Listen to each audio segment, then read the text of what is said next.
Chapter 95. Rongzhen couldn't recover her senses for a long time. What was so taboo about Emir Jianbao Pavilion? She was country Yao Chen's fourth princess.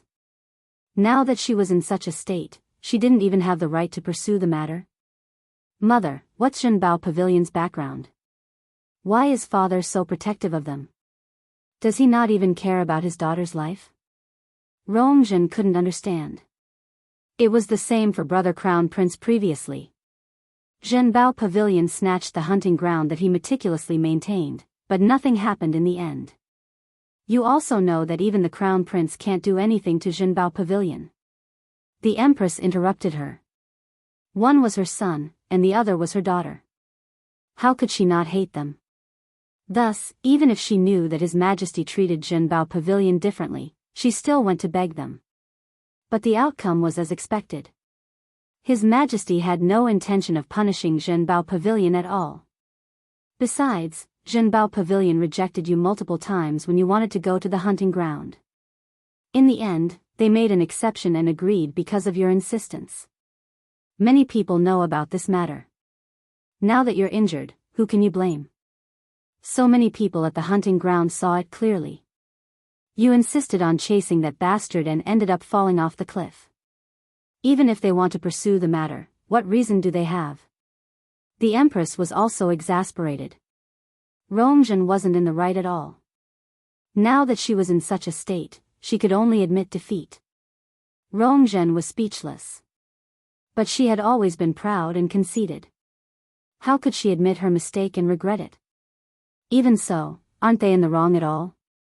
What will happen to me in the future? Will I really become a good-for-nothing from now on? How can I bear with it? The Empress suppressed the surging emotions in her heart. Zhen, don't worry. I won't leave you in the lurch. If those people can't do anything, we'll think of another way. Soon, the Tianling dynasty's envoy will be here. Perhaps, they'll have a way. Rongzhen's eyes lit up. Really?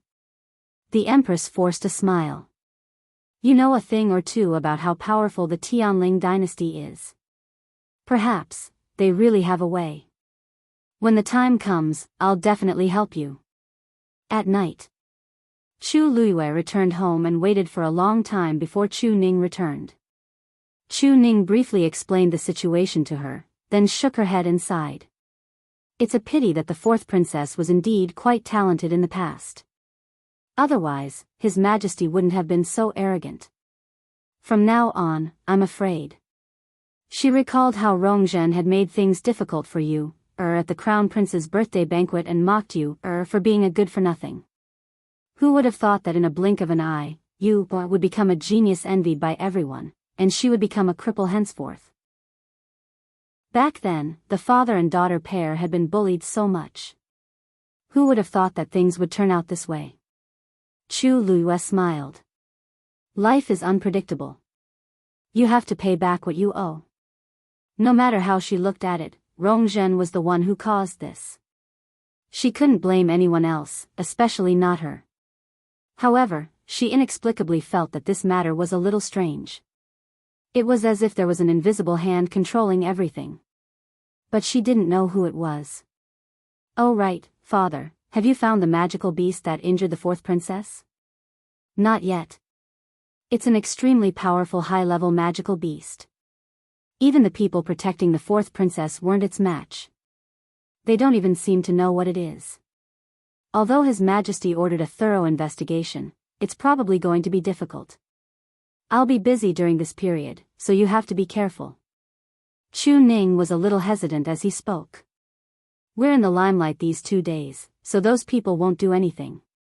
But after this period, I'm afraid. I'll send people to protect you secretly. Those people were naturally referring to the Chu family and the Crown Prince's people.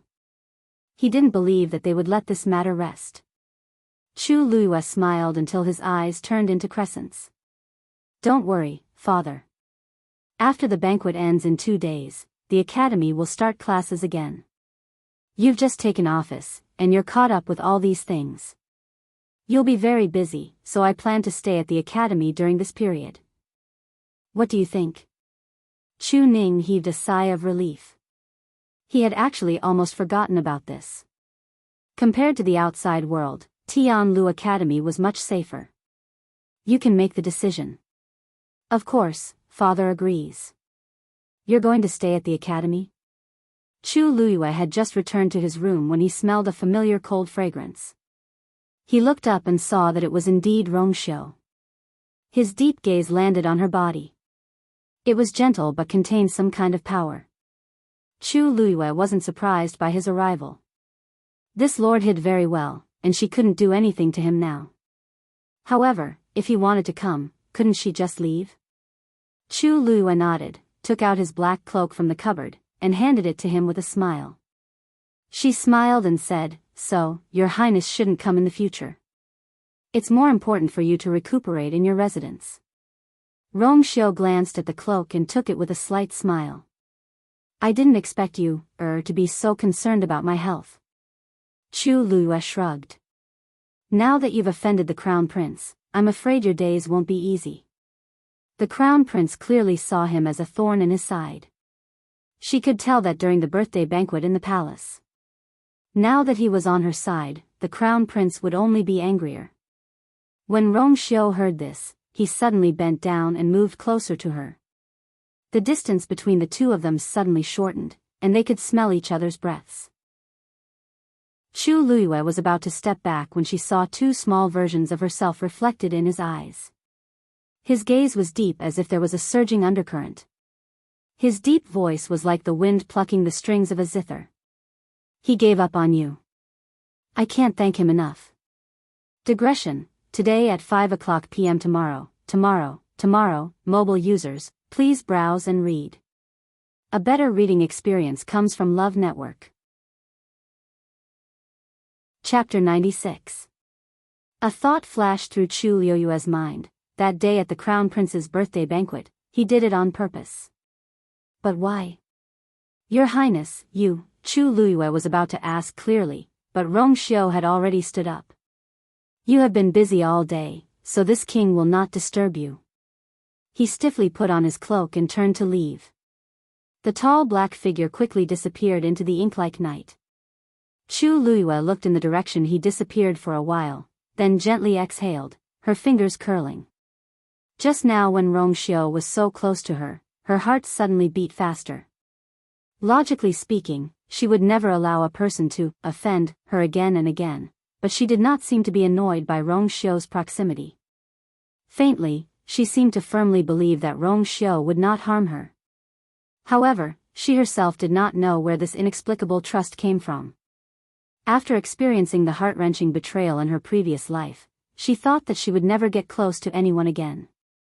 But whether it was Chu Ning or Rongxiu, they seemed to be able to make her gradually dispel the wariness in her heart. Chu Luiyue thought for a while, but could not think of any reason, so she simply gave up.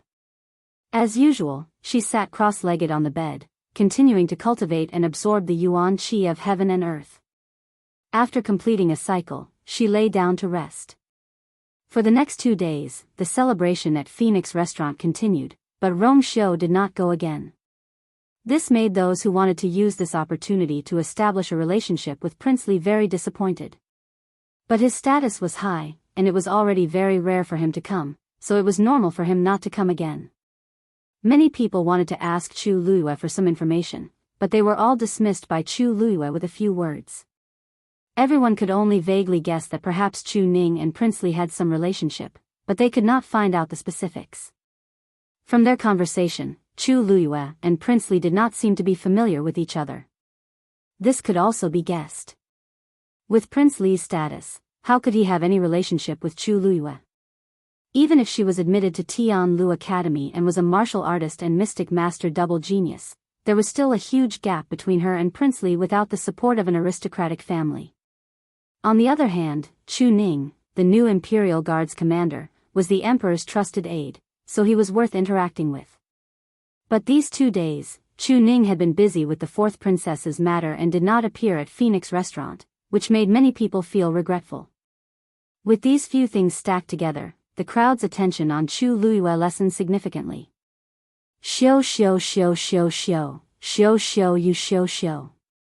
It's show you no matter what. Chu Luiyue had Jinbao Pavilion support, so she was not to be trifled with. Show you was school, show day. Many people had already arrived at the entrance of the academy, making it much livelier. Chu Luiyue alighted from the carriage and immediately attracted many people's attention. The originally noisy entrance immediately quieted down. Countless pairs of eyes looked over with different expressions. Little Lu Yu, you're finally here. Following this excited voice, a person walked quickly toward Chu Luiyue. It was Bai Chen. Teacher Bai Chen. Chu Luiyue greeted him. Bai Chen looked at her happily. I've been waiting for you for a while. Why are you only here now? I'm staying in the academy and have many things to pack, so I'm a little late, Chu Luiyue explained. Bai Chen chuckled.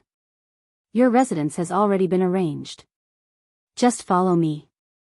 Chu Luiyue nodded. Thank you for your trouble, Teacher Bai Chen. No trouble at all. You're now a popular figure in the academy. Many people want to snatch this opportunity. But they can't beat me, hee hee.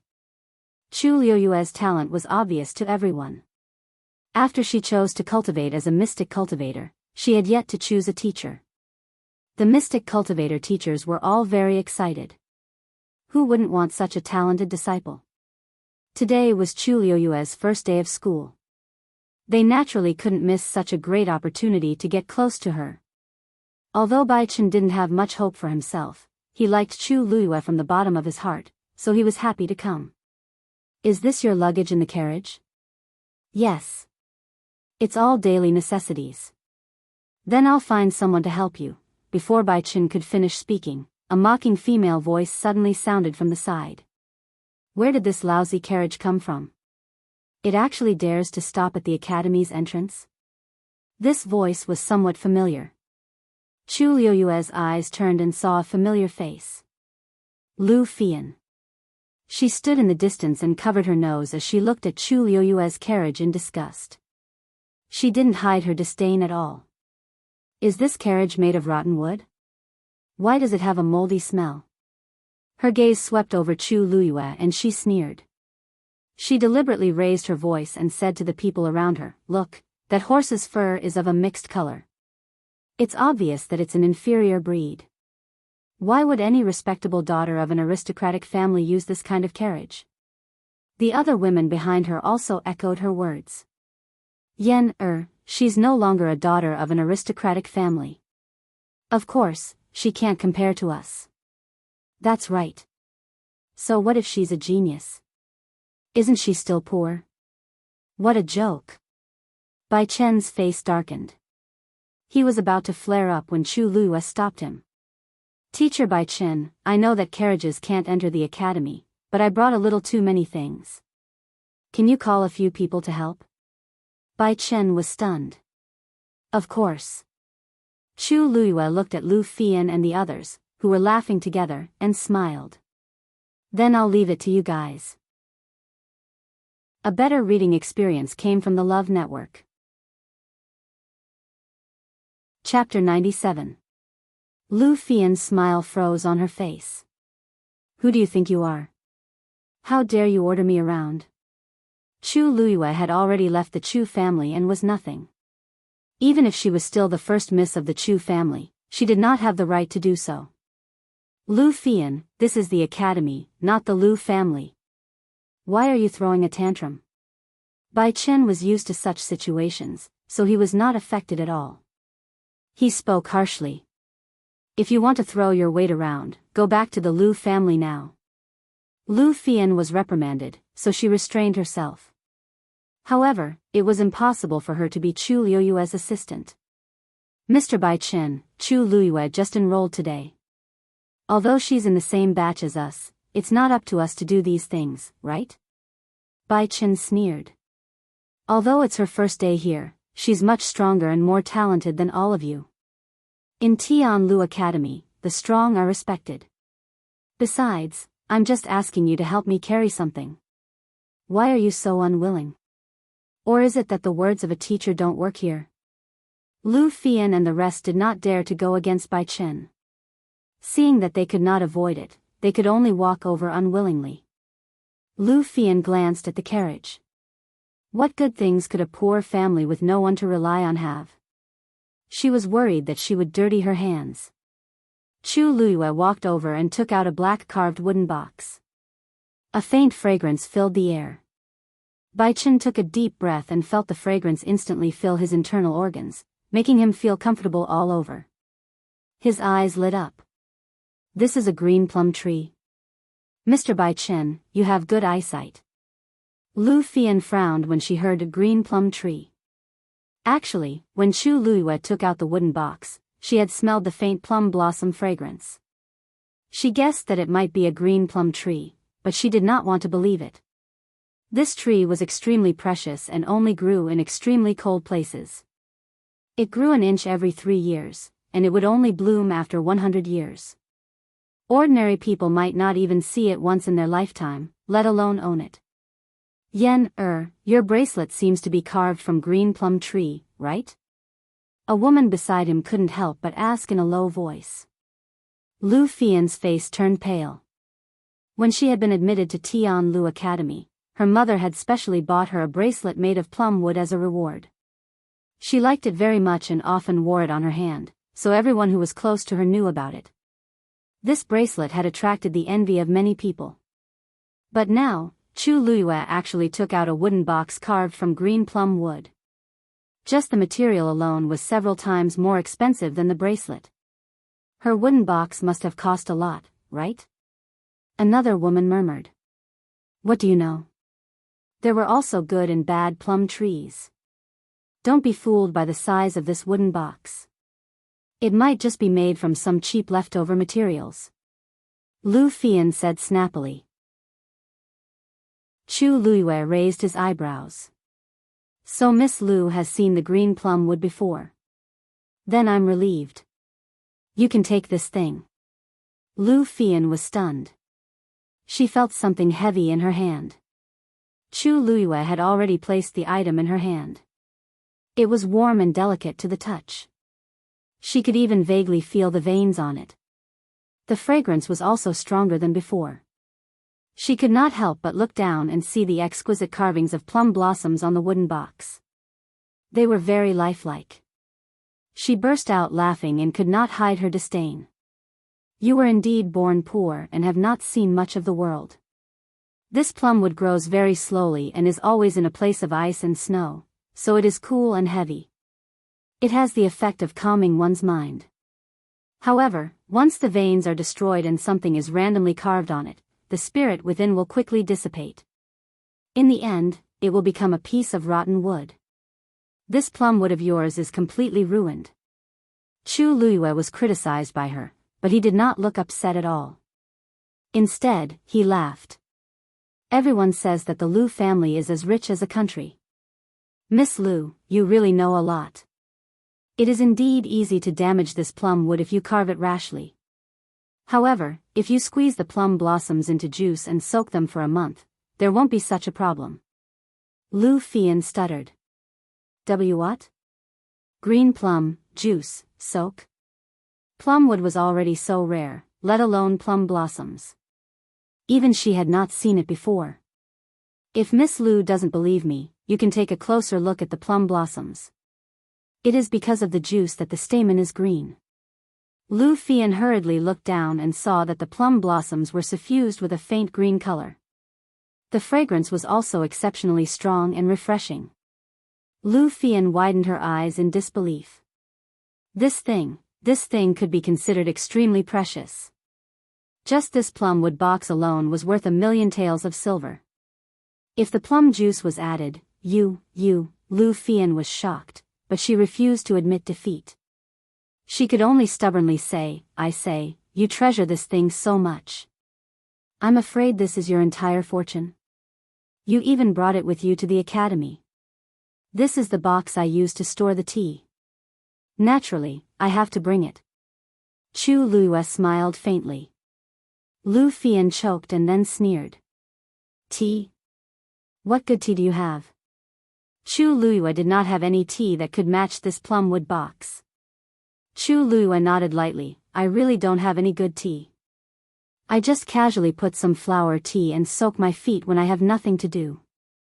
Lu Fian was stunned. It took her a while to react. Her face turned green and white. How interesting. Chu Luiyue actually asked her to bring something to soak her feet. Mobile users, please browse for a better reading experience from Love Network. Chapter 98. What was worse was that Chu Luiyue actually used the precious green plumwood box to hold the flower tea. This was simply a waste of God's gift. Lu Fian really wanted to ask Chu Luiyue what he was thinking. But when the words were about to come out of her mouth, she saw Chu Luiyue's calm expression and indifferent tone, as if this was an ordinary matter that was not worth mentioning. In this way, it would seem that she was making a fuss over nothing and had not seen the world. Lu Fian's heart was filled with resentment and her chest felt as if it was blocked by something. She was extremely sullen. She was the dignified eldest daughter of the Lu family. When did she have to serve people like this? Once she thought that the thing in her hand was used by Chu Luiyue to soak her feet, she was so angry that her lungs were about to explode. Who wants to give you this lousy thing? Lu Fian scolded and was about to throw the wooden box away. Eldest Miss Lu, please be careful. Although this thing is not very expensive, if it is broken, I may have to trouble eldest Miss Lu to compensate. Chu Luiyue's expression was gentle and polite as he gently pressed his hand on the wooden box. Lu Fian only felt a heavy pressure coming over her and instantly suppressed her, making her unable to move. She was shocked. When did Chu Luiyue become so powerful? Moreover, if he really wanted to compensate, she would definitely not be able to take out so much money herself. After a long struggle in her heart, Lu Fian finally released her strength and said with gritted teeth, I know. Isn't it just a green plumwood box? What is there to be proud of? Boos came from the crowd. Lu Fian's words were really too sour.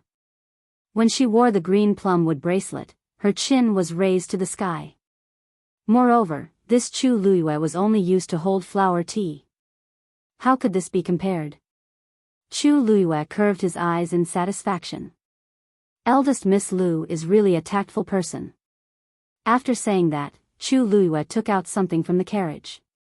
Rainbow glass cup. This thing is very brittle. If the temperature is too high or too low, it will explode. Please hold it carefully. Purple jade fan. It's the middle of summer now, and the weather is very hot. It's good for fanning. Oh, this inkstone is made of gold thread. You can't touch it directly with your hands. You have to use a silver thread pad to hold it. Chu Luiyue explained the details to them as he took them. The originally arrogant Lu Fian and the others were gradually dumbfounded. These things could be said to be priceless. There were even some that they had only heard of but had never seen before. Looking at those things, Lu Fian, who was originally filled with resentment and unwillingness, became even more unsightly. She had originally thought that the green plumwood box was the only thing Chu Luiyue could bring out, but now it seemed that this was clearly not the case. Lu Fian recalled how she had mocked Chu Luiyue, saying that she came from a poor family. She felt suffocated and her face was burning. How he wished he could find a hole to crawl into right now. Even a fool could tell who was the one who hadn't seen the world. If Lu Fian was like this, there was no need to mention the others. The few women were already stunned. They held the things in their hands stiffly and didn't dare to move, for fear that they would accidentally damage the things. They couldn't afford to pay for it. The surrounding crowd, who had been waiting to watch a show, was also stunned. This Chu Luiyue, wasn't she too generous? Didn't they say that she and Chu Ning had completely severed ties with the Chu family? Logically speaking, their lives should be quite tense, but now, it seemed that they were better off than most of the aristocratic family's descendants. Even Bai Chen couldn't help but take a few glances at those things. He smacked his lips. I really couldn't tell that little Lu Yu had so many good things. These weren't things that could be obtained with money. Some treasures were things that even he didn't have the means to obtain. Chu Luiyue smiled but didn't say anything. How could the original Chu Luiyue have these things? Even the Chu family might not be able to afford such things. These were actually things that she had picked out from the boxes that Second Master Yan had sent over. Just these alone had already attracted the attention of many people. If they knew that she had even more at home and these weren't even 1/10 of what she had brought over, what would their expressions be? At first, she was already very surprised when she saw that Second Master Yan had sent over so many boxes of gifts. She didn't expect an even bigger surprise to await her after she opened them. Every single item inside was an extremely precious treasure. The so-called treasures in Zhenbao Pavilion couldn't compare to these at all. Chu Luiyue couldn't help but re-evaluate Zhenbao Pavilion's wealth and background. It had been a few days since the incident with the fourth princess, but there had been no news of His Majesty punishing Zhenbao Pavilion. She could already guess many things from these incidents. Zhenbao Pavilion was even more mysterious than she had imagined. In her previous life, as the Heavenly Princess, she had seen and used the best things. The value of these things wasn't enough to shock her. But these things, from the teacup to the writing brush and ink, even the flower tea in the green plum wood box, she liked them all. Everything was just right. She liked them all. Mobile users, please browse for a better reading experience from Love Network. Chapter 99. Without a doubt, these were the handiwork of the mysterious head of Treasure Pavilion. Chu Luiyue became increasingly curious. She wondered who this person was and why he did so many things for her. This was definitely not something that could be exchanged for a hunting grounds title deed. She had previously probed Yan Gu to meet the head of Treasure Pavilion, but Yan Gu tactfully declined. He said that the head of Treasure Pavilion was rarely in the imperial capital, and it was difficult even for him to meet him. If Chu Luiyue really wanted to meet him, she would have to wait. Chu Luiyue was rather open-minded. Since the other party had sent these treasures over, she would just take them. When the other party wanted to meet her, she would naturally meet him. At that time, they could talk about other things. Moreover, she liked these things a lot. It would be a waste not to take them. Baichen glanced at the deflated Lu Fian and the others and laughed loudly. Let's go. I'll take you to see your residence now. Chu Luiyue followed Baichen into the academy. Lu Fian and the others followed behind with the items, looking like her servants. Their group attracted a lot of attention along the way. Although many people had seen Chu Luiyue when she participated in the midterm examination, most of them were from the same batch. The students from the two batches before her were also very familiar with Chu Luiyue's name. Now that she had finally arrived, they naturally wanted to take a closer look and see what kind of person she was. However, with Baichen around, no one tactfully came up to find trouble. After entering the academy, Chu Luiyue quickly saw many houses. These houses were all standalone courtyards, and they were separated by a certain distance from each other. The academy occupies a large area, and there aren't many students, so every student has their own house. This way, even if they don't attend classes on weekdays, they can cultivate in peace in their own place. Baichen explained to Chu Luiyue as he walked. Although the arena and library are shared in the academy, the territories of martial artists, Xian cultivators, and celestial physician are separated due to different cultivation methods. The area we just passed is the territory of martial artists. After crossing this Xuanqing River, it will be the territory of us mystic cultivators. Chu Luiyue looked ahead and saw a clear river meandering past with a 7-hole stone bridge over it. On the other side of the river, there were also some individual courtyards, but they were obviously much larger than the ones he had seen earlier. Looks like the students' residences are different, Chu Luiyue muttered. Hee, of course. The conditions of us Xian masters are much better than those of martial artists. Baichen smiled proudly. This courtyard is at least twice as big as the one over there. Chu Luiyue nodded in understanding. On the one hand, there were very few mystic cultivators, and on the other hand, mystic cultivators had a higher status than martial artists, so it was normal for there to be such a difference. Yes, that courtyard is your residence. Bai Chen pointed at a courtyard by the river in the distance. That location is very close to Jiuyou Tower and the library. It's very convenient. Chu Luiyue felt warmth in his heart. Thank you, Teacher Bai Chen. You don't have to thank me. Elder Sun specially instructed me to do this. It's rare for you to be so talented as a martial artist and a mystic cultivator, so it's normal for you to receive such treatment. After all, the teachers also hope that you can become truly powerful. Bai Chen's expression became much more serious. Chu Luiyue could tell that he meant what he said. Although Bai Chen had a bad temper, he didn't have any bad intentions. As a teacher, he also did his job well. After arriving at the courtyard, Chu Luiyue could tell at a glance that this place had been meticulously cleaned, so he was naturally even more satisfied. Lu Fian and the others felt even more uncomfortable when they saw this. They put down their things and left angrily. Chu Luiyue didn't mind. She didn't need to worry about these people. Bai Chen then told her some things to take note of, and Chu Luiyue noted them down one by one. This is your nameplate and uniform. When you're done tidying up here, make a trip to Peach Garden when you're free. That's where the teachers usually handle their daily affairs. Although you've already chosen to cultivate as a mystic cultivator, you haven't chosen a teacher yet. Once you've made your choice, go to Peach Garden to become a disciple and register. Then, you can officially start cultivating. Chu Luiyue thought for a moment and still asked. Teacher Bai Chen, do I have to choose this teacher? Digression, actually, I don't know when it will be published in February. **** mobile users, please browse and read. A better reading experience comes from LoveNet. Chapter 100. Bai Chen looked at her strangely. Of course. Since you've entered the academy to cultivate, how can you not have a teacher? Especially Xian masters, you need a teacher's careful guidance.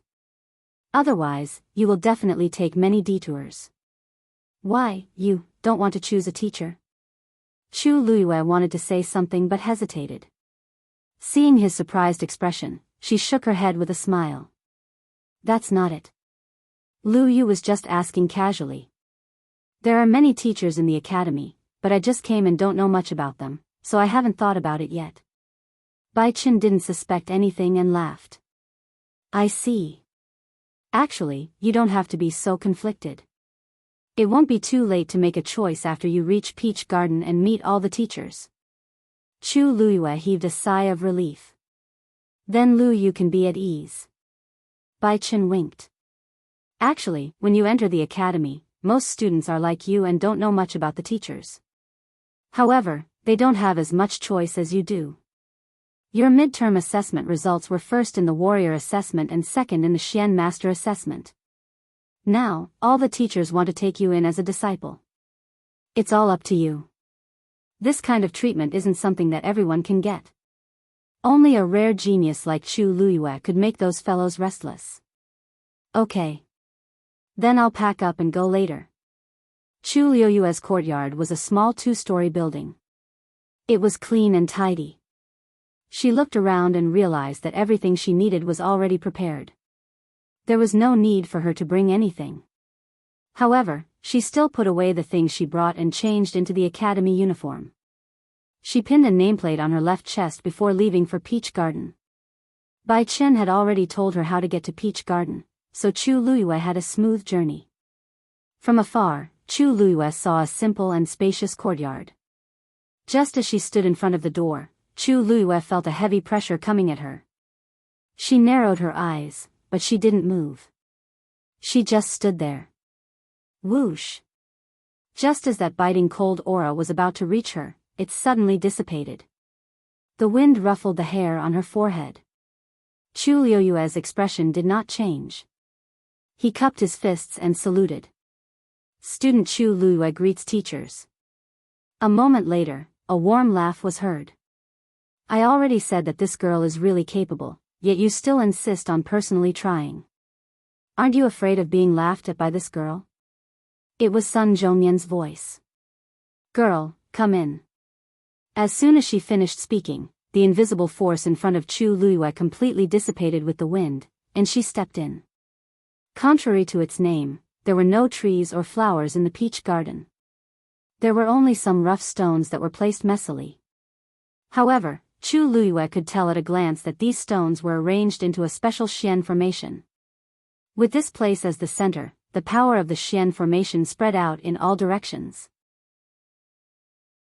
Once activated, the power of this Xian formation could not be underestimated. Chu Luiyue quickly retracted his gaze.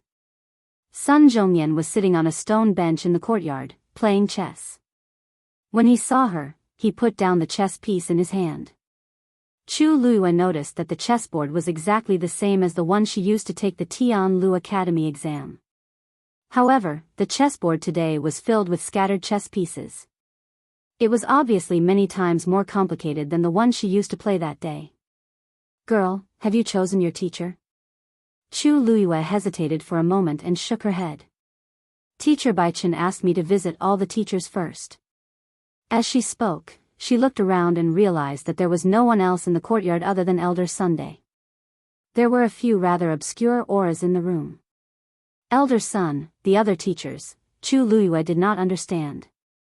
Sun Zhongyan pointed at the chessboard. "Everyone wanted to be your teacher, so we had a competition. Now, they have all lost. I'm the only one left." He smiled at Chu Luiyue. "What do you think of me being your teacher?" Chu Luiyue was stunned. If she remembered correctly, Elder Sun seemed to be Si Ting's teacher too. Just as she was hesitating, a gray figure suddenly rushed over from afar. A deep voice exploded in the sky above the peach garden like thunder. "I don't agree." Digression, Elder Yi expressed his disapproval. Today at 5 p.m, please browse for a better reading experience from Love Network. Chapter 101. This voice sounded a little familiar. Chu Luiyue was thinking when she saw that figure rushing in front of Sun Zhongyan. His figure was a little stooped, and he was wearing a tattered cotton shirt. Who else could it be but Elder Yi? But why was he here? Sun Zhongyan was even more shocked than Chu Luiyue. "Uncle Master? Why are you here?" "Uncle Master?" Chu Luiyue was a little surprised. She had long guessed that Elder Ye's identity was not ordinary, but she did not expect him to be Sun Zhongyan's Uncle Master. Wasn't his seniority a little too high? Elder Yi panted and stared at Sun Zhongyan with wide eyes. Sun Zhongyan felt a little guilty under his gaze. "Uncle Master, what's wrong?" "What's wrong? You still dare to ask me what's wrong?" As Elder Yi spoke, he actually slapped him. "You brat, how dare you snatch someone from your Uncle Master? You've grown bold." Sun Zhongyan did not dare to retaliate and could only cover his head. "Uncle Master. Uncle Master. Why are you hitting me? Even if I ate a bear's heart and leopard's gall, I wouldn't dare to snatch someone from you." Seeing Sun Zhongyan, who was highly respected in the academy, being chased and beaten up, Chu Luiyue's mood suddenly became a little strange. She coughed and looked away. "Uncle Master, if you want to hit me, you have to tell me clearly. Who exactly did I snatch from you?" Sun Zhongyan shouted aggrievedly. Uncle Master did not show up all year round. Why did he hit people the moment he came? Elder Yi finally stopped and pointed at Chu Luiyue with a huff. "Her." The courtyard fell silent for a moment. Chu Luiyue keenly sensed that the concealed auras that were previously hidden fluctuated at almost the same time. Clearly, everyone was a little shocked by Elder Ye's words. Sun Zhongyan was stunned for a while. This Uncle Master, you want to take Chu Luiyue in as your disciple? But, you're a celestial physician." Chu Luiyue's talent as a warrior and a Xian master was indeed indisputable, but as a celestial physician, she did not seem to be satisfactory. Sun Zhongyan glanced at Chu Luiyue and could not help but persuade her. Uncle Master, did you hear that this girl entered the academy because she passed all 3 examinations? You may not be aware, but she is much more than a celestial physician, and you. For this reason, Why hadn't Martial Uncle accepted a single disciple for so many years? There. What do you know?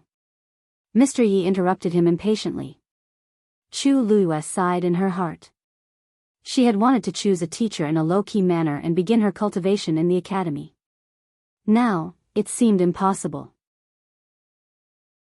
She did not expect Elder Yi to have such a relationship with Tianlu Academy. Moreover, he had rushed out at this time. This girl has been my disciple for a long time. You want to snatch her away now? Dream on. Elder Yi was still brooding. He looked at Sun Zhongyan as if he was looking at a thief. He walked to Chu Luiyue. Girl, these old fogies are all very bad. You can't be fooled by them. Chu Luiyue was speechless. Is it okay for you to be so direct? Elder Yi looked aggrieved as he spoke. Girl, why didn't you tell me you were coming to the academy? Do you really want to find someone else to be your master? Chu Luiyue smiled helplessly.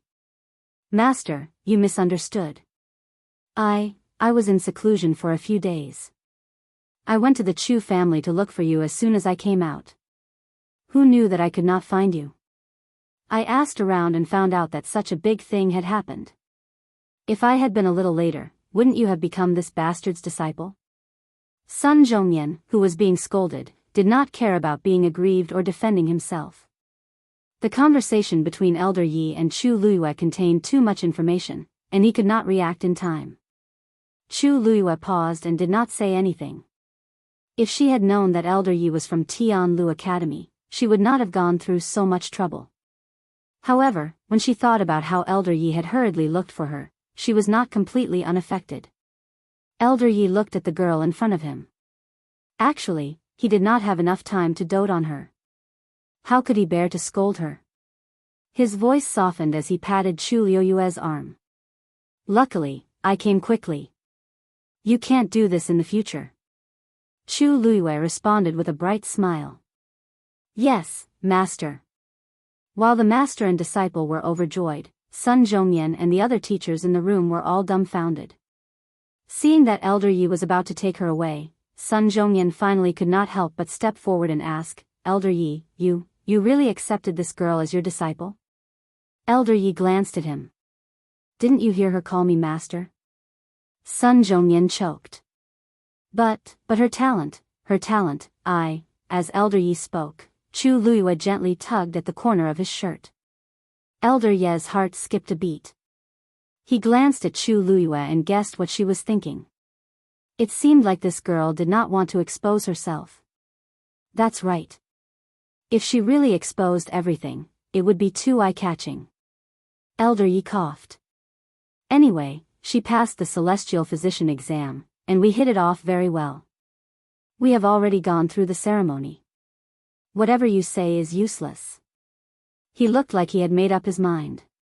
Sun Zhongyan felt that it was a pity. Chu Luiyue did not have any potential as a celestial physician. Even if she became his disciple, her future was bleak. Master, I'm actually very interested in Xian formations. I came to the academy this time to learn a thing or two.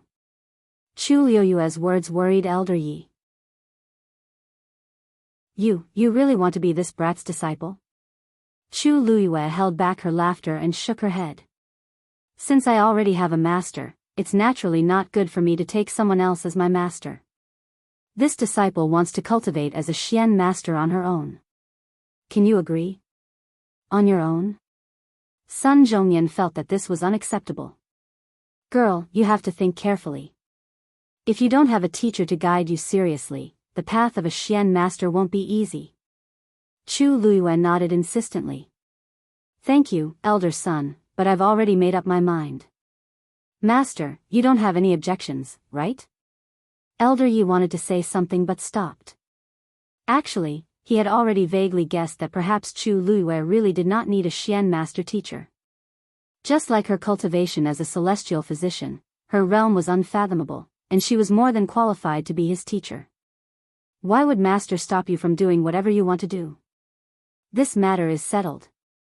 Elder Yi waved his hand. Bring me the registration list. Very quickly, someone walked out of the room and brought a thick booklet. A few words were written in gold on the cover, Tianlu Academy. Elder Yi placed his hand on the booklet and released it. The pages actually flipped by themselves. Chu Luiyue stood at the side and could clearly see the names written on the pages. The students' names were all black, and the teachers' names were all red. The booklet flipped to the latest blank page and finally stopped. Elder Ye's expression froze. He stretched out his finger and wrote down a name on the page. Yi Zhiding. A dazzling golden glow shone brightly. His name was actually golden. Very quickly, Chu Luiyue saw a line of words appear below his name. Tianlu Academy's 65th Director. Digression, today, Mujiagang mobile phone users, please browse and read. A better reading experience comes from Love Network. Chapter 102. Elder Yi is the Dean of Tianlu Academy? Chu Luiyue looked at him in shock. This old man always wore torn cotton clothes and did not care about his appearance. If she did not see him with her own eyes, she would not have believed his true identity. Chu Luiyue could not help but recall the previous few times they met. Elder Yi had shamelessly chased after her to watch her refine demons. Her feelings became even more complicated. After all this time, the person with the most authority in Tianlu Academy was right in front of her. Elder Ye's expression was serious, which was rare for him.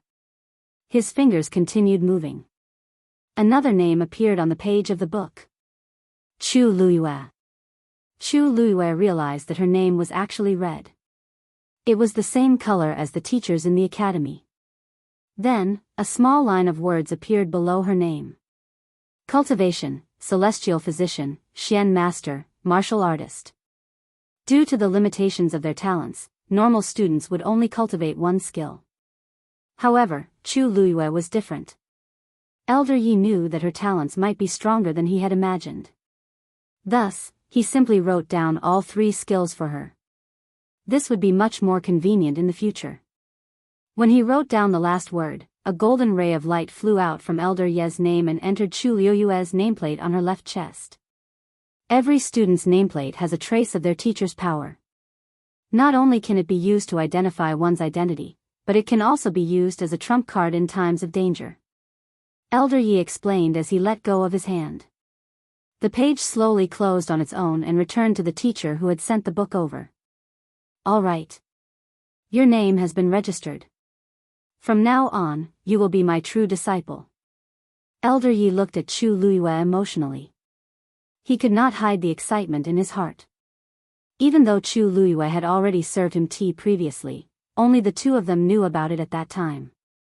Now that both of their names were written on the academy's nameplate, it would be very different. In the future, everyone would know that Chu Luiyue was his disciple. Thinking of this, Elder Yi was elated. He had lived for most of his life. Many people had advised him to take in disciples, but he had rejected them all because he found it troublesome. Now, there was finally someone who caught his eye, and he was even a genius that was hard to come by in 100 years. All of a sudden, he had surpassed everyone else. How could he not be happy? Let's go. We haven't seen each other for such a long time. I have many things to say to you. After finishing his business, Mr. Yi left with Chu Luiyue, leaving Sun Zhongyan and the others looking at each other. The peach garden was silent for a long time before a helpless laugh could be heard. To think that we've been fighting for so long. In the end, he's already the dean's student. Yi Lao originally wanted to bring Chu Luiyue to his place, but he suddenly remembered that he had been away for a long time and that his place might not have been cleaned yet. In the end, he followed Chu Luiyue back. Fortunately, at this time, most of the students in the academy had already started their classes or cultivation. On their way back, they didn't meet anyone. As soon as they entered the room, Mr. Yi immediately asked, "Little girl, why didn't you tell me earlier that you wanted to come to the academy? She even had to go through so much trouble to take 3 exams. I heard that you also participated in the midterm assessment a few days ago. Did someone make things difficult for you? Don't hesitate to tell me. I'll definitely help you vent your anger." Chu Luiyue poured him a cup of tea leisurely as she poured him a cup of tea. Speak slowly. There's no need to rush. Mr. Yi stopped drinking tea and finally had some time to rest. Chu Luiyue briefly told him what happened during this period of time. Mr. Yi had heard some rumors before, but after listening to Chu Luiyue, he finally understood what happened. So many things happened during this period of time. Little girl, didn't you say that if you ran into any trouble, you could just come to me? As your master, I couldn't help you at all. Mr. Yi was filled with guilt. In his view, Chu Luiyue was still a child. Who knew how many difficulties she had to go against the Chu clan and the crown prince? However, Chu Luiyue smiled nonchalantly and teased him. At that time, I didn't know your true identity. If I knew, how could I not come to you? This sentence made Mr. Yi even more embarrassed. It was my negligence. He had a carefree personality and never liked to deal with the school's affairs. He usually left it to Sun Zhongyan and the others. Although he was the dean in name, he had been running around outside all these years. There weren't many people who actually saw him. He often forgot his identity. However, you don't have to worry. Isn't everything fine now? Chu Luiyue comforted. Mr. Yi restrained his expression and shook his head. Little girl, you might not know this, but the crown prince is narrow-minded and haggles over every detail. Now that you've humiliated him, he definitely won't let it go. Buzz. Before Mr. Yi could finish speaking, a buzzing sound came from outside. The two of them looked outside together but didn't see anything. However, Mr. Ye's expression didn't relax. Instead, his frown deepened. He immediately stood up. Little girl, I have something to do and will leave first. I'll come to see you another day. With that, his feet moved, and his figure quickly disappeared. Chu Luiyue looked in the direction he left and shifted her gaze. Not far away, the majestic Jianghu Tower stood quietly. That strange movement just now seemed to be coming from there. However, that movement was very weak. Ordinary people wouldn't be able to detect it.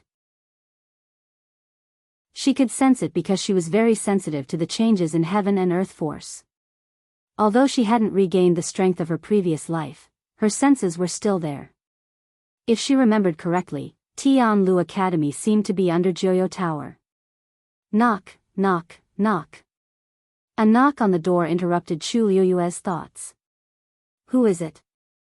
She asked as she went to open the door. A familiar face appeared outside the door.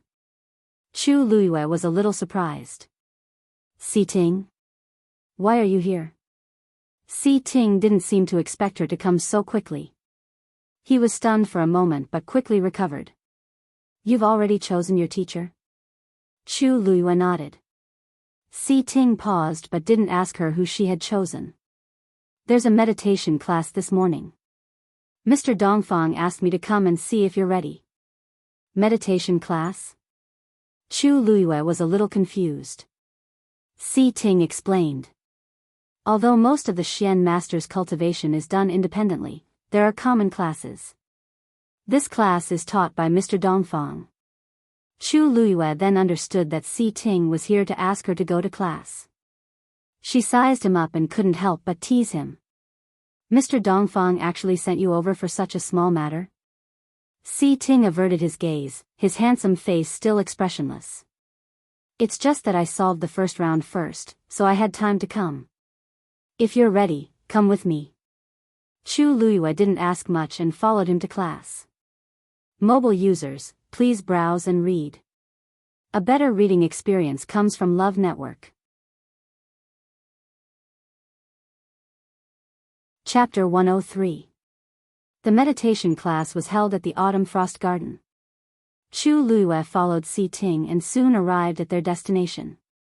Standing outside the door, Si Ting said in a low voice, meditation classes are usually used to cultivate one's control of the heaven and earth force. Chu Luiyue nodded. A Xian master's cultivation was limited to these few aspects. The two of them had just reached the door when it opened automatically. A deep middle-aged man's voice sounded. Come in. Chu Luiyue followed Si Ting and entered. It was a very spacious room, and a square-faced man was standing at the front. "Greetings, Teacher Dongfang," Si Ting said. Chu Luiyue immediately understood that this person was the meditation class's teacher, Dongfang Qing. "You guys came quickly." Dongfang Qing nodded and his gaze quickly landed on Chu Luiyue with curiosity. "You are Chu Luiyue?" Chu Luiyue bowed. "Greetings, Teacher Dongfang." Dongfang Qing's gaze lingered on her nameplate for a moment. He actually wanted to ask her who her teacher was, but with so many students around, it was not appropriate for him to ask. He raised his hand and pointed. "You can sit next to Si Ting first." Chu Luiyue looked in the direction he was pointing. There were dozens of stone tables in the room, and a student was sitting on each of them. There was a chessboard on the table in front of each of them. Almost all of the students were staring at the chessboard seriously, thinking hard. Even when they heard the two of them enter, they only looked up and quickly lowered their heads to continue studying the Xian array on the chessboard. The two tables in the middle were empty. Obviously, one belonged to Si Ting and the other to her. When she walked closer, she saw a clear 2 carved on the table.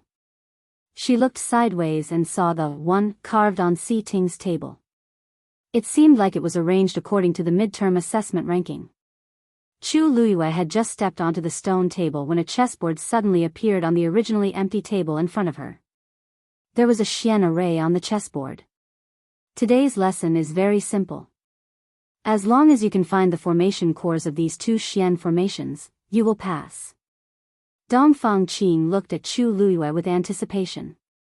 The 3 people who spend the shortest amount of time will be rewarded. He wasn't there during the midterm assessment that day, so he didn't know what exactly happened and how Chu Luiyue obtained second place in the Xian cultivator competition. Old Master Sun and the others were exaggerating. They even said that Chu Luiyue was as talented as Si Ting. He wanted to see if that was the case. Chu Luiyue looked down at the Xian formation in front of him. This level of Xian formation posed no difficulty to her. The moment she saw it, she immediately thought of a way to break it. But of course, he couldn't pass it so quickly.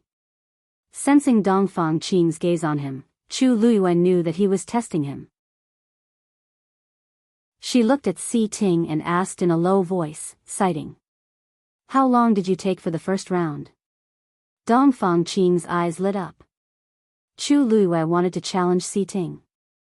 Si Ting looked at the calm expression on the girl's face and guessed what she was thinking. 1 hour. Chu Luiyue nodded thoughtfully. Based on Si Ting's age, it was already very good that he could reach this standard. Then try to be faster for the second round. "I might be able to surpass you." Chu Luiyue blinked. If Si Ting could pass it faster, she would waste less time. Otherwise, it would be difficult to endure the few hours here. Si Ting looked at the sly look in her eyes and nodded after a moment of silence. "Okay." "Why, Chu Luiyue, are you challenging Si Ting?"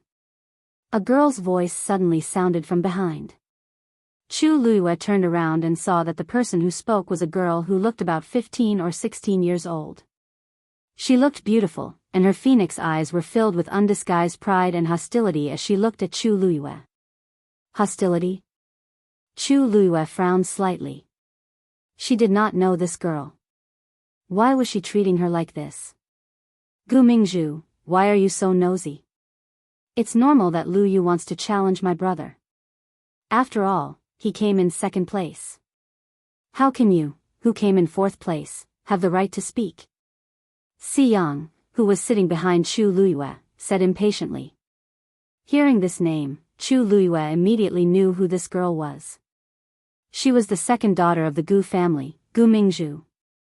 Because she was the daughter of the first wife and was a Xian master, she was very favored in the Gu family. Gu Mingzhu's face turned cold after being rebuked by Si Yang. "I'm just asking. Why are you so protective of her?" Si Yang snorted. "You know very well what you are thinking. If you want to challenge my brother, wait until you come in second place." Gu Mingzhu was so angry that her face turned pale. She gritted her teeth and said, "Who knows how she came in second place? What can someone who became a Xian master be capable of?" The cultivation of a Xian master was very particular. Even if one had good talent, without the correct and patient guidance of a teacher, one would not be able to achieve anything. Chu Luiyue had been living a life worse than a servant in the Chu family for the past few years. Now that she was in her teens, her talent as a Xian master was discovered. It was too late. The results from last time must be a coincidence. Si Yang's tone was a little harsh. Why? Are you suspecting that elder son and the rest made a mistake? He came in third place. If Gu Mingzhu suspected that Chu Luiyue came in second place, wouldn't that mean that he was not capable enough? Gu Mingzhu did not dare to say anything else. This Si Yang had always been the most mischievous. She could not be bothered to argue with him. Gu Mingzhu looked at Si Ting, feeling wronged. However, the handsome young man did not even look at her. It was as if he did not care about what had just happened. Gu Mingzhu bit her lip. She felt even worse. Si Ting was a quiet and introverted person with an indifferent personality. She thought that he had always been like that. Therefore, even though she had been rejected time and time again, she still had a glimmer of hope. However, Chu Liuyue's appearance made her feel threatened. Since when had Si Ting ever cared about anyone else? However, when teacher Dongfang mentioned that he wanted to send someone to bring Chu Luiyue over, Si Ting actually took the initiative to speak up.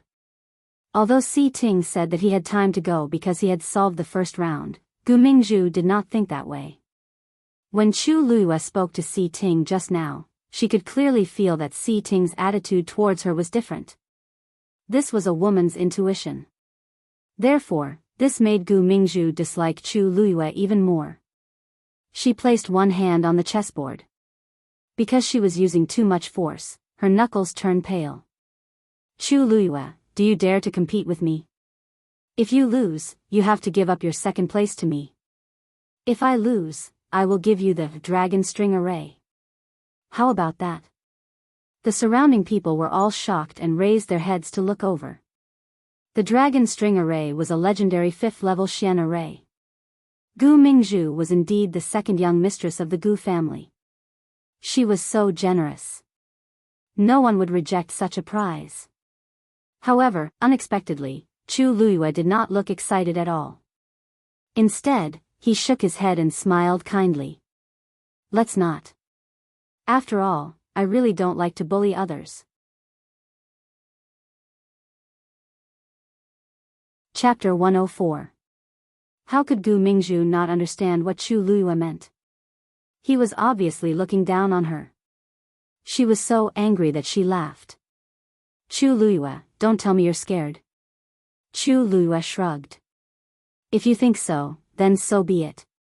Gu Mingzhu choked.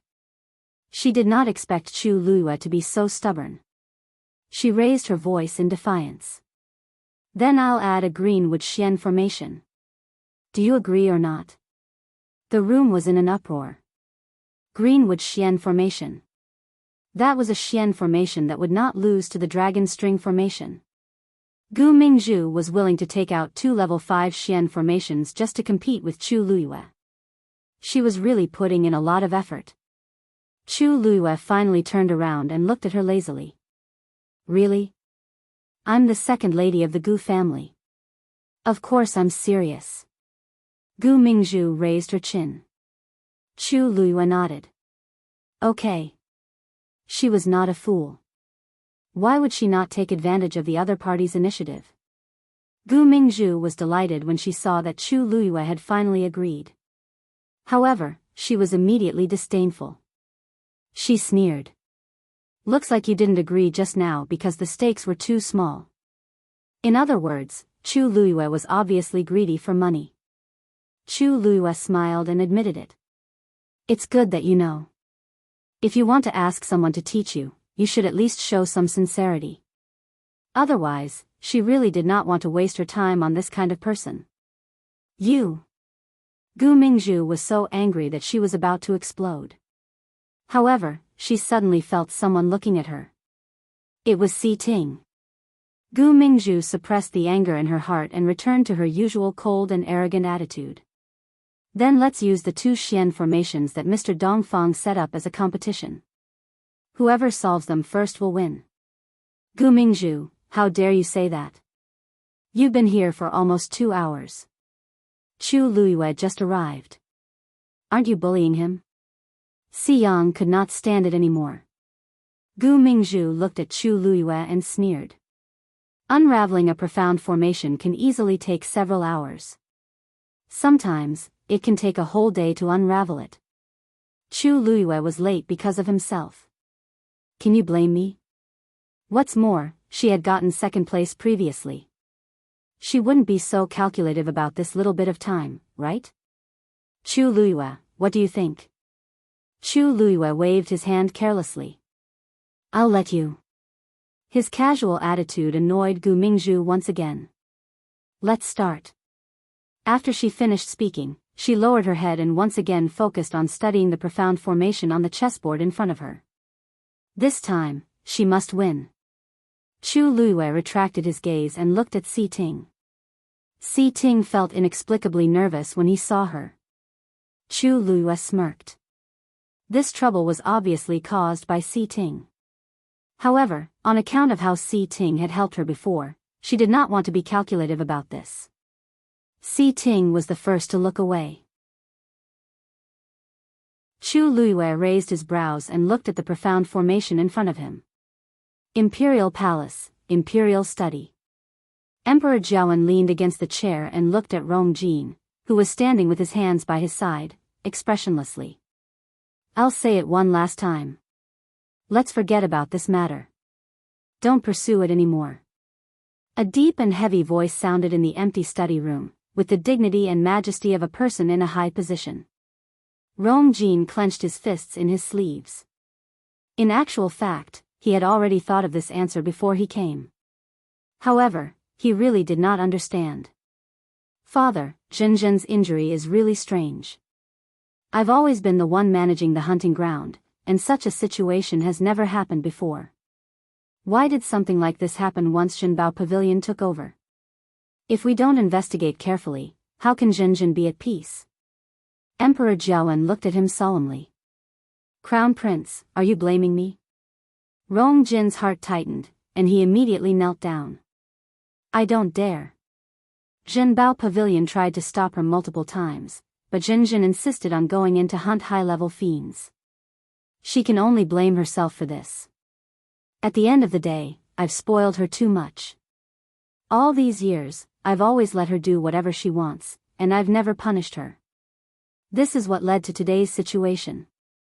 Emperor Jiawen sighed deeply and closed his eyes. How can my heart not hurt when her pearl of essence is broken? I've already sent Chu Ning to lead the Imperial Guards to search for the high-level fiend that injured Zhenzhen. The few people who followed Zhenzhen and didn't protect her that day have been punished. What else do you want to investigate? The last sentence made Rong Jin's heart skip a beat. Even though Emperor Jiawen wasn't looking at him, he felt that his thoughts had been seen through. I just feel that, I've already told you not to have any ideas about Zhenbao Pavilion the last time, but it seems like you didn't listen at all. Emperor Jiawen opened his eyes tiredly and spoke slowly. Do you want to investigate for Zhenzhen or, do you want to investigate for yourself? Father. Rong Jin was shocked and instantly felt that Emperor Jiawen's eyes were glaring at him like a will-o'-the-wisp, making him tremble in fear. Father, you're wise. I don't have any selfish motives. Emperor Jiawen was unmoved. He knew exactly what Rong Jin was thinking and doing. The father-son duo, one sitting and one kneeling, were in a stalemate. The atmosphere in the room gradually became cold and stiff. After a while, Rong Jin finally lowered his head. Father, I just want an answer. What kind of background does Zhenbao Pavilion have? Even you are so protective of it. I put in so much effort for that hunting ground, but it was snatched away by them in the blink of an eye. I really can't take it lying down. You're the crown prince. How can a mere hunting ground make you like this? Actually, you care more about your pride as the crown prince, right? Emperor Jiawen's words hit the nail on the head, and it made Rong Jin's face turn pale. If If they didn't help Chu Luyue, I wouldn't. You were the one who wanted to cancel the marriage agreement. Emperor Jiawen shook his head. He knew that Rong Jin wasn't broad-minded enough, but the recent events really disappointed him. If Chu Luyue had displayed his shocking talent back then, the situation today would have been very different. You can go back. Emperor Jiawen waved his hands. Rong Jin wanted to say more, but he swallowed his words when he saw Emperor Jiawen's expression. Yes. He stood up and left. Just as he reached the door, Emperor Jiawen's voice sounded from behind him. I heard that Chu Xianmin from the Chu family hurt her face a few days ago. Go and take a look if you have the time. Rong Jin turned around, and an ominous feeling surfaced in his heart. Rumors are spreading like wildfire in the imperial city. Given the current situation, you should accept her as soon as possible.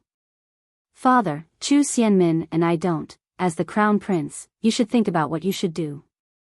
Yes. Rong Jin returned to Crown Prince Mansion without saying a word, but his face was frighteningly cold. Song Yuan, who had been waiting for a long time, felt his heart skip a beat. He thought to himself that something was amiss and looked down in panic. Rong Jin stood still in front of Song Yuan. Go and tell the Chu family to prepare. I'll accept Chu Xianmin into the mansion in a few days. Song Yuan was dazed.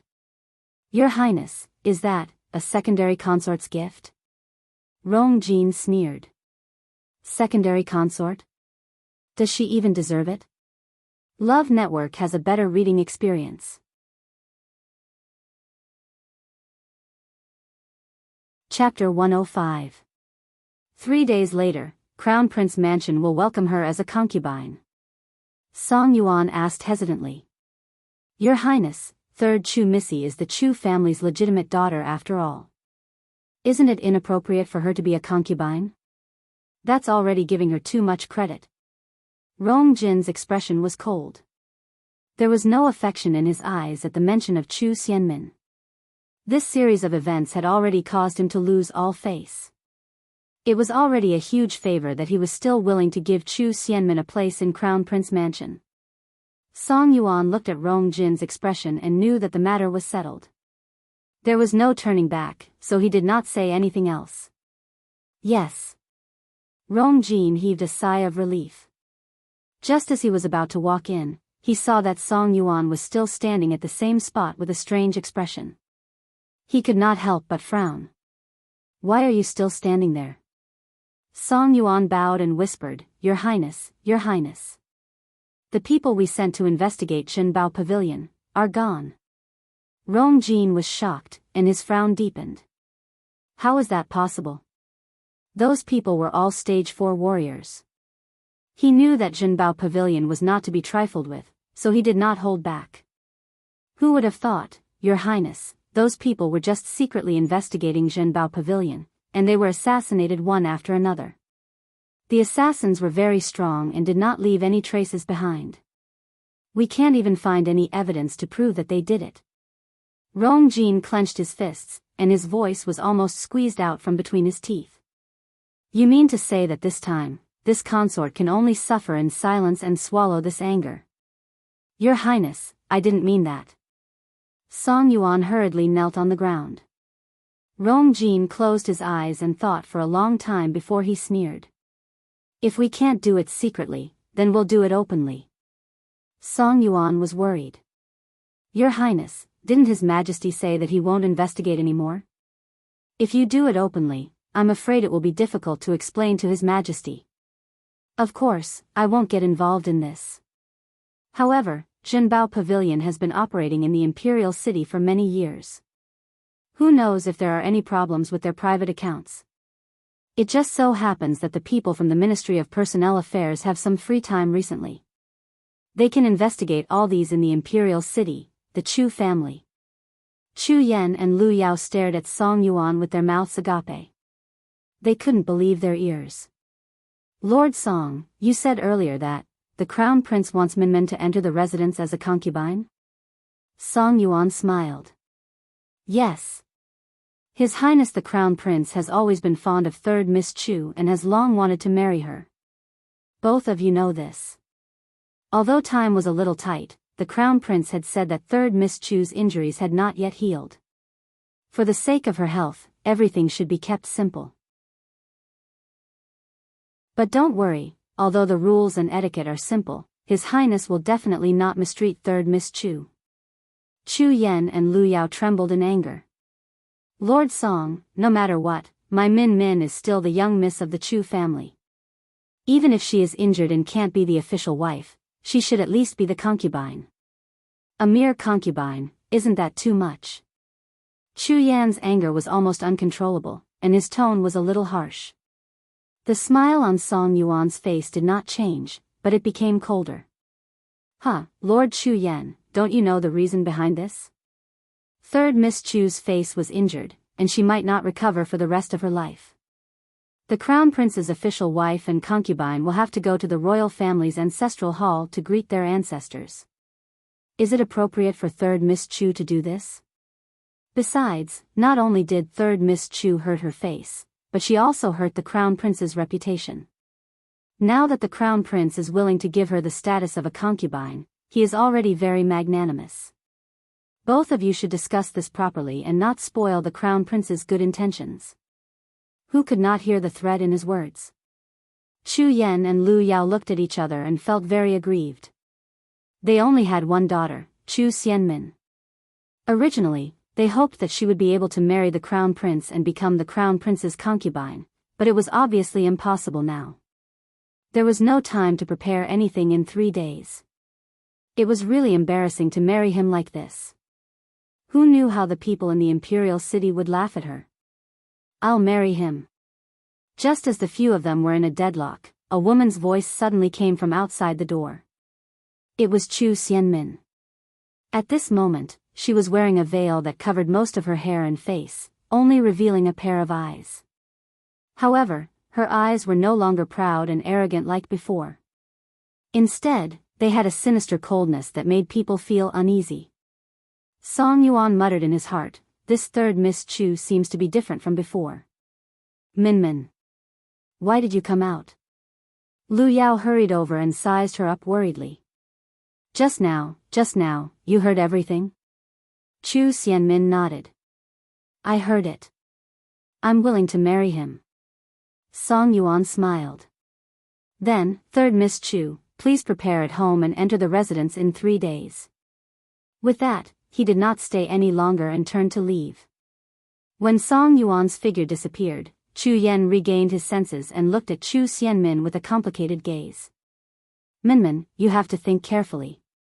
You'll be a concubine if you go. Chu Xianmin laughed at herself. What can I do now that I'm like this? The few of them fell silent. The Crown Prince mansion doesn't have a consort or a secondary consort. There are only a few concubines. I won't be bullied if I go. Besides, I don't intend to be a concubine for the rest of my life. Lu Yao's eyes lit up. Min, you mean, although my looks are disfigured, I still have my talent and abilities.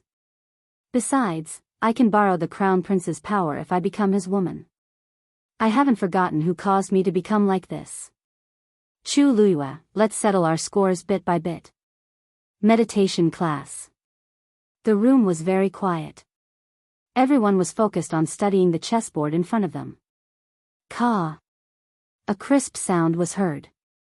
Gu Mingzhu had solved the first Xian formation. Dongfang Qing glanced at her and was surprised. He did not expect Gu Mingzhu to solve the first Xian formation after Si Ting. When Si Yang heard the sound, he could not help but turn around and look. He felt even more frustrated. Gu Mingzhu raised her chin proudly and looked at Chu Luyue in front of her. Such a simple Xian formation is just a piece of cake. Chu Luyue heard her and turned to look at her. You solved the first Xian formation? Why, are you surprised?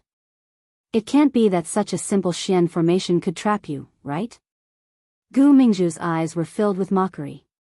Actually, as long as you have experienced systematic learning and guidance from a famous teacher, you will know the characteristics of Xian formations.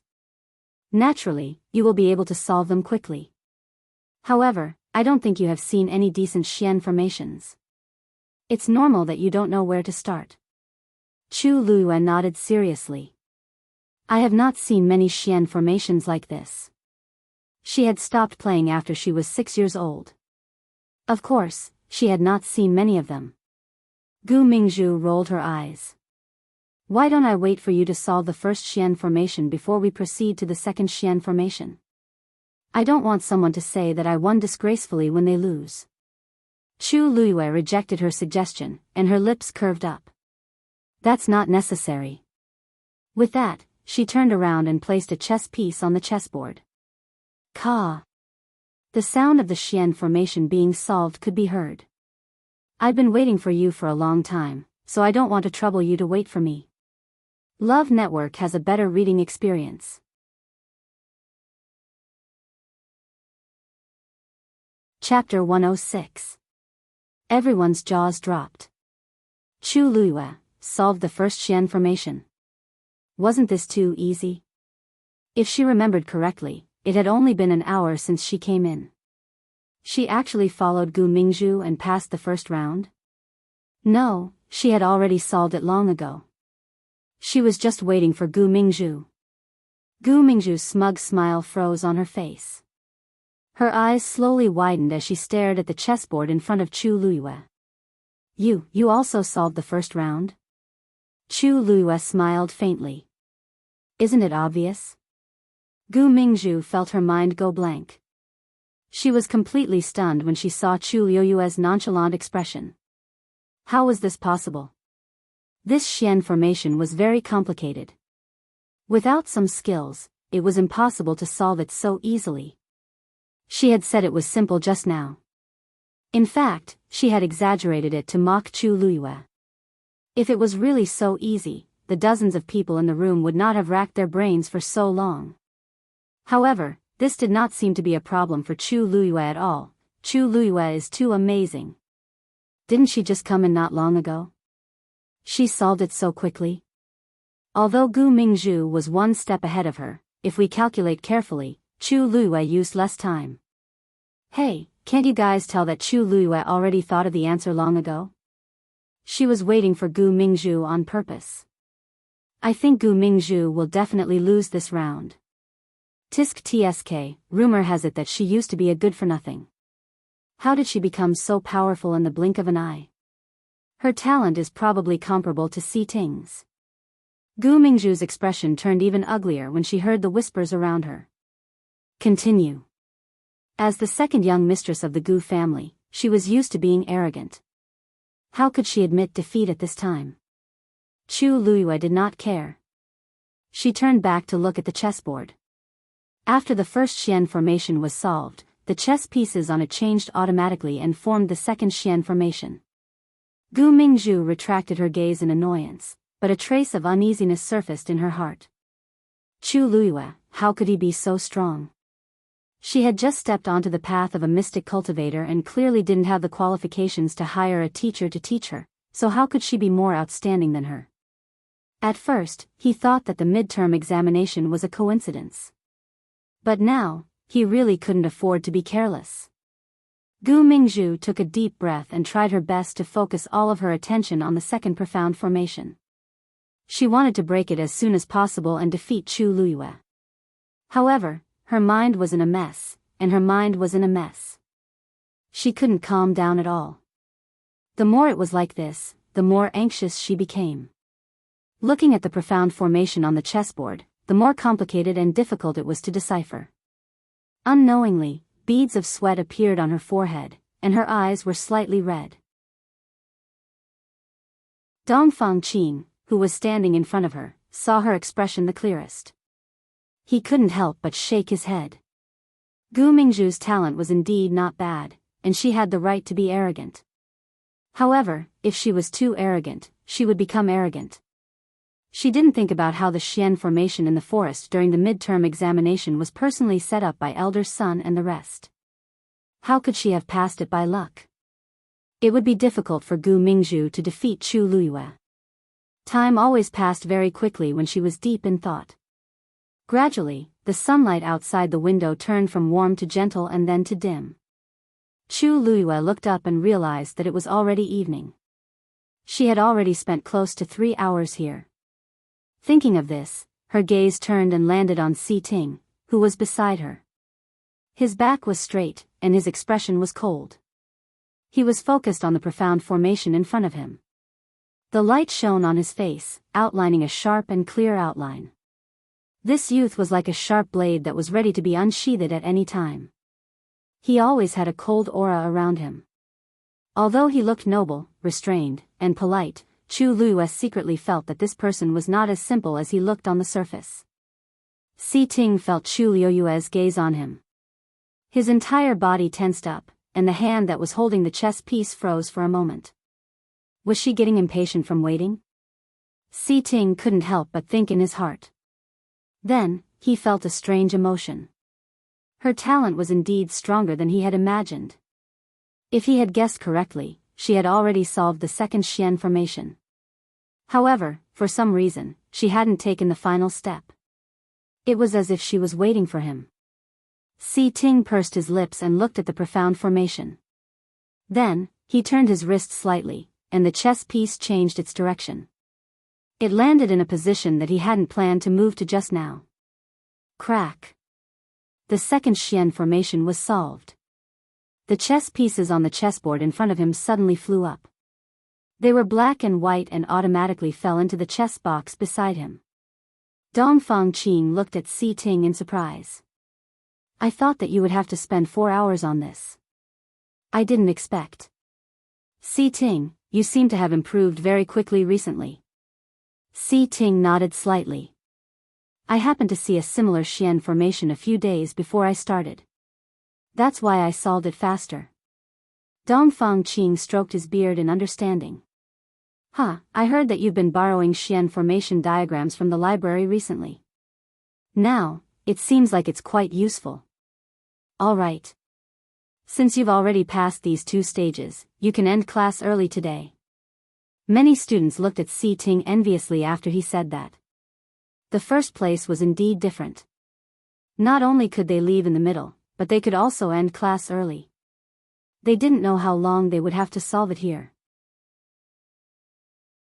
Si Yang couldn't help but hold his head and complain.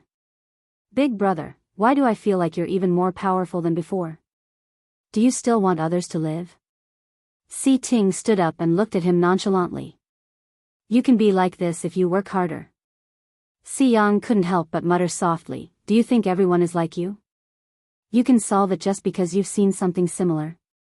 If that's the case, wouldn't everyone be a genius?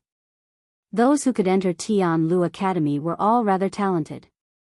However, there would always be someone better than them. When everyone gathered together, there would still be a distinction between the strong and the weak. Without a doubt, Si Ting was one of the outstanding ones. How can there be so many perverts in this world? Crack.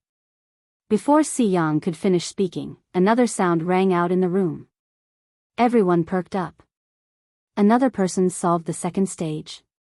When they looked in the direction of the voice at the same time, they were shocked on the spot again. That was because the sound came from the chessboard in front of Chu Luiyue. This. The person who solved the second Xian formation right after Si Ting was actually Chu Luiyue. Dongfang Qing was also taken aback. He unknowingly put down his crossed arms and quickly walked to Chu Luiyue's side. Almost at the same time, the chess pieces on Chu Luiyue's chessboard flew up and fell down on their own. Everyone no longer had any doubts when they saw this scene. Chu Luiyue had indeed solved 2 Xian formations consecutively. Chu Luiyue clapped his hands and stood up. He stretched his sore shoulders. It's finally over. Si Ting saw the relief on her face from the corner of his eye. The expression in his eyes softened, but it was fleeting as if it had never appeared. No one noticed. Si Yang looked at her in a daze. He finally could not help but curse softly. Damn pervert. Chu Luiyue glanced at him. Si Yang trembled and retracted his neck. For some reason, he felt that Chu Luiyue had an indescribable aura that made people not dare to provoke him. Chu Luiyue did not mind. He turned to look at Gu Mingzhu and smiled. Second young Mistress Gu, the two Xian formation diagrams that you promised earlier are mine now, right? Gu Mingzhu's face turned pale. To the Gu family, those diagrams were rare treasures. She dared to use them as a wager because she was impulsive and confident that she could beat Chu Luiyue. But now, she had lost. What should she do? Did Chu Luiyue really take advantage of her? Gu Mingzhu's expression changed. She suddenly thought of something and glared at Chu Luiyue. Si Ting just solved it and you also solved it. How can there be such a coincidence in this world? Chu Luiyue, you must have cheated. Digression, it should be up soon.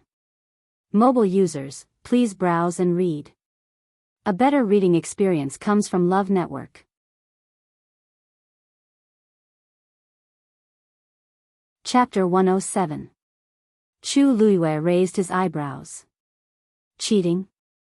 Are you saying that I was able to solve the Xian formation because I saw how Si Ting moved? Gu Mingzhu, Si Ting, and I are right in front of Mr. Dongfang. If we were to play any tricks, he would have seen it clearly. Are you suspecting that Mr. Dongfang is covering for me? Dongfang Qing frowned and looked at Gu Mingzhu. Gu Mingzhu, this is not a place for you to fool around. I am not fooling around. After saying that, Gu Mingzhu felt a little regretful. Saying that in front of teacher Dongfang, wasn't she just making things difficult for herself? But what could she do now that she had said it? She gritted her teeth and made up her mind.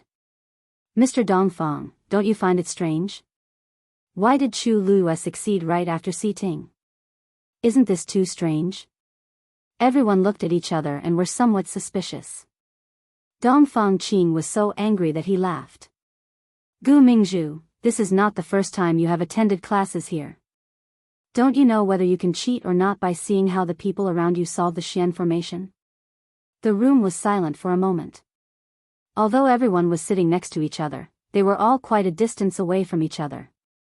It was not that easy to see what was going on around them. More importantly, this chessboard was used to train their ability to solve Xian formations. Usually, only the people in front of them could see clearly. From other positions, they could only see blurry shadows. Chu Luiyue and Si Ting were sitting next to each other, but from Chu Luiyue's position, they should not be able to see anything. Si Yang laughed out loud and mocked, "You're right. Gu Mingzhu, you are not far from my brother. You can see how he moved just by looking up. Why didn't you solve the second Xian formation?" Gu Mingzhu's face was red and she could not speak. Although I don't want to admit it, this pervert is quite talented. Do you think that elder son and the rest are so easily fooled? Pfft. Si Yang remembered clearly that elder son was full of praise for Chu Luiyue that day. At first, he didn't want to believe it, but later, he realized that Chu Luiyue was indeed not an ordinary person. Although he couldn't compare to him, he was willing to admit that he was powerful. How could he be like Gu Mingzhu? Gu Mingzhu, are you a sore loser? Gu Mingzhu glared at Si Yang. Shut up. Chu Luiyue smiled amiably. Second Miss Gu has a noble status, so she's definitely not someone who doesn't know what to say. Everyone present clearly heard the two scrolls of Xian formation diagrams mentioned earlier. If second Miss Gu were to renege on her debt, wouldn't that be too shameless? Who are you calling shameless? How could Gu Mingzhu not tell that Chu Luiyue was scolding her? She immediately became anxious. Chu Luiyue blinked in surprise. Second Miss Gu, what do you mean? Are you really not going to fulfill your end of the bet?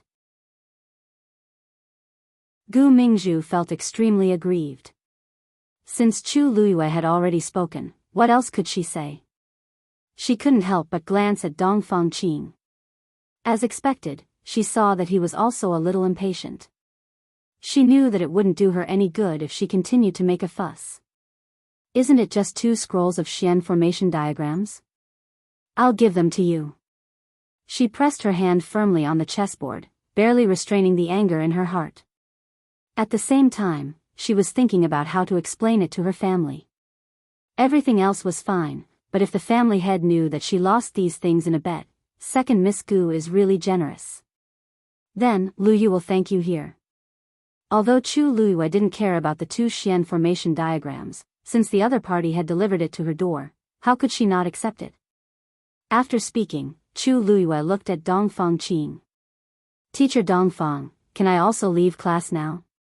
Dongfang Qing originally wanted to chat with her, but seeing that she seemed to want to leave, he didn't force her to stay. Of course. Thank you, Teacher Dongfang. After speaking, Chu Luiyue simply packed her things and walked out. Almost at the same time, Si Ting also said goodbye to Dongfang Qing and walked out with Chu Luiyue. Gu Mingzhu watched the two of them disappear together.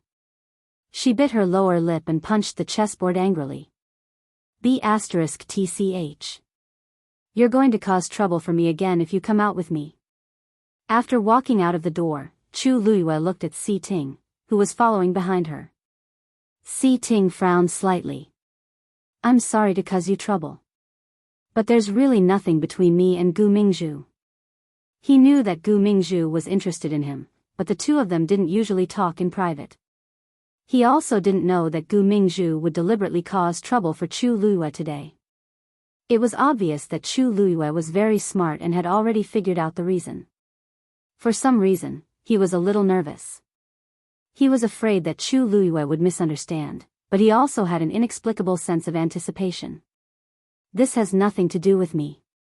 Chu Luiyue shook her head. Looking at the handsome young man in front of her, she thought that it was really easy to attract girls with his looks. She didn't care at first, but it wouldn't be good if it affected her. But I don't want something like this to happen again in the future.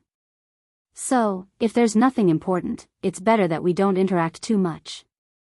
Hearing the distant politeness in the young girl's tone, Si Ting felt as if a bucket of cold water had been poured on his heart. His lips moved as if he wanted to explain, but on second thought, what right did he have to explain? After Chu Luiyue finished speaking, she walked forward and lightly said, I'm sorry. But I still have to thank you for today. Si Ting hesitated for a moment, then quickly walked forward and blocked her way. I promise that something like this won't happen again. But I also have a question that I hope you can answer. Chu Luiyue nodded and gestured for him to ask. Si Ting paused and stared at Chu Luiyue's clear, black, and bright eyes as he enunciated every word. He said slowly, You already solved the second Xian formation, didn't you? Chu Luiyue looked at him with interest and asked him a question in return. Aren't you the same? Si Ting was suddenly at a loss for words. He had always concealed it so well that even Dongfang Qing didn't notice it. But Chu Luiyue saw right through him. Chu Luiyue had long felt that something was wrong with Si Ting. Today, when they were in class together, she finally realized it. He was also hiding his talents and abilities.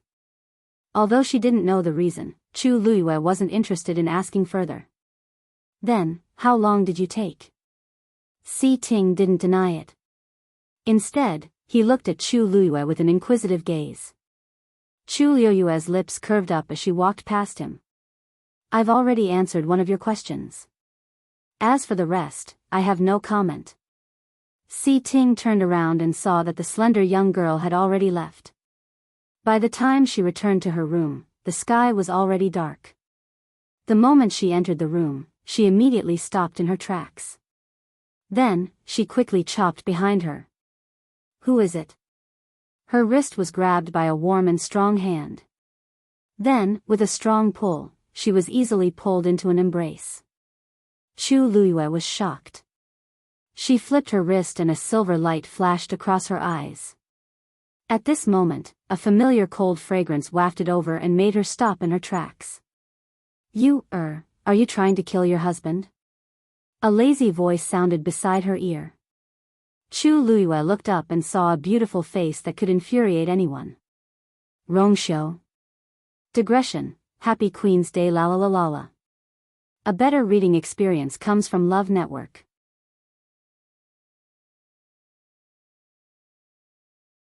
Chapter 108. Chu Luiyue raised her eyebrows slightly, took a step forward, and said with a smile that was not a smile, What is your highness trying to do? Rongxiu looked at her crafty black eyes that were like a fox's, sighed softly, and laughed softly. "I really don't know what to do with you." Before he finished speaking, his body moved, and he quickly grabbed both of her wrists, and then used one hand. Chapter 108, Waiting for You. Translator, Endless Fantasy Translation. Please wait for a moment. After the content has been updated, please refresh the page to get the latest update.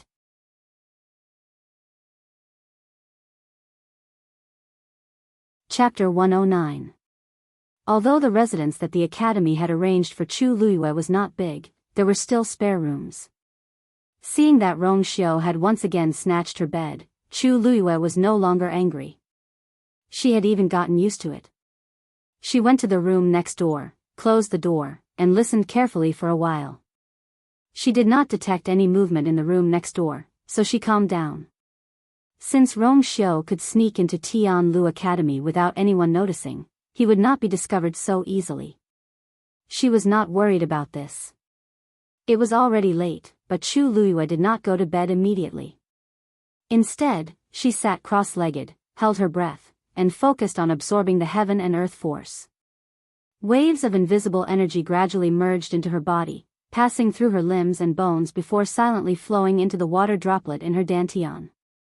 Ever since she had forged this special pill of origin and officially embarked on the path of cultivation again, Chu Luiyue had not relaxed for even a day. No matter how busy or tired she was, she would persevere in her cultivation and not waste a single drop of time. Although no one forced her, there was always a voice in her heart that kept reminding her that she still had many things to do. Being reborn was a great opportunity. She had to make herself stronger as soon as possible. After an unknown period of time, Chu Luiyue finally opened her eyes slowly and exhaled a mouthful of turbid air. She could feel the aura in her body growing stronger day by day. This body had the Daijing Yuan meridian after all, so it was much faster than ordinary people when cultivating. However, it was still not enough. She had been born with the Tianjing Yuan meridian in her previous life. Her talent was extraordinary, and the Daijing Yuan meridian she had now could not compare to it. However, she also knew that this matter could not be rushed. Her former enemy's status was much higher than hers, so she could only plan slowly. Previously, Si Yang had said that the first place of the midterm assessment would have the chance to meet the envoy from the Tianling dynasty. Calculating the time, it should be soon. Chu Luiyue finally wrote down a Xian formation diagram in her mind before finally resting. The next day, Chu Luiyue woke up early in the morning. After tidying up, she remembered that Rong Xiao was still sleeping in the room next door. She walked over and knocked on the door. No one agreed. He pushed the door open and saw that she had already left. Chu Luiyue face-bombed, not knowing whether to laugh or cry. The dignified princely seemed to really treat her place as an inn. However, it would be troublesome if he stayed here at this time. Chu Luiyue no longer paid attention to these, turned around and went out. "Hey, have you heard? Yesterday, during the Xian Master's meditation class, Gu Mingzhu challenged Chu Luiyue and lost 2 level 5 Xian formation diagrams. Are you serious? Wasn't Gu Mingzhu's talent also very strong? How could he lose to Chu Luiyue? Of course it's real." This matter had already spread throughout the entire academy. Gu Mingzhu is talented, but have you forgotten that Chu Luiyue got second place in the midterm assessment on his first day here? However, she really has guts. With Gu Mingzhu's status, she actually didn't give her any face. She didn't even give face to the crown prince, let alone others. I think this Chu Luiyue is really not someone to be trifled with. Chu Luiyue arrived at Jianghu Tower and heard the discussions from afar. After seeing her figure, these voices quickly disappeared. Everyone looked at her with an uneasy expression. Perhaps many people from the Xian Master's side had not seen Chu Luiyue before, but Chu Luiyue was very famous among the warriors. When she was competing with Chu Xianmin that day, the warriors were all present. However, Chu Luiyue turned a deaf ear to all these and walked straight to Jianghu Tower. "Wait!" A provocative voice sounded, and Chu Luiyue looked up. The person blocking her path was none other than Lu Fian. "What's the matter?" Chu Luiyue asked lightly. Lu Fian's thin brows knitted together. Her already sharp voice became even more ear-piercing when she raised it. Of course, there's something. Chu Luiyue, what are you doing here? Chu Luiyue said matter-of-factly, to cultivate, of course. This is the territory of martial artists. Who knows what intentions a Xian cultivator like you has by coming here? Lu Fian had been bullied by Chu Luiyue the day before and did not sleep well the entire night. No matter how she thought about it, she felt aggrieved. Just as she was thinking about how to deal with her, Chu Luiyue came knocking on her door. There were many warriors here, so she was not afraid of Chu Luiyue. Upon hearing this, Chu Luiyue's calm expression finally changed. She raised her brows slightly and asked, "The warrior's territory is the warrior's territory. This is a warrior's territory. Am I, the person who won first place in the warrior competition, not qualified to come here?" Lu Fian was stunned. She then remembered that although Chu Luiyue had gone to the Xian master's side to cultivate, she had indeed won the warrior's first place during the midterm assessment. She was actually more qualified than anyone else to come here. Lu Fian's expression froze. "My time is very precious. If you continue to obstruct me, I can't guarantee what I will do." Chu Luiyue's expression was calm, and her tone was indifferent, as though she was talking about something unimportant. But it was precisely this attitude that made Lu Fian feel an inexplicable fear. She almost subconsciously took a step back, but with so many people watching, she felt even more indignant. When Chu Luiyue walked past, she could not help but curse in a low voice. "What's there to be proud of? You're just a stray dog." Without the support of an aristocratic family, what capabilities could Chu Luiyue have? Upon hearing this, Chu Luiyue did not stop and only laughed faintly. This was not the first time she had heard such words, but she did not care at all. In everyone's eyes, the Chu family was large and had a stable foundation. But to her and Chu Ning, it was nothing more than a dirty and smelly cage. The sooner she could leave, the sooner she would be happy. As for Lu Fian, who did not know how to speak, she could deal with her another day. Seeing that Chu Luiyue ignored her, Lu Fian thought that she was afraid. She could not help but feel more confident and said to the people behind her, "Did you see that? Chu Luiyue is just doing well on the surface. She has offended the Chu family and the crown prince. She will suffer in the future." When she said this, she did not get the agreement she expected. The few women looked at each other and hesitated for a long time before saying hesitantly, I heard that the Chu family's situation is not very good now. They said that the crown prince is going to marry into the Chu family in 2 days, but Minmin seems to be just a concubine. In the past, everyone thought that Chu Xianmin's position as the crown princess was secure, and they thought highly of the Chu family. But it was different now. Chu Xianmin married into the crown prince's family with such a status. It was equivalent to giving the Chu family a slap. The Chu family was in a worse situation. On the other hand, Chu Luiyue's life after leaving the Chu family was smooth sailing. The expression in Lu Fian's eyes changed. She deliberately sighed and put on a sorrowful expression. Minmin has already been disfigured. The position of the crown princess naturally has to be given to someone else. When is the date? We have to go together and support her. There were not many opportunities to see the crown prince. She would not miss it. At this moment, Chu Luiyue had already reached Jiuyou Tower. An elder in a white robe was sitting in front of the door, pretending to be asleep. Before every student entered, they had to stop in front of the elder for a moment. Chu Luiyue saw that they all took off the nameplate on their left chest and placed it on a square black jade in front of the elder before picking it up. She walked closer and saw that a few lines of words would appear on the jade whenever the nameplate was placed on the jade. Soon, it was her turn. She had just placed her nameplate on the jade when the elder suddenly opened his eyes. "Are you the girl who got first place in the midterm assessment, Chu Luiyue?" He pursed his lips. "Why didn't you register your Yuan Meridian level?"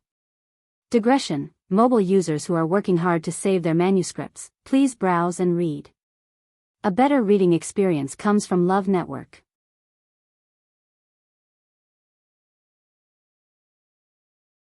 Chapter 110. Chu Luiyue paused. I don't know about this. The elder chuckled and waved his hand. It's normal that you didn't register. Every year, when new students enter the academy, they will be tested and registered together. But your situation is special, so it's normal that you don't have this. You can find some time to take the test later.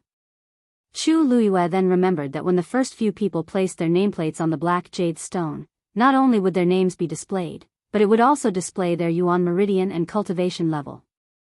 But when she placed her nameplate on the stone, only her name was displayed. No, there was a number behind it. 19. Chu Luiyue looked at the number behind her name strangely. This is the time you have to cultivate in Jianghu Tower. According to the results of the midterm assessment, every student will be allocated a different amount of time to cultivate. You came in second in the Xian Master assessment and first in the Warrior assessment, so you have exactly 38 hours in total. The elder was very patient and explained it to Chu Luiyue. After he finished speaking, Chu Luiyue clearly felt that many people around her looked at her again. Unlike the curiosity and reverence from before, Chu Luiyue felt more envy this time. Envy? Could it be because of these 38 hours? Chu Luiyue knew that there were conditions for entering Jianghu Tower to cultivate, but now it seemed that it was more difficult than she had imagined. She had obtained such results in only 38 hours. It was easy to imagine how much time others had. Teacher, can I freely allocate these 38 hours? The elder smiled slyly. Of course it's not that simple. Although you have a lot of time, there's a limit to the amount of time you can cultivate every day. Most Xian masters and celestial physicians didn't care about this aspect of cultivation, so they rarely came to Jianghu Tower to absorb force. Most of them were martial artists. After all, the force density in Jianghu Tower was much higher than outside. If one could cultivate inside, their speed would increase by a lot. To any martial artist, this was an enormous temptation. And this time is naturally divided according to the martial artist's level. Rank 1 warriors spend 2 hours a day, rank 2 warriors spend 4 hours, and so on and so forth. The old man's eyes sparkled with excitement and curiosity as he stared at Chu Luiyue. I heard that you defeated Chu Xianmin previously. You should be a stage 3 warrior now, right? When Chu Luiyue heard him mention the martial artist rank, he knew something was wrong. She was not weak, but who would have thought that she had just broken through to become a stage 1 warrior? No matter how hard she tried, the thing in her dantian refused to add another line. Chu Luiyue couldn't do anything about it. She had no choice but to bite the bullet and say, Student. Rank 1 warrior. The Chu clan. First elder, do you mean that you don't intend to give Minmin a dowry? Although Chu Yan and Lu Yao were unwilling to let their daughter marry into the crown prince's residence as a concubine, they had no other choice but to agree. 3 days was too rushed, so they could only prepare as much dowry as possible to make Chu Xianmin's life easier after she married into the crown prince's residence. However, they didn't expect to be stopped by the first elder. The first elder was expressionless. The crown prince's residence hasn't been earning much in recent years. Both of you know this best. Now that the date has been set in a hurry, there's no time to prepare so much dowry. Chu Yan suppressed his anger. Minmin is going to marry into the crown prince's residence. This represents the Chu family's face.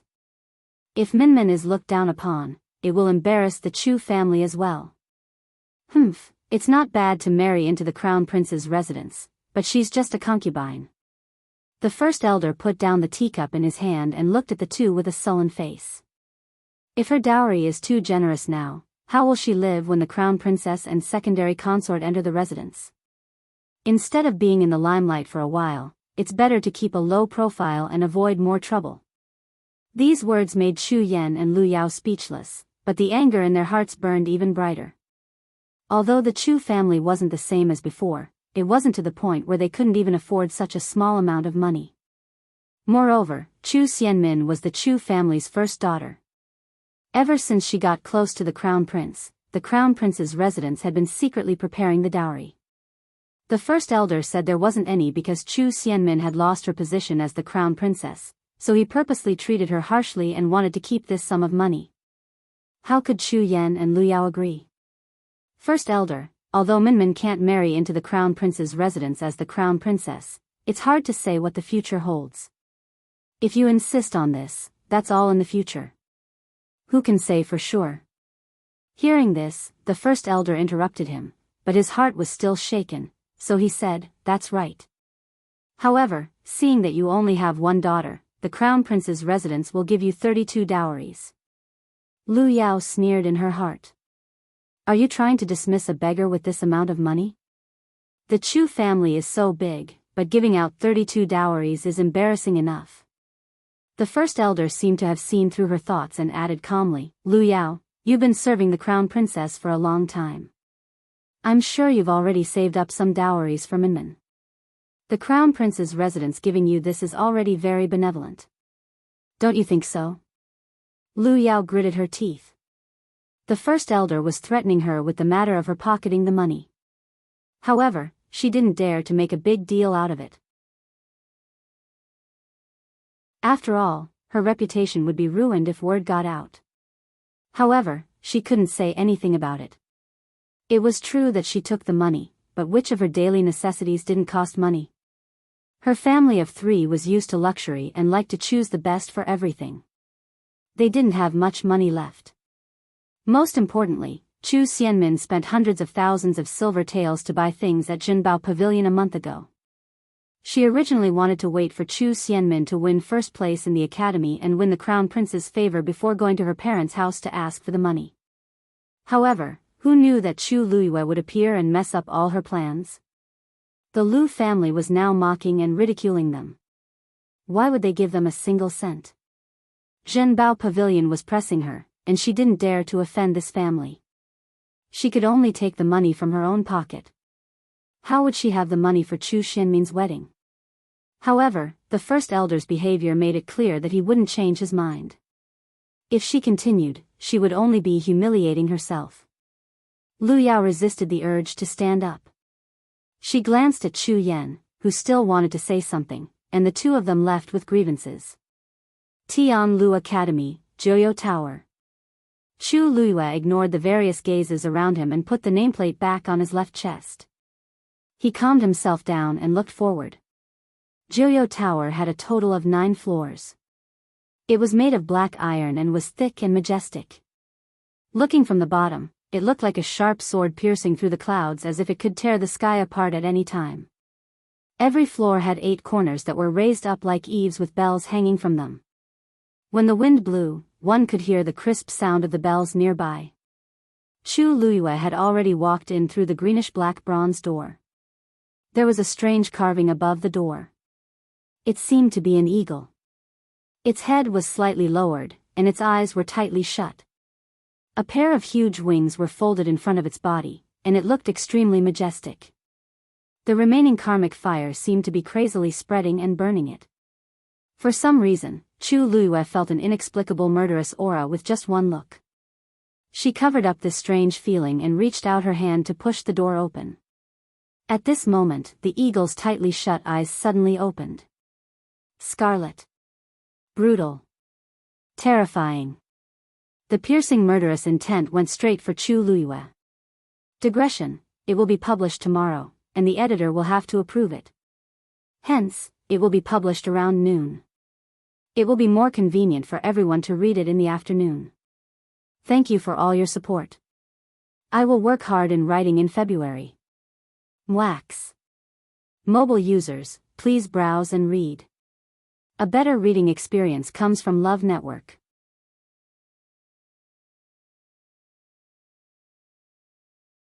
Chapter 111. The next moment, a flame seemed to gather under the palm she placed on the door, burning wildly. In an instant, the flames seemed to have spread from her palm to her entire body. The scorching heat surrounded her in an instant. Every inch of her body felt as if it had been burned by a raging fire. Her internal organs felt as if they were being gripped tightly by something, and the pain pierced her heart. Chu Luiyue was shocked and furious. This flame was actually trying to kill her. She wanted to retreat, but she realized that she couldn't move at all. It was as if her entire body was being controlled. The flame had already rapidly burned through her limbs and bones, heading for her dantian. That biting cold and terrifying murderous intent made Chu Liuyue's hair stand on end. The dantian was the most important part of a cultivator. Once it was damaged, one would never be able to cultivate for the rest of their lives. This thing was actually here for this. However, just as the powerful force was about to enter her dantian, the water droplet that had been quietly floating in Chu Liuyue's dantian suddenly started spinning rapidly. Boom! An invisible suppressive force shot out from Chu Liuyue's body and went straight for him. Chu Liuyue could even clearly feel the two forces colliding fiercely, and the terrifying force spread throughout her body. At this moment, Chu Liuyue felt as if there was lava bursting in her body, and there wasn't a single part of her body that wasn't painful. Fortunately, the force that burst forth from the water droplet was extremely strong, and it almost destroyed the force that wanted to kill Chu Liuyue. Only then did the terrifying pain gradually dissipate. However, Chu Liuyue didn't dare to relax. Her eyes were fixed on the picture on the door. When she looked, she realized that the eagle's eyes were already closed. It was as if everything that had just happened had never happened. Chu Liuyue gradually clenched her fists tightly. No. That definitely wasn't an illusion. If not for the power of the water droplet, she would probably have been a dead person by now. She never would have thought that she would be on the brink of death before even entering Jianghu Tower. What's wrong? Is there a problem? Seeing Chu Liuyue standing in front of the door without moving, the old man asked doubtfully. Chu Liuyue turned around to take a look. The old man and the people around him didn't seem to have noticed what had happened in that instant. Her mind raced as she shook her head. Nothing. After saying that, she didn't stay any longer and walked in. Jianghu Tower had a total of 9 floors. The space inside was very spacious, and there were many partitioned rooms. The people who had come in earlier had already familiarized themselves with the place and were heading towards the rooms that they liked to cultivate in. Right in the middle was a spiral staircase, obviously leading to the top. Some people didn't stop at the first floor, but instead went straight up. In Jianghu Tower, the higher the floor, the denser the force. However, each layer was separated by a barrier. Anyone who wanted to enter the higher floors to cultivate would have to pass through the barrier. And this depended on one's own ability. Generally, low-level students could only cultivate on the first floor. Chu Liuyue wasn't in a hurry to choose a room to cultivate in. Instead, she stood still and lowered her head to look at her palm. A charred mark could be clearly seen. She had placed her hand on the door just now. That terrifying flame had also entered her body through her palm. This burn mark was the best proof of what had just happened. But, why did this happen? There was clearly no problem for other students to enter Jianghu Tower. Why did this happen to her alone? Why did that eagle suddenly open its eyes and have such a strong murderous intent towards her? Perhaps, that murderous intent wasn't directed at her, but at the water droplet in her dantian? Chu Liuyue furrowed her brows, but she didn't have an answer. Chu Liuyue, haven't you chosen a room yet? A voice suddenly sounded from behind her. Chu Liuyue turned around and saw an unfamiliar girl's face. That girl was pretty, and her almond-shaped eyes were extremely cute. She raised her hand and pointed to the side. Actually, there isn't much difference between the rooms on the first floor. You can just choose one to cultivate in. However, the names that appear on the door are signs that someone has already entered. You can just choose those that are empty. Chu Liuyue nodded. Thank you. That girl grinned. What's there to thank me for? My name is Mu Hongyu. You can just call me Hongyu. Chu Liuyue couldn't help but laugh. So this girl was a sociable person. She quite liked her character. However, she didn't know her, so why did she seem so friendly? Okay. You can call me Liuyu then. Mu Hongyu sized up Chu Liuyue curiously. You're really different from the rumors. Chu Luiyue didn't need to ask to guess what those so-called rumors said about her, but she wasn't interested in asking. Others can't wait to avoid me. Why are you taking the initiative to help me? Mu Hongyu snorted. You taught Chu Xianmin a lesson, so I'm naturally on your side. The enemy of my enemy is my friend. Chu Luiyue was amused. She felt that this girl was purposely helping her because she had a grudge against Chu Xianmin. However, she also agreed with what she said. I'm not talking to you anymore. I still have to go up and cultivate. After Mu Hongyu finished speaking, she simply turned around and walked upstairs.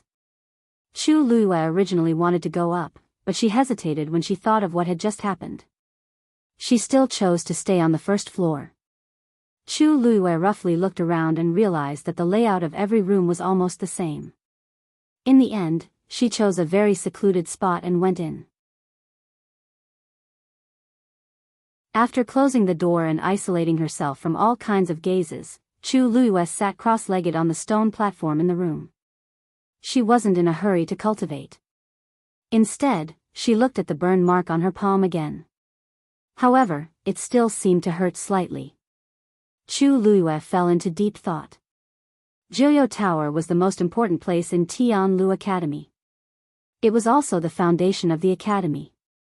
If anything happened, the teachers in the academy would definitely not sit back and do nothing. However, that elder was so close to her just now, but he didn't seem to have noticed anything. Chu Luiyue couldn't guarantee that no one else knew about this, but the most important thing now was to figure out why Jianghu Tower was targeting her. Or rather, it was targeting the water droplet in her body. Where exactly did you come from? How did you get into so much trouble?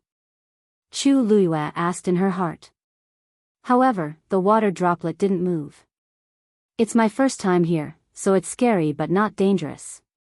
However, this won't happen again in the future, right? Chu Luiyue's eyelids twitched.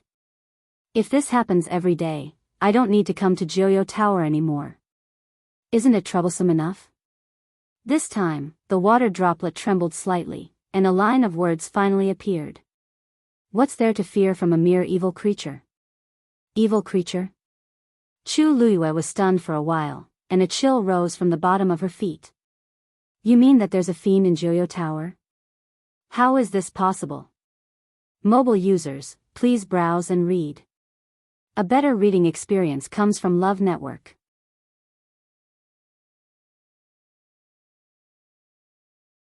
Chapter 112. Below Jianghu Tower was a pit of heavenly origins. It was because of this that the heaven and earth force in the tower was so abundant. To cultivators, this was a good place to quickly improve their cultivation. But to fiends, it was the opposite. The pit of heavenly origins was a natural force treasure trove. It contained rich heaven and earth force, but it was also mixed with many impurities. If one absorbed too much, it would cause harm to the cultivator's body. If it was light, it would damage one's yuan meridian, and if it was heavy, it would cause death. Cultivators could use all kinds of methods to expel these impurities, but fiends could not. Moreover, fiends were mostly cruel and vicious, so the pit of heavenly origins had a greater impact on them. If they stayed for too long, they would easily lose their minds and eventually go berserk. They might even explode and die. Jianghu Tower was built above the pit of heavenly origins. How could there be fiends here? The words on the water droplet dissipated quickly. It had no intention of explaining. Chu Luiyue frowned. Although this statement was absurd, she inexplicably believed it in her heart. When the eagle opened its eyes, she was very sure that it was the aura of a fiend. But, why did the academy do this? Whether it was to the fiends or the students cultivating in the tower, this was a great hidden danger. And as the dean, did Master know about this? Prince Li's mansion. Seeing that his master had finally returned, Umo hurriedly went to welcome him. Master, you're back. Rong Xiao nodded, looking relaxed. Umo saw the faint smile at the corner of his mouth and was surprised. As long as he stayed with that person for a period of time, his master's mood would always improve. He really had to give it to him. Looks like Master had a good night's rest. Rongxiu raised his eyebrows. Was the mansion still lively yesterday? Umo bowed. Yes, the other party sent another group of people. They wanted to break into your bedroom to find out what was going on, but we took them down. Still suicide soldiers? Yes, they were the same as the people who came 2 days ago.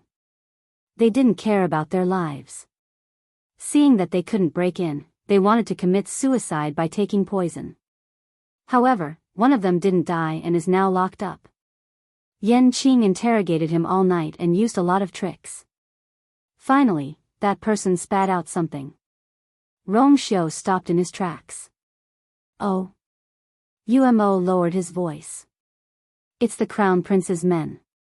Rongxiu smiled. After so many years, it's still the same trick. He's not tired, but I'm tired. Umo asked hesitantly. Master, what do you think of this person? Is Third Imperial Brother still in the Imperial capital? Rongxiu suddenly asked. Yes. His Majesty said that His Highness, the Third Prince, had been fighting at the border for many years and had suffered a lot. Now that there is no war and the Third Prince has reached the age to marry and have children, His Majesty's intention is to let the Third Prince stay in the Imperial capital. Rongxiu chuckled. Rongjiu had made great contributions in the Northwest Army, and his reputation was at its peak. How could father be at ease and let him go back? Staying in the Imperial capital was the safest option. I've been back for a long time, but I haven't visited Third Imperial Brother. Tell Yan Qing to bring him along. I'll give Third Imperial Brother a big gift. Yes. Rongjiu joined the army at a young age and was always outside. In the past, he would only stay in the palace for a few days before leaving. However, when he came back this time, Emperor Zhaowen said that he was old enough to stay in the palace. Hence, he specially prepared a mansion for him outside the palace. The size of this mansion was actually similar to Rongxiu's princely mansion. However, the decree to confer him a prince had not been passed down. Rongjiu originally had some hope, but after waiting day after day, Emperor Zhaowen repeatedly refused to let him go back. Hence, he understood what was going on. Conferring him a prince was a small matter, trapping him in the imperial capital was a big matter. The Northwest Army kept inviting him back, but Rongjiu knew that it would be difficult this time. After thinking this through, he calmed down and continued to stay in the imperial capital as if he didn't notice the emperor's fear at all. In the backyard, Rongjiu and Rongfeng were sparring. The two of them exchanged blows with each other. Rongfeng was quite talented, and he had been diligently cultivating with the teachers in the palace. He was only 15 years old, but he was already a stage 3 warrior. However, compared to Rongjiu, who had been on the battlefield for a long time, he was still inexperienced. After 10 rounds, Rongjiu found an opportunity to stab Rongfeng with his spear and easily sent Rongfeng's sword flying. Rongfeng looked at the sword that fell to the ground and smiled bitterly. Third brother, can't you go easy on me? It's so boring every time. Rongjiu twirled his spear. Who would go easy on you on the battlefield? Rongfeng was speechless, but he immediately shrugged and smiled proudly. I know you're doing this for my own good, third brother. Those people in the palace tiptoe around me every time I fight. It's so annoying. Rongjiu's lips twitched. Then, why don't you go to Tianlu Academy? The teachers there won't be like this. The Crown Prince is there. I don't want to go. Rongfeng rolled his eyes. I've been compared to him since I was young. Isn't it annoying? Upon hearing this, Rongjiu looked at him fixedly. So, you've been hiding your abilities and pretending that you're not as good as him? Who dares to be more outstanding than the Crown Prince? Isn't that finding trouble for myself? I'm not that bored. Rongfeng threw himself onto the rattan chair at the side. Didn't you see that seventh brother hasn't returned to the imperial city for 10 years? Just because he was conferred the title of prince, he got himself into so much trouble. Third brother, I think you're a thorn in his side even in the imperial city. Rongjio was about to speak when he suddenly saw his trusted aide walking over quickly. Third Prince, someone from Princely Mansion said that Princely has a gift for you. It's already outside the door. Gift? Bring it in. Rong Feng followed closely behind, looking curious. Third brother, what gift did seventh brother give you? Isn't your birthday still early? Rongjio didn't say anything, but he was thinking in his heart. Very quickly, a wooden box was carried in. Rongjio narrowed his eyes, turned his wrist, and stabbed his spear out. The wooden box opened. A thick smell of blood assaulted his nostrils. Inside the wooden box was a person covered in wounds and blood. His entire body was twisted into a strange position and stuffed into the wooden box. Just one look was enough to make one shiver. Rong Feng gasped. He had never seen such a scene before. His expression changed drastically, and he started retching. Rongjio looked at him and frowned. Third brother. This is a dead person. Rong Feng said with difficulty. Why did seventh brother give you this? The person beside him reminded him, His Highness isn't dead yet. Your Highness, this person is not dead yet. He just fainted from excessive blood loss. Rongjio stepped forward. Third brother, don't go over. Rongjio flicked his spear, and something flew out. It was a small seal. Rongjio picked up the seal and looked at it carefully. His expression changed slightly. He thought for a moment. Lock this person up and keep him alive. We can't let him die. Then, he turned around and left. Upon seeing this, Rong Feng hurriedly followed. Third brother, where are you going? Rongjio didn't look back. Since Rongjio had given him such a big gift, he naturally had to accept it. Mobile users, please browse for a better reading experience from Love Network.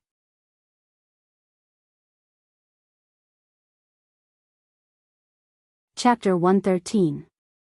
3 days passed quickly, and it was Chu Liuyue's wedding day in the blink of an eye. However, other than her own residence that was slightly decorated, the rest of the Chu family did not have the slightest bit of festive spirit. In the past, when the residents held a wedding, the servants would fight to be the first to do the work. On one hand, they wanted to leave a good impression in front of their masters, and on the other hand, they wanted to get more money. However, Chu Xianmin's courtyard was cold and cheerless. Only a few servants, who usually served her here, were busy with work. If not for the fact that they could not avoid it, they would not have come. The entire residence knew that although Chu Xianmin was marrying into the Crown Prince Mansion, she was only marrying into the Crown Prince Mansion as a concubine. It was not presentable. Because of this, the first elder did not even prepare any dowry for her. It was obvious that this wedding was not a joyous occasion.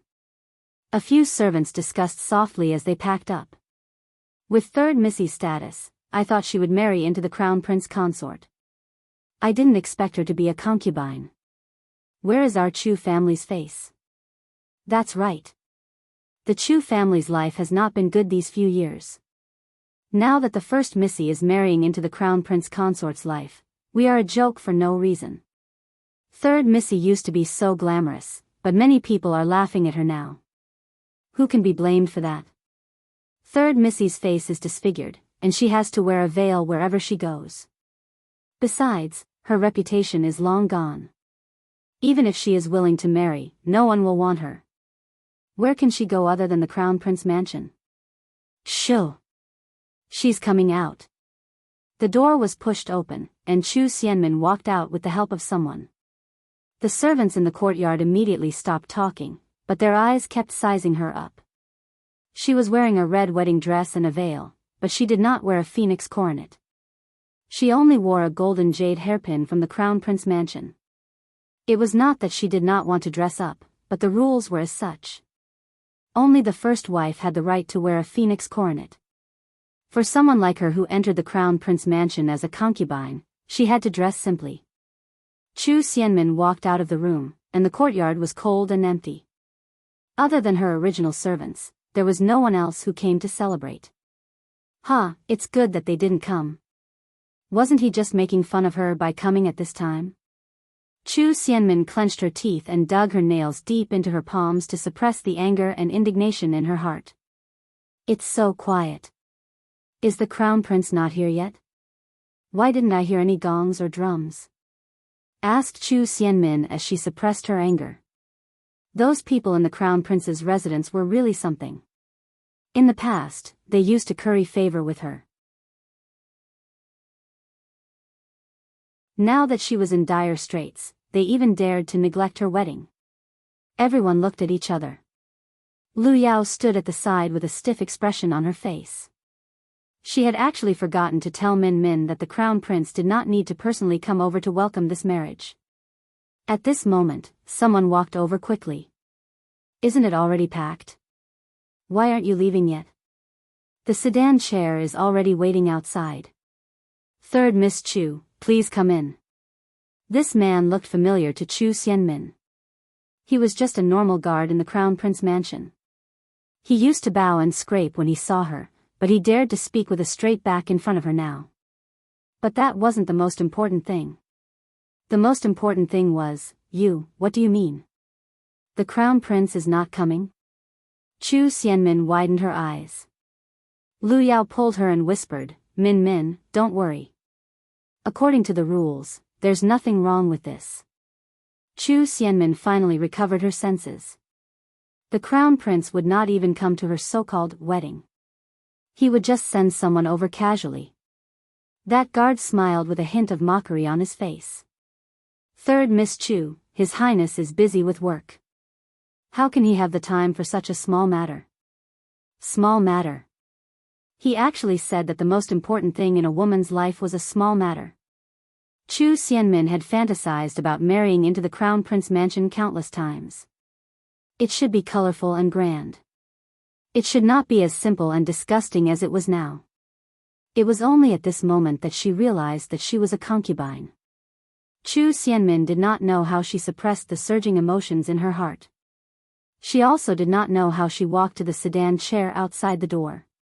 Only when she reached the crown prince mansion's door did she finally recover her senses. She lifted the curtain at the side and looked outside. The crown prince mansion's door was tightly shut. It did not look like a wedding was going to be held. Yes. She could only enter through the small door. A strong sense of humiliation welled up in her heart. Chu Xianmin was born to be favored by the heavens. She had been the object of envy for so many years. When had she ever been so lowly? Her hatred for Chu Luiyue increased by another level. The servant brought her to a yard in the backyard of the Crown Prince Mansion. Tingfeng Garden will be your residence in the future. The Crown Prince has something important to do today, so he won't be able to come. You can wait here for now. After saying this, the person who brought her here turned around and left. Chu Xianmin took a look and saw a few servants and page boys standing outside. They must have been sent to serve her. She was extremely aggrieved at this point, so she could not care about them. There was only one way left for her now. No matter what, she had to win the Crown Prince's favor. Chu Xianmin waited for an entire day. It wasn't until night fell that the courtyard suddenly became lively. Greetings, Your Highness. Hearing this voice, Chu Xianmin hurriedly stood up to welcome him. Rong Jin had already pushed the door open and entered. Your Highness, you're finally here. After the previous incident, Rong Jin disliked Chu Xianmin. Now that he was forced to marry her under his father's pressure, he did not even want to see her face. Hence, he was busy the entire day and only came at night. As soon as he entered, he saw a familiar figure. Chu Xianmin was wearing a red wedding dress and stood there prettily. The warm and dim candlelight in the room enveloped her in a layer of hazy light, which added a rare charm to her. Even though she was not dressed to the nines today, the cut of the wedding dress was appropriate, outlining her exquisite and slender figure. Her slender waist could be held with one arm. Rong Jin looked at her and squinted his eyes. Chu Xianmin was indeed beautiful without mentioning anything else. The red veil covered her face, revealing only a pair of timid and sparkling eyes. They were especially seductive. Rongjin walked toward her, and his voice became much gentler. There were too many things today, and I couldn't get away. That's why I'm late. Minmin, you won't blame me, right? Why would I? Your Highness's matters are the most important. I'm already very happy that you still care about me, said Chu Xianmin with a smile, but her eyes were filled with tears, making her look pitiful. This time, Rongjin's heart ached even more. He gently touched her shoulder with one hand and was a little tempted. As he spoke, he wanted to pull her veil.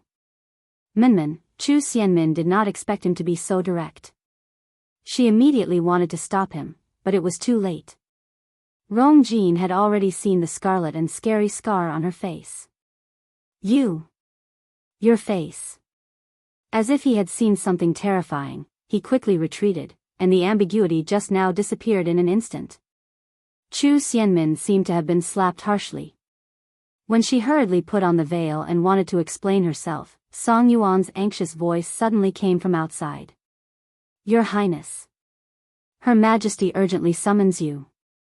Mobile users, please browse and read. A better reading experience comes from the Love Network.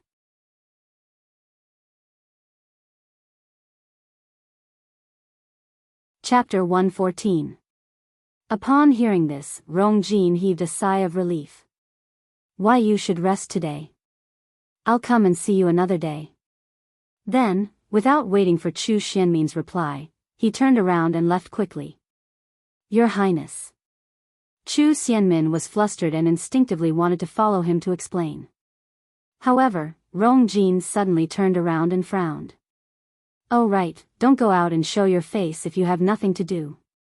You can still go to the academy, but your face. You should wear your veil. Then, he hurriedly left as if there was a ferocious beast chasing after him. Once he thought of that frightening face, he felt his stomach churn. To think that I actually thought she was beautiful just now. How disgusting. Rongjin's figure quickly disappeared, and only Chu Xianmin was left in the room. She stood there in a daze and laughed softly after a long time. However, there was only coldness and hatred left in her laughter. It's already so late. Why did father suddenly summon me? What happened? Rongjin asked Song Yuan as he walked out of Ting Feng Garden quickly. Your Highness, I don't know either. Eunuch Min came personally. It seems like it's urgent. As he spoke, Rongjin looked up and indeed saw Eunuch Min's figure. He was even more confused. What exactly happened that made Eunuch Min come so late? Eunuch Min anxiously paced back and forth. When he saw Rongjin from afar, he immediately went forward. Io, Your Highness, you're finally out. His Majesty is waiting for you. Let's go quickly. Rongjin knitted his brows. Why the rush? Eunuch Min, what exactly happened? Your Highness, I don't know about this either.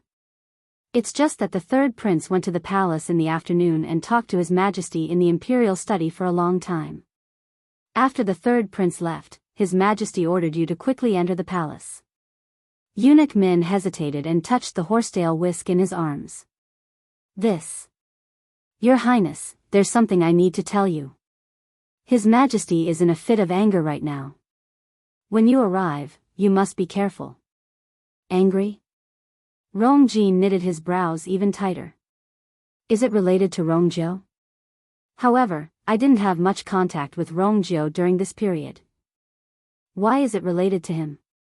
Thank you, Eunuch Min. Rongjin did not ask further and entered the palace with Eunuch Min. The midsummer night was especially hot. Rongjin was drenched in sweat when he rushed to the imperial study. However, when he entered and saw his father's cold expression, his heart instantly turned cold. Imperial Father. Emperor Jiawen suddenly raised his hand and threw the inkstone on the table at Rongjin. Rongjin didn't dare to dodge and took it head-on. A wound immediately appeared on his forehead, and blood gushed out. He knew something was wrong and immediately knelt down. Imperial Father, if you want to teach this son a lesson, this son will accept it. But can you tell me why exactly? Don't you know what you've done? Emperor Jiawen rudely interrupted him, and his face turned green. This was Rong Jin's first time seeing him like this, and his heart kept sinking. What was going on?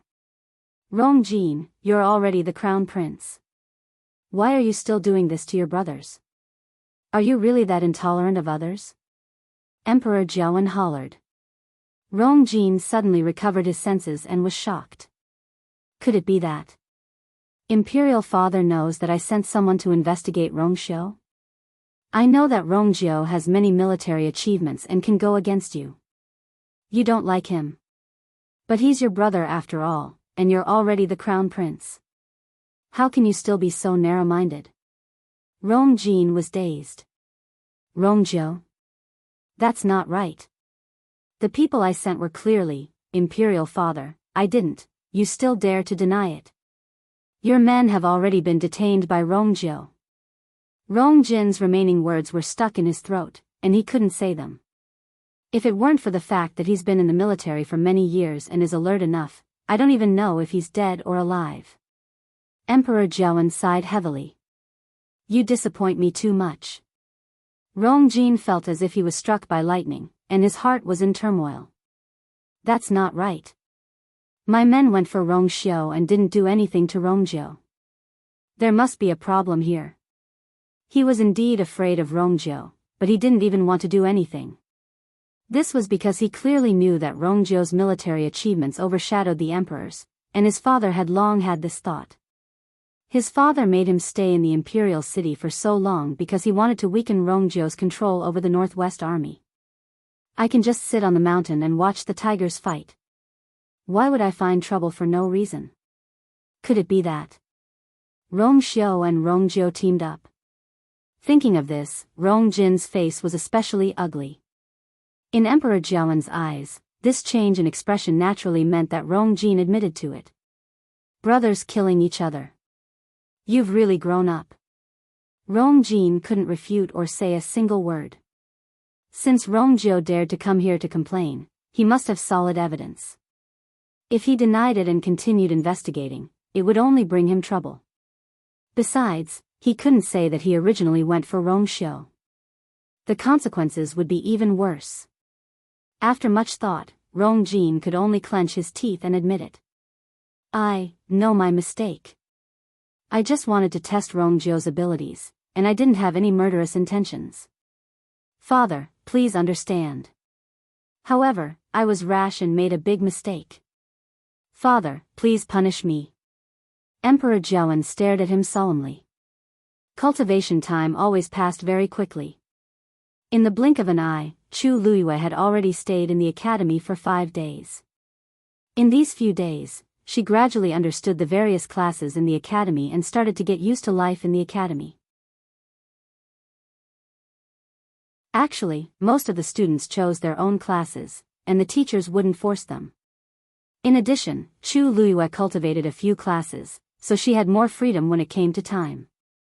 Other than going to Jianghu Tower to cultivate for 2 hours every day and occasionally attending a few classes, Chu Luiyue spent most of her time cultivating in her own residence. After the first day, such a situation didn't happen in Jianghu Tower again. However, Chu Luiyue still felt that there was a pair of eyes secretly staring at her. After serious consideration, she didn't ask Elder Yi about this matter. She felt that this had something to do with the mysterious water droplet in her body. However, Rongxiu didn't come again. Chu Luiyue finally returned to her bed to rest, but she could still smell the faint fragrance of peach blossoms, which made her think of this person from time to time. Chu Luiyue originally wanted to move next door, but when she thought of how she always seemed to sleep exceptionally well with this faint aura around, she could only give up on the idea. On this day, Chu Luiyue entered Jianghu Tower to cultivate as usual and left after 2 hours. When she came out, she coincidentally bumped into Mu Hongyu. Chu Luiyue nodded and greeted her, but she didn't expect Mu Hongyu to follow her. I heard that you come here to cultivate every day. Chu Luiyue chuckled. You always hear a lot of news. Really? You're so extravagant. Mu Hongyu gasped, and she couldn't hide the envy in her eyes. That's true. You have 38 hours. Even if you come here every day, you can last for more than half a month. Unlike me, who works so hard to earn 4 hours, and I have to use it sparingly. Chu Liuyue's heart skipped a beat. How do you earn this time? You don't know? That's true. You just came to the academy, so you naturally don't know much about this. There are many ways to earn time for cultivation. I'll tell you slowly in the future. However, I have to ask you something first. The demonic beast tide is coming. Who are you in the same group as?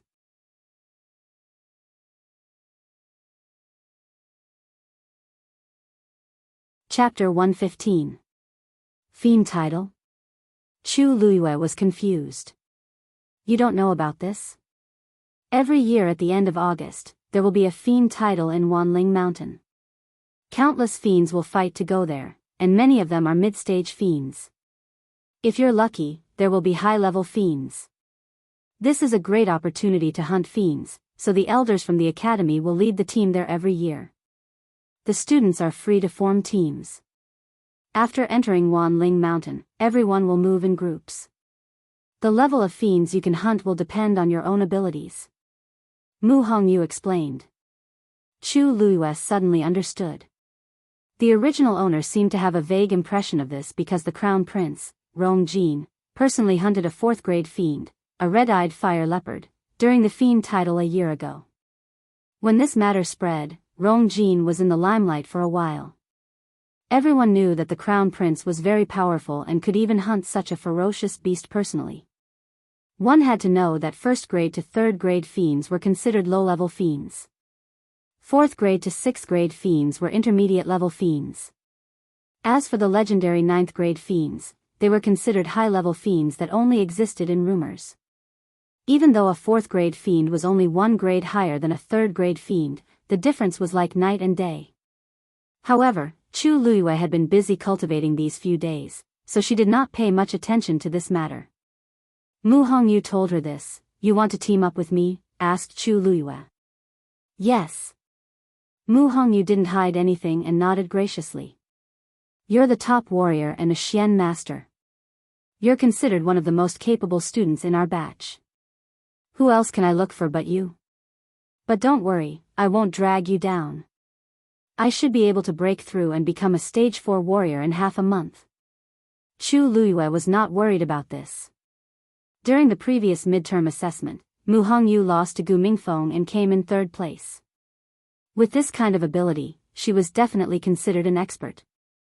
Sure, let's move together then. Mu Hongyu invited him so warmly that he had no reason to refuse.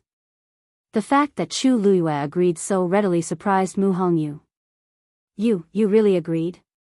That's right. What's wrong with that? That's not it. It's just that, those Xian masters have always looked down on us martial artists. We also don't like them, so we rarely team up with them. You're considered a member of the Xian cultivator team now. Won't they criticize you if you team up with me like this? Mu Hongyu asked hesitantly. Chu Luyue could not help but laugh. This kind of struggle was really childish. In a world where strength reigns supreme, why would they care about such things? It's fine. Mu Hongyu smiled when she saw how confident she was. Her almond-shaped eyes were bright and dazzling. Good. It's settled then. Hey, if you have other people who want to team up with you, you can also pull them over. 5 people in a group, we still need 3 more people. Chu Luyue thought for a moment. It's up to you. She was not very familiar with these people, so she might as well leave it to Mu Hongyu. When Mu Hongyu heard this, she immediately felt that Chu Luyue trusted her a lot and had a better impression of her. Okay. There was a meditation class in the afternoon. When Chu Luyue went over, she saw Gu Mingzhu standing outside the door. Seeing her walk over, Gu Mingzhu's expression instantly darkened. Chu Luyue walked over unhurriedly. Second Miss Gu, did you bring those 2 Xian formation diagrams today? Gu Mingzhu's expression turned even uglier. She took out 2 Xian formation diagrams from her sleeves and threw them at Chu Luyue. Isn't it just Xian formation diagrams? What's there to rush? I'll give them to you. Chu Luiyue caught the items lightly and opened them to take a look. After confirming that they were level 5 Xian formation diagrams, she curled her lips and said with a smile, Second Miss Gu also said that now that I've left the Chu family, my status is indeed not that high. 2 level 5 Xian formation diagrams are very precious, so I naturally value them. Unlike Second Miss Gu, who can easily take out this thing as a wager. Gu Mingzhu was so angry that her face turned pale. She did not dare to tell the patriarch about this. Even if she was very favored in the Gu family, the patriarch would definitely not forgive her if he knew. However, Chu Luiyue urged her every day when she saw her and even said that if she did not give them to her, she would personally go to the Gu family to ask for them. How could Gu Mingzhu allow her to torment her like this? She could only privately beg her mother to give them to her. Because of this, she was even severely reprimanded. Now that she saw Chu Luiyue smiling so happily, she felt so sullen in her heart that she wanted to die. Chu Luiyue, I'll remember you this time. You better pray that you don't fall into my hands in the future. Otherwise, you'll suffer. Chu Luiyue waved the Xian formation diagrams in her hand. Thank you for your concern, Second Miss Gu. If you have any more good gifts, Liu will be very grateful. Gu Mingzhu was so angry that she almost died. Due to the fact that class was about to start and there were more and more people coming, she could only temporarily suppress her anger. She glared fiercely at Chu Luiyue and turned to enter the room. Chu Luiyue did not care and followed her in. Everyone in the room was in groups of 3 to 5 and seemed to be discussing something. Chu Luiyue had just sat down in her seat when she saw Si Yang waving at her. Hey, Death Change, Chu Luiyue. Why don't you team up with us for the Devil Beast Tide? So everyone was talking about this. Chu Luiyue shook her head. I've already agreed to team up with someone else. Thank you for your kindness. What? Someone already made a move first. Who is it? Si Yang was unhappy when he heard this. Mu Hongyu. Si Yang was stunned for a moment and bitterly lamented. Mu Hongyu? That Chao Tianjiao? Are you kidding me? You, me, and my brother will be the top 3 Xian masters. We'll definitely be invincible. Why are you with her? Also, she's a warrior. I'm a warrior too. Chu Luiyue glanced at him. Is there a rule that says warriors and Xian masters can't team up together? Si Yang was speechless. No, but everything was planned well, but why was Mu Hongyu so fast? We've already gathered 4 people, and you're the only one left. If you don't come, what are we going to do? Chu Luiyue shook her head inwardly when she heard this. If it was just Si Yang and Si Ting, she could discuss it with Mu Hongyu. But it would be troublesome if there were 4 people. Also, she did not want to have too much contact with Si Ting, so this was good. I promised Mu Hongyu that I can't go back on my word. Sorry. Chu Luiyue took out the chessboard after she finished speaking. It was obvious that she had no intention of continuing the conversation. Si Yang glanced at Si Ting dejectedly. Si Ting's expression did not change. If that's the case, let's find someone else. Si Yang sighed inwardly. He could tell that his brother was interested in Chu Luiyue. He wanted to use the magical beast tide to give his brother a chance. Unfortunately, Si Ting, can I join you guys? I haven't teamed up with anyone yet. Gu Mingzhu had been listening to their conversation. Seeing this opportunity, she immediately spoke up and looked at Si Ting hopefully. Mobile users, please browse for a better reading experience from Love Network.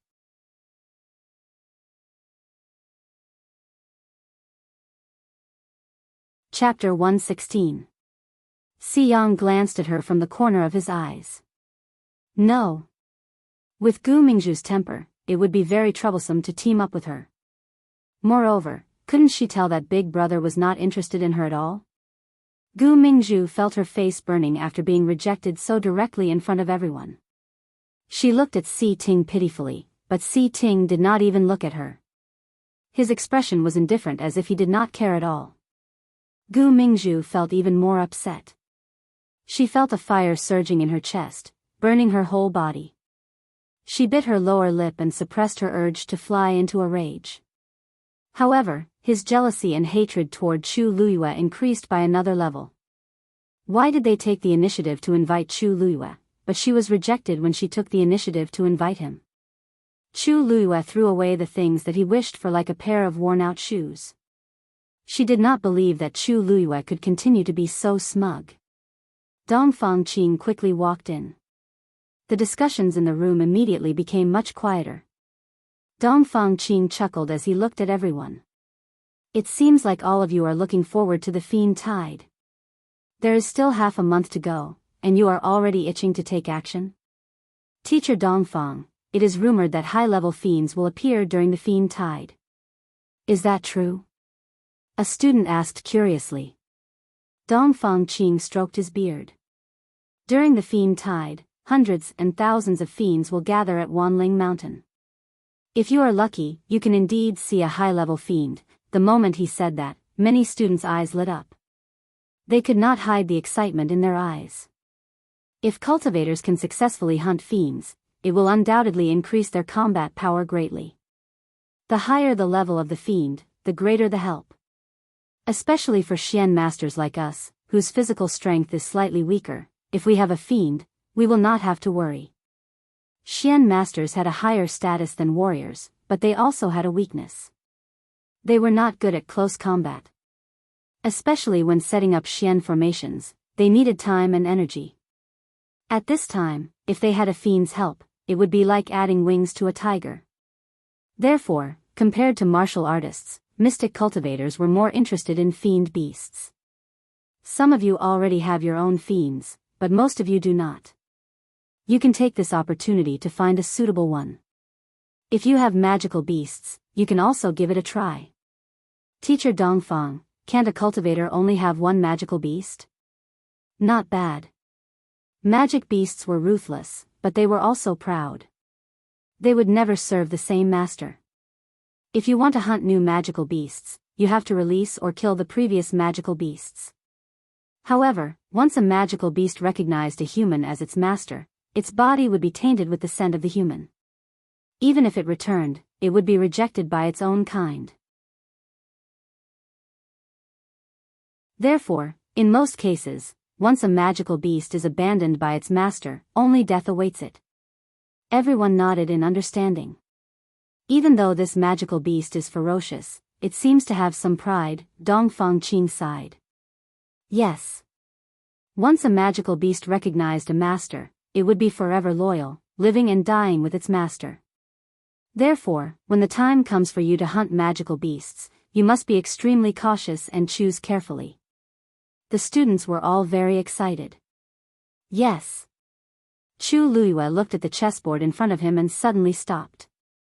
Live and die together with master, so, after she died, all right, take advantage of these 10 days to cultivate diligently. You will only be able to hunt higher-level magical beasts when your strength increases. Today's test is on the water formation. Dong Fangqing waved his hand and the chess pieces flew out, forming a new pattern on the chessboard. Chu Luiyue lowered his eyes and collected his thoughts. During this lesson, Chu Luiyue was a little absent-minded. Even though his eyes were fixed on the chessboard, many scenes kept appearing in his mind. In her previous life, as the Heavenly Princess, she naturally had her own magical beast. However, when she died, it happened to be on the verge of a breakthrough and fell into a deep slumber. At that time, she was betrayed and was in a desperate situation, so she could only choose to leave. However, before she took action, she had already placed it in place. She didn't know what the situation was like after that. Country Yaochen was extremely far away from the Tianling dynasty. Given her current status and strength, it was as difficult as ascending to the heavens for her to obtain any information, let alone return. She was afraid that she could only wait for the so-called envoy to come and find out the truth. Chu Luiyue, haven't you solved it yet? More than 2 hours later, Xiang solved the Xian formation. When he turned around, he realized that Chu Luiyue was still staring at the chessboard in front of him motionlessly. The previous few times, she solved the Xian formation after Si Ting passed. Everyone was shocked and doubtful at the beginning, but now, they were used to it. They didn't expect him to be second this time. He was ranked in front of Chu Luiyue. Chu Luiyue snapped out of his daze. At this moment, Gu Mingzhu also solved the Xian formation, and the chess pieces fell into the chess jar. She glanced at Chu Luiyue and sneered. TSK. The long road reveals the horse's strength. Whether you are really capable or not, you will know in time. Chu Luiyue couldn't be bothered with her sarcastic attitude. He lowered his head and finally started to place his chess pieces. Her movements were very fast and smooth, as if she didn't need to think at all. After a few steps, the Xian formation was solved. Then, without looking at the surprised looks of the people around her, she stood up. Miss Dongfang, can I leave after class? Yes, of course. Tomorrow is a holiday, so you can go home earlier today. Dongfang Qin could also tell that something was wrong with Chu Luiyue, so he quickly agreed. Chu Luiyue thanked him and left. Gu Mingzhu said coldly. What is there to be proud of? Si Ting raised his eyes to take a look, but all he saw was the corner of her clothes fluttering away. What is wrong with her? In his impression, Chu Luiyue was always calm and composed, as if nothing could shake her. To be able to cut ties with the Chu family so easily and establish her own family, Chu Luiyue was definitely more powerful than she looked. This was the first time he saw her lose her composure. Si Ting turned around and looked at the chessboard that was already set up. He frowned slightly. If he remembered correctly, Chu Luiyue seemed to have only taken one look and placed a chess piece. Tianlu Academy had a holiday once every 5 days. Chu Luiyue packed up and went home. Chu Ning was not back yet, so Chu Luiyue had dinner by herself and rested in her room. Just as she lay down on the wooden chair, a strange sound came from outside the window. Chu Luiyue looked over and saw a huge white head pushing open the window and peeking in. A pair of icy blue eyes stared straight at her. It was Shui. Chu Luiyue laughed as she looked at it. The window was not big, and its head took up almost half of it. Shui, why are you here? With that, Chu Luiyue walked over. Shui put its paws on her hand and looked at her pitifully. God knows how busy it had been outside these few days. She missed it so much. Come in quickly. Chu Luiyue patted its head and took a step back. Shui was so excited that it wanted to rush in. Suddenly, the sound of a wooden board breaking was heard. It immediately paused, and its expression was a little stiff. Chu Luiyue looked around and saw that the edge of the window had cracked. Her eyes twitched. Stuck. Mobile users, please browse and read. A better reading experience comes from Love Network.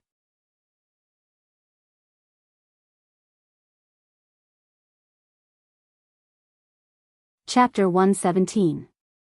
Shui looked at Chu Luiyue blankly. It didn't know what to do. Its huge head was stuck in the window. It looked very funny. It's already broken anyway. Just come in. Chu Luiyue held her forehead. She waved at it, annoyed and amused at the same time. With Shui's size, it was already difficult for it to come in through the window. In addition, its physical strength was extremely strong. It only needed to move a little to destroy the wooden board. Seeing that Chu Luiyue wasn't angry, Shui was relieved. It jumped into Chu Luiyue's arms. Chu Luiyue caught it and steadied herself with great difficulty. The soft and fluffy body in her arms made Chu Luiyue's originally depressed mood turn for the better. She weighed Shui in her arms and was a little surprised. Shui, you seem to have lost weight?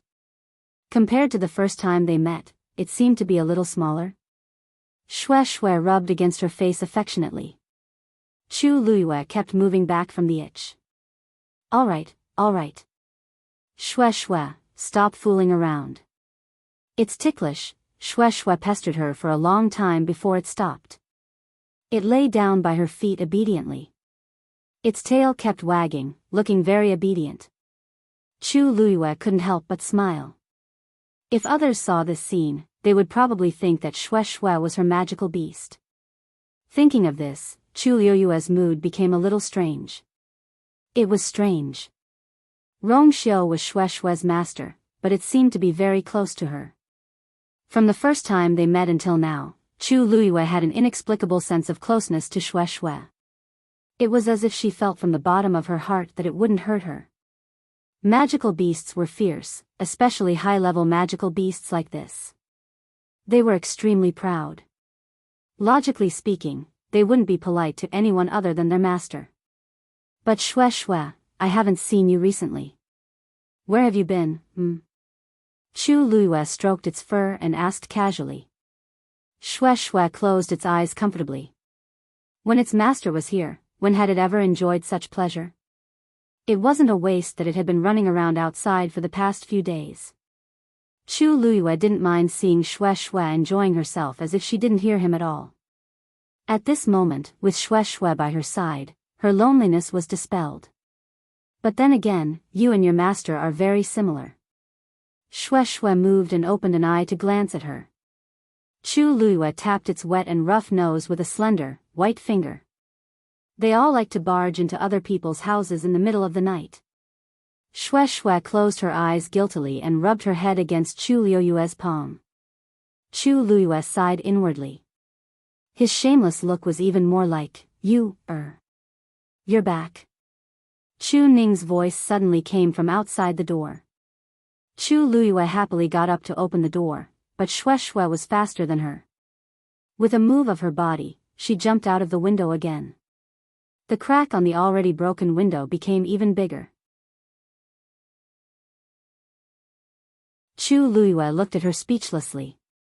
She didn't do anything, so why was Xue Xue so guilty? She opened the door and saw Chu Ning, who she hadn't seen for a few days. At this moment, he was wearing the black armor of the Imperial Guards and looked travel-worn. But the moment he saw Chu Luiyue, his tired eyes lit up. You're really back. Chu Luiyue blinked and acted spoiled, which was rare of her. The academy is on holiday tomorrow, so I came back directly after class today. I haven't seen you for a few days, misses you very much. Hearing his daughter's words, Chu Ning only felt that the fatigue of the past few days was swept away and he instantly felt relaxed. Father also misses you, very much. I've been too busy recently, so I didn't have time to go to the academy to see you. Chu Luiyue smiled helplessly. Father, our house is quite close to the academy, so there's no need for you to send me. But you've just taken office recently, so you must have a lot of things to deal with. Looking at you, you haven't rested well these past few days, right? As she spoke, Chu Luiyue invited Chu Ning in and poured him a cup of tea. That's right. In addition to taking over the affairs of the Imperial Guards, I also have to deal with the matter of the fourth princess.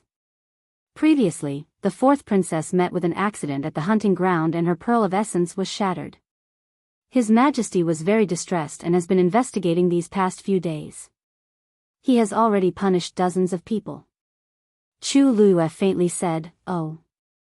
Her pearl of essence was shattered, so in the future, won't she be able to cultivate? Isn't that right? This matter caused quite a big blow to the fourth princess, and the palace is also in a state of chaos. She even said that no matter what, she must find the magical beast that injured her. Unfortunately, she was the one who chased the magical beast to the cliff that day. No one else was there at the time and they didn't even know what the magical beast looked like, so how could they find it? The fourth princess should have seen it. If she described it, it should be quite easy to find it, right? The fourth princess didn't see it clearly herself. In addition, she was too frightened to describe it clearly. Finding it is as difficult as ascending to the heavens. Chu Ning sighed and did not have much hope in this matter. Chu Luiyue did not care. Rongzhen was spoiled and thought that she could do whatever she wanted just because she was the princess born by the empress. Little did she know that all the love in the past would soon disappear after she became a good-for-nothing. Only a lonely and bleak future awaited her. The people in the royal family were the most ruthless. They would immediately abandon someone who was of no use to them. It was a pity that Rongzhen did not seem to realize this. Chu Luiyue held his chin with one hand and asked casually, "I heard that Chu Xianmin married into the Crown Prince mansion 2 days ago." "That's really fast." The Crown Prince and Chu Xianmin finally got what they wanted. Oh, Chu Xianmin might not count. When she was thinking of ways to get close to the Crown Prince, she probably never thought of marrying him as a concubine. So many things had happened in the imperial city just a few days after she entered the academy to cultivate. Chu Ning's expression tensed up. Don't talk about the Crown Prince's matters. It wasn't easy for us to draw a clear line with the Crown Prince. We must not have anything to do with him in the future." This reaction made Chu Luiyue feel a little strange. Seeing Chu Ning's cautious and vigilant look, Chu Luiyue's mind raced. Something happened to the Crown Prince? Chu Ning did not expect Chu Luiyue to be so smart and guessed the main point with one sentence.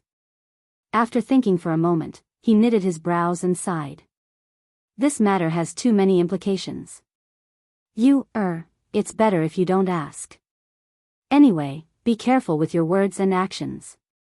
After being called over by Emperor Jiawen and learning about the matter, he was so shocked that he broke out in a cold sweat.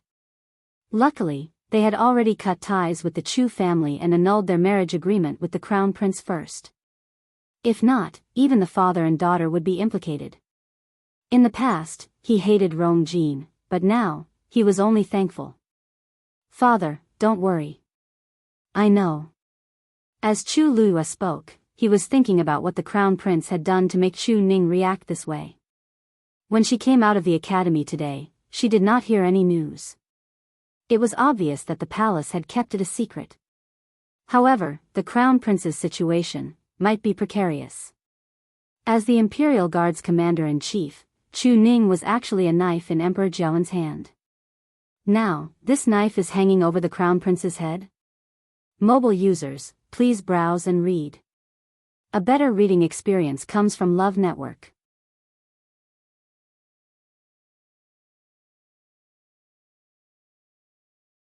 Chapter 118. Rongjin did not have an easy time these few days. Killing one another and fighting for power was one of the things that an emperor feared the most. Emperor Jiawen had also taken his throne back then, so he was even more sensitive and suspicious about this matter. Of course, he knew that this was an unavoidable fight in the royal family, but he did not expect Rongjin to be the first to make a move. Back then, the Emperor Emeritus delayed appointing the Crown Prince, causing Rongjin and his brothers to kill one another. Hence, when it was his turn, he appointed the Empress's eldest son, Rongjin, as the Crown Prince as he was worried that the same thing would happen again. However, things did not go as he wished, and Rongjin really disappointed him. Emperor Jiawen could not figure it out. Rongjin was the Crown Prince, and his status was noble. He had an advantage over the others. As long as the others did not rebel, this position would be his in the future. But why couldn't he keep it in? Emperor Jiawen did not publicize this matter and ordered for the news to be sealed. Nobody was to leak it. Then, he ordered Rongjin to reflect on his mistakes in the residence and took away his right to supervise the 6 departments. Rongjin sent the memorials that were sent to Crown Prince Mansion back to the palace overnight and placed them on the table in the imperial study. Rongjin knew that his father did not trust him anymore. Compared to everything else, this was his greatest loss. If his father still could not trust him in the future, then, Rongjin did not dare to think too much as he knew that he was in the wrong. He could only try his best to admit his mistake and express his attitude in hopes of reducing his father's anger. This was the biggest loss he had suffered ever since he became the Crown Prince, but he could not take revenge on the initiator. Rongjin felt very aggrieved, but he did not dare to vent. His father must be secretly watching him now, so what could he do? After much thought, he could only lock himself in the study and not come out for 2 days. On the morning of the 3rd day, Chu Xianmin brought soup over as usual. As expected, she could not even enter the door. Chu Xianmin could not keep her face straight. On the first day she married into Crown Prince Mansion, the crown prince was summoned to the palace overnight by His Majesty. After he came back, he went straight to the study, and she could not even see him. In the past 3 days, the servants in the residence had said many nasty things. Many people saw that she was not favored, so their attitude was very presumptuous. Today, she had to fight for herself no matter what. However, Chu Xianmin knew that it would not do her any good if she forced her way in. Therefore, she suppressed the humiliation in her heart and spoke to the tightly shut door. "Your Highness, Chuanbei snow pear soup is here for you. Drink some when you have time. Don't tire yourself out." In addition, Minmin has a request. After resting for a period of time, Minmin's body has recovered a lot. What do you think about going back to school tomorrow? If she became the crown princess, she would naturally be too lazy to go back. But now that her appearance had been destroyed, this was the only path she could take. As long as she still had power, the crown prince would not go too far with her. Therefore, even if Chu Luyue, whom she hated the most, was in the academy, she had to go back. After she finished speaking, Chu Xianmin waited outside the door anxiously. After some time, she heard Rong Jin's reply. "It's fine if you want to return to the academy, but you're not allowed to live in the academy anymore. You have to return to the manor every day. Also, pay attention to your identity at all times. You definitely can't embarrass me." Chu Xianmin felt as if she had been pardoned. "Thank you, Your Highness." The next day, Chu Ning left in a hurry early in the morning. Chu Luyue guessed that the crown prince's trouble this time was more serious than expected. Thinking of this, she was in a good mood and did not rest at home. Instead, she walked out of the house and went straight to Zhenbao Pavilion. Once her figure appeared in Zhenbao Pavilion, a sharp-eyed page boy ran to the back hall to inform Yan Gu. Yan Gu, who was busy counting the goods inside, could not be bothered anymore. He rushed to the front hall, his face full of eagerness and enthusiasm, but he did not lose his respect. "Ms. Luyu, what brings you here?" "The academy is closed today. I'm here to take a look." "Hee, that's great. Take a look and see if there's anything you like." Yan Gu rubbed his hands and looked expectant as if he would immediately give the item to Chu Luyue as long as she said which one she liked. Chu Luyue hurriedly waved her hands. No. Second Master Yan, you're too polite. I haven't used many of the things you gave me previously. I'm here today to ask you for a few people." Yan Gu was puzzled. "You want people? What do you intend to do?" Chu Luyue's lips curled slightly. "Clearing the accounts." Chu Residence, Main Hall. The Great Elder sat high above. There was a stack of account books on the table beside him. In front of him stood a few people who looked like stewards. At this moment, they were all looking down nervously.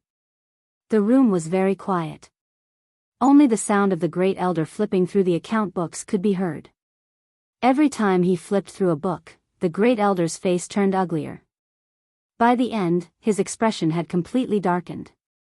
He slammed the account books on the table. What's going on? In this half a year, not only did the shops under the Chu family not make a profit, they even made a loss. What are you doing? The stewards were so frightened that they trembled. One of them wiped the sweat off his forehead and murmured with a bitter expression, "That's right. Great Elder, we have no choice. This year's harvest is not good. We can't get back the rent from the land, and business is not good either. There really isn't much income. And the residence's expenses have always been huge. That's why there's less income and more expenditure, resulting in a huge loss. Weren't there a few shops that were making a profit before? Why aren't there any accounts for those shops?" The Great Elder flipped through the account books in frustration. The stewards looked at each other in dismay, and their voices became even quieter. "Great Elder, have you forgotten? Those shops were bestowed to Chu Ning by the clan head back then. They were all written in his name. After he left the Chu family, he sent people to take back those shops." The Great Elder was shocked. Only now did he remember this matter. Chu Ning was very favored in the Chu family back then. He was almost publicly acknowledged as the next clan head, so he had a lot of assets under his name. After his downfall, although he was in a terrible situation and had those shops taken away, the names on the deeds were still the same. After Chu Ning became the commander of the Imperial Guards, it was naturally not a problem for him to take back those shops. They didn't have the courage to confront the current Chu Ning head-on. The Great Elder was so angry that he almost tore the account books to shreds. If this continued, the Chu family's future would be even worse. Great Elder, Chu Luiyue is here. At this moment, a manservant suddenly ran in with a panicked expression. Everyone thought that they had heard wrongly. Hadn't Chu Luiyue severed ties with the Chu family? How dare she come here? The Great Elder narrowed his eyes. It's really her? Yes, it's her. The manservant wanted to cry but had no tears. She even brought a few people with her. They're right outside the gate right now. She really ate a bear's heart and leopard's guts. The Great Elder slammed the table and stood up. She actually has the face to come to our Chu family again. I'd like to see what she's up to this time. Even if she knelt down and begged him, he wouldn't be soft-hearted. The manservant panted heavily and spoke with difficulty. Great Elder, Chu Luiyue said what? She said that she's here to collect her debt today. Love Network provided a better reading experience.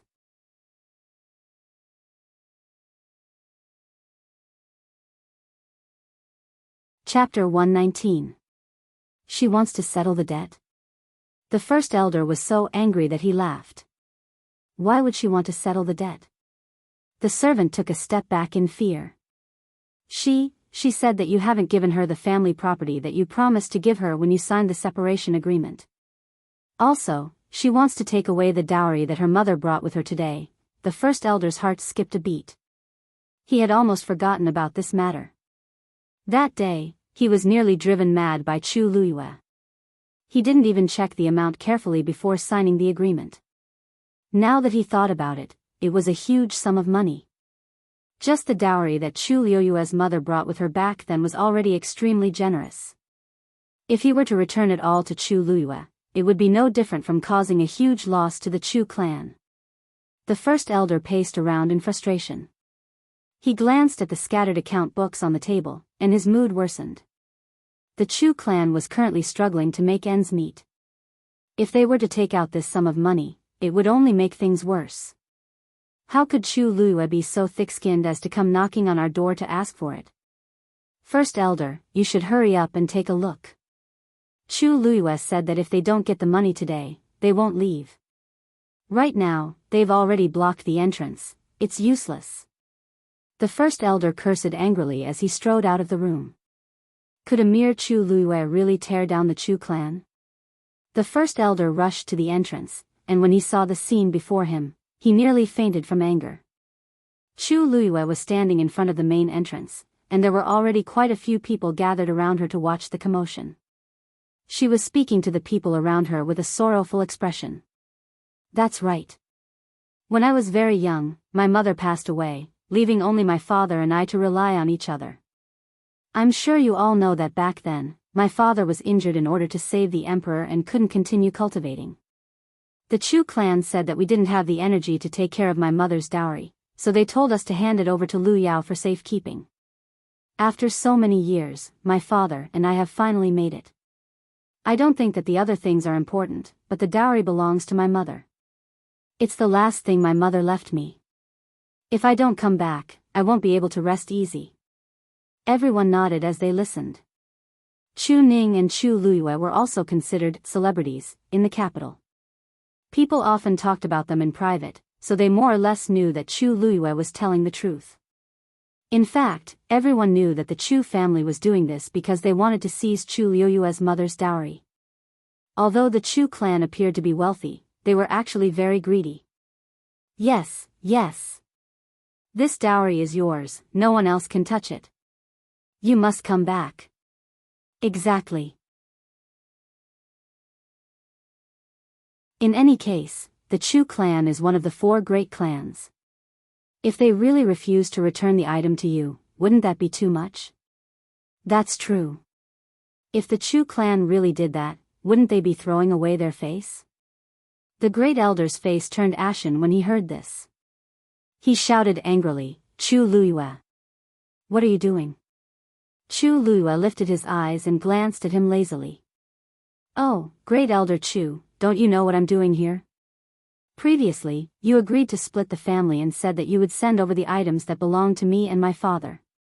However, I waited and waited, but no one came. Not even a shadow of the item was seen. I thought that you probably have a lot of things to do, so you don't have time to deal with these small matters. That's why I specially brought people over this time. Chu Luiyue raised his hand and pointed at the people behind him. These 2 are the stewards of Zhenbao Pavilion. They are the best at checking accounts. In a while, they will help you count the items. There will be no mistakes. These 4 are the servants of Zhenbao Pavilion. They are very strong and can help move the items away. There's no need to trouble your Chu clan. Great Elder Chu, what do you think? The Great Elder was so angry that he couldn't speak. This Chu Luiyue actually planned everything. This time, he brought people to block the door with the intention of taking away all the items. It seemed that if he didn't agree, he would directly rob them. You impudent. This is the Chu clan, not a place where you can behave atrociously. Chu Luiyue replied with a question. How am I impudent? I'm only here to take back what belongs to me and my father. Can't I do that? Or is Great Elder Chu planning to go back on his word? There were many witnesses last time and this time. It's not very good for you to do this, is it? The smile on his face faded a little. Of course I know that this is the Chu clan. If you didn't keep your promise, why would I come here? I'm afraid that if I come here too many times, it will dirty my eyes. Chu Luiyue, how can you say that? Lu Yao, who had rushed over after hearing the news, immediately reprimanded him. A trace of resentment flashed through her eyes. Looking at this face now, he couldn't help but think of his daughter's disfigured appearance and that despicable wedding. Although you have no relationship with the Chu clan now, everyone here is still your elder. Have you lost your manners after leaving the Chu clan? Lu Yao still had a shred of rationality left. She didn't curse out loud. She knew that with so many people watching, it was better to use a soft approach. However, Chu Luiyue didn't fall for her trick. He couldn't even be bothered to brush her off. Lu Yao? It's good that you're here. My mother's dowry is with you. Even if you want to check it, this period of time is enough for you to sort it out. Since I've personally come here today, then return them all to me. Or, are you unwilling to hand it over? In front of so many people, Lu Yao naturally couldn't deny it. She could only force a smile. How is that possible? Not to mention the Chu clan's wealth, even I, Lu Yao, was born in the Lu clan. How could I be interested in your things? That's good. Chu Luiyue interrupted her and took out a list from his sleeve. This is the list of dowry my mother brought with her when she married into the Chu clan.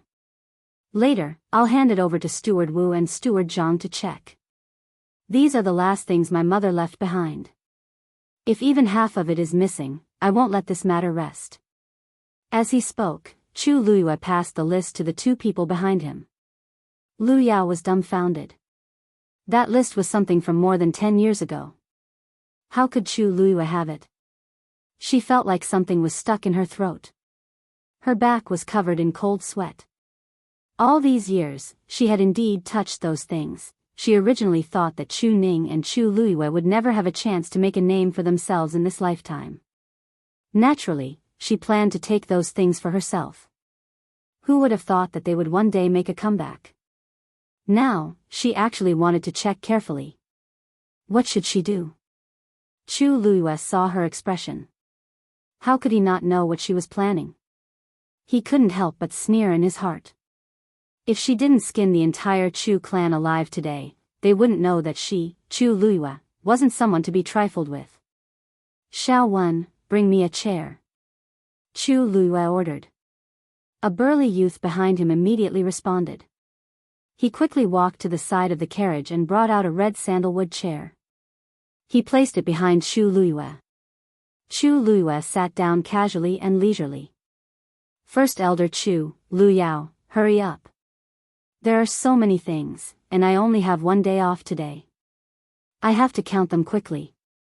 Love Network has a better reading experience.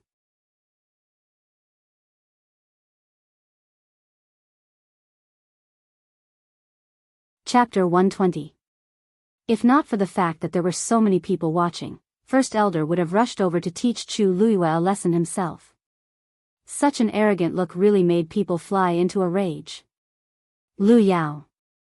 All these years, you have been in charge of the family's finances. Go and check the list with them.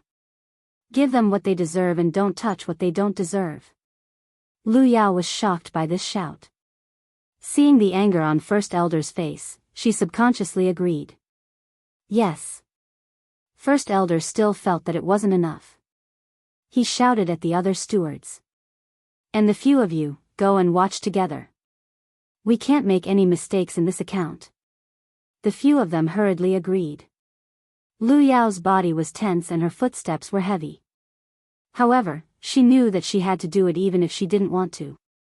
On the other side, Steward Wu and the other steward had already set up a formation and started to check the items according to the list.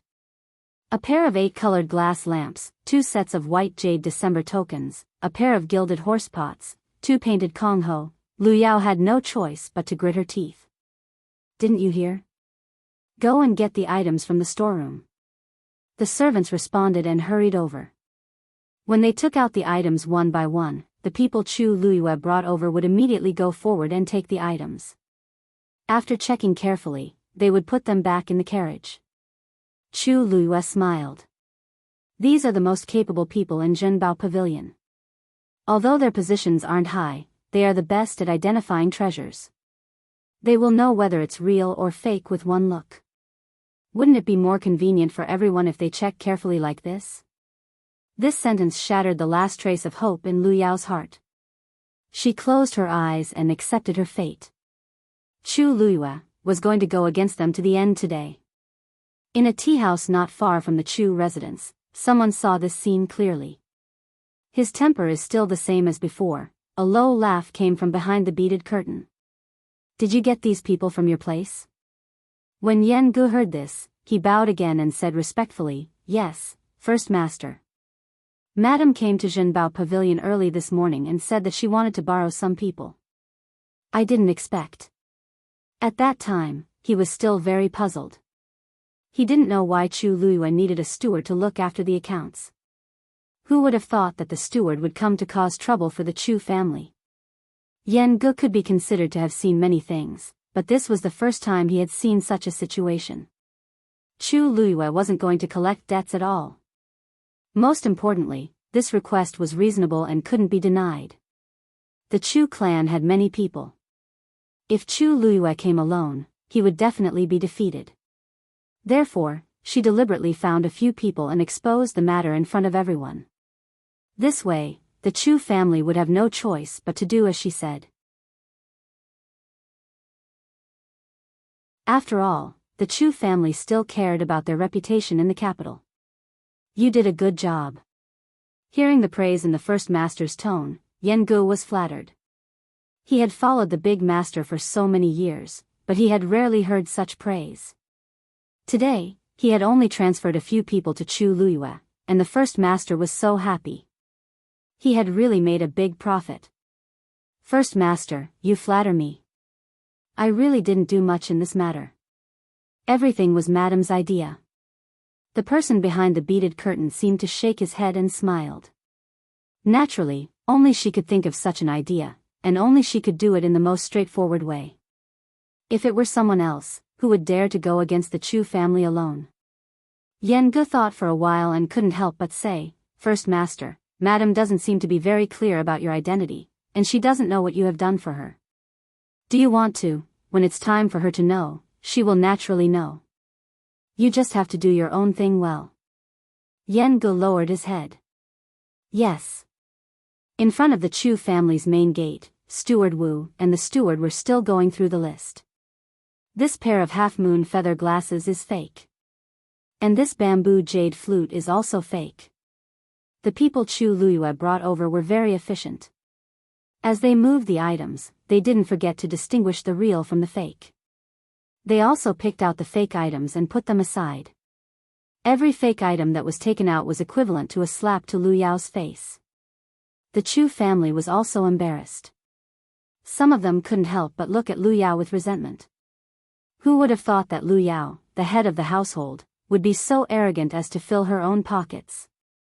If they hadn't checked these items today, they wouldn't have known that Lu Yao had done so much to the Chu family's assets. And these were only the dowry left behind by Chu Liuyue's mother. There were so many assets in the residence. Who knew how much more she had embezzled? Sensing these gazes, Lu Yao's face quickly turned pale. Her entire body swayed like a leaf in a storm, about to be blown away at any time.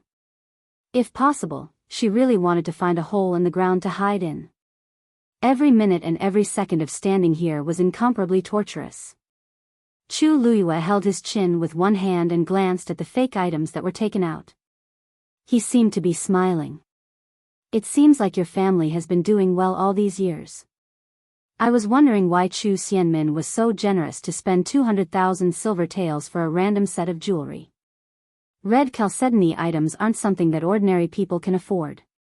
Lu Yao wanted to tear Chu Liuyue's mouth apart. Chu Luyue clearly set a trap for Minmin, yet she still had the cheek to say it. She even twisted the truth. But before she could speak, she felt the surrounding Chu family members' gazes become even more resentful. Her heart sank. She knew that they had already believed Chu Liuyue's words. So many fake items were taken out. How could they still believe her? Even if Chu Luyue didn't say anything, they would probably want to take her life right now. Time passed slowly. Chu Luyue was very relaxed as he sat on the chair and watched.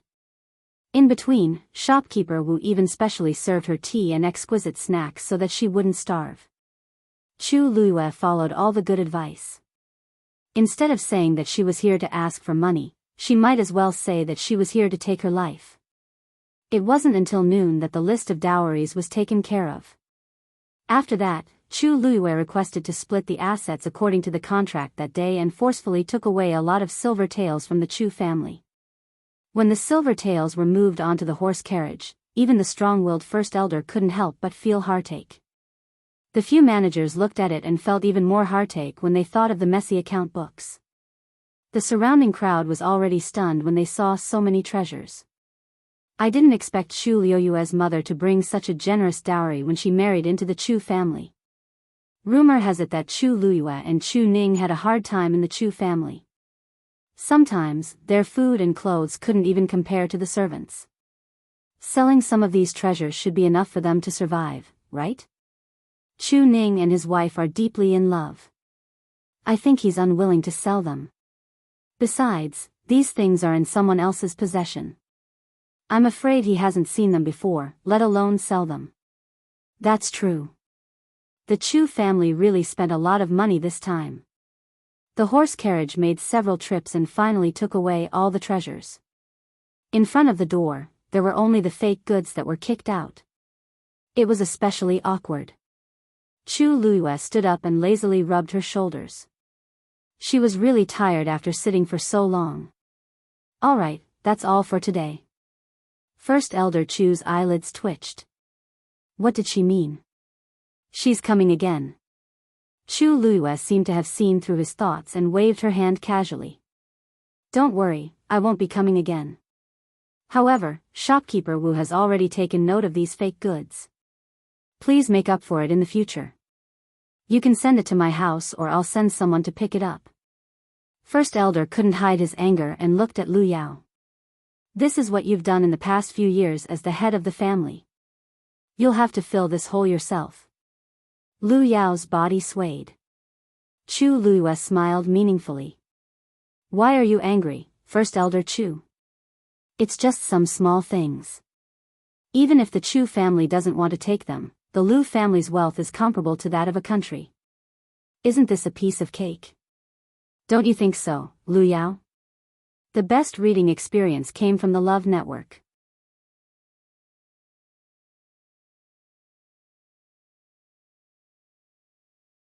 Chapter 121. Lu Yao could not say anything. She was just a concubine's daughter in the Lu family and did not have a high status. She thought that their lives would be much better after Chu Xianmin became the crown princess. Who would have thought that things would turn out this way? Chu Luiyue turned around. Let's go. First elder suppressed the anger in his heart. Close the door. When everyone in the Chu family returned to the residence, he took a deep breath and shouted, Go. Inform all the elders in the Chu family. Tell them to come to the main hall. I think it's time to settle the score with the Chu family today. After he finished speaking, he did not forget to look at Lu Yao, who was in a daze. Especially Chu Yan. Get him here as well. Yes. Lu Yao's legs turned to jelly as she knelt on the ground. Her face was as pale as a ghost. At Tianlu Academy, have you heard? Chu Luiyue went to the Chu family to cause trouble again yesterday. The entire Chu family is in a mess now. Why did I hear that Chu Luiyue only went to take back the things that belonged to her and her father, including her mother's dowry? Logically speaking, this shouldn't be a big deal, right? Heh, it's nothing. The Chu family doesn't think so. Do you know how many treasures and silver Chu Luiyue took from the Chu family yesterday? She took away a layer of the Chu family's flesh. If you ask me, this Chu Luiyue is really ruthless. After all, the Chu family gave birth to her and raised her. Now that she has made a name for herself, she turned her back on them and even took away so many things from the Chu family. The Chu family's status as one of the 4 major families was already precarious. I'm afraid that this is one disaster after another. It's better not to provoke such a person. The students, who had rested for the day, returned to the academy today. They formed groups of 3 to 5 and discussed animatedly. This farce had caused too much of a commotion. It was hard for them not to know. What are you talking about? A crisp female voice rang out, interrupting their whispers. They turned around and saw Mu Hongyu. Seeing that it was her, most of them were fearful. Mu Hongyu's temper was fierce and she had strength. She was really difficult to deal with. Most importantly, she had a powerful background. She was the only daughter of Lord Ping Jiang, the true Princess Yongping. Even though she wasn't a princess, her status was equally noble. Why aren't you saying anything? Weren't you guys talking happily just now? Mu Hongyu stepped forward and swept her eyes over the crowd with interest. Although she was smiling, everyone could hear the threat in her tone. Ha! Hongyu, we were just chatting in private. We didn't say anything. That's right. Mu Hongyu crossed her arms and raised her chin.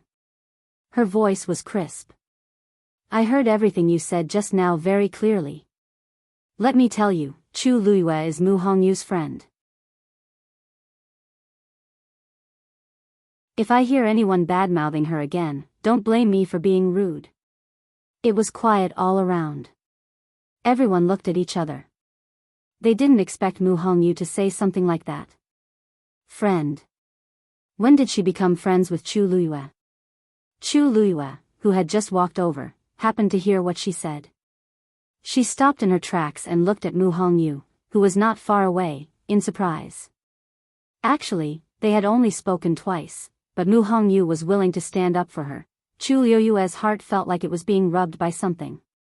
Hongyu. Mu Hongyu finally saw Chu Luiyue behind the crowd. The cold expression on her face faded, and she waved at her with her almond-shaped eyes. Lu Yu. Chu Luiyue walked over and didn't seem to notice the awkward atmosphere. She smiled and said, Why are you standing here? Aren't you about to break through? You should hurry up and cultivate in Jianghu Tower. Mu Hongyu snorted. They're talking bad about you. Chu Luiyue shook her head and smiled nonchalantly. That's nothing. Don't worry about it. I just collected a debt yesterday, and I have a lot of money now. I'll bring you to Phoenix Restaurant for drinks another day. You didn't come the last time, right? Mu Hongyu got excited at the mention of Phoenix Restaurant. She hurried over to Chu Luiyue. Really? I really like their crystal prawn dumplings.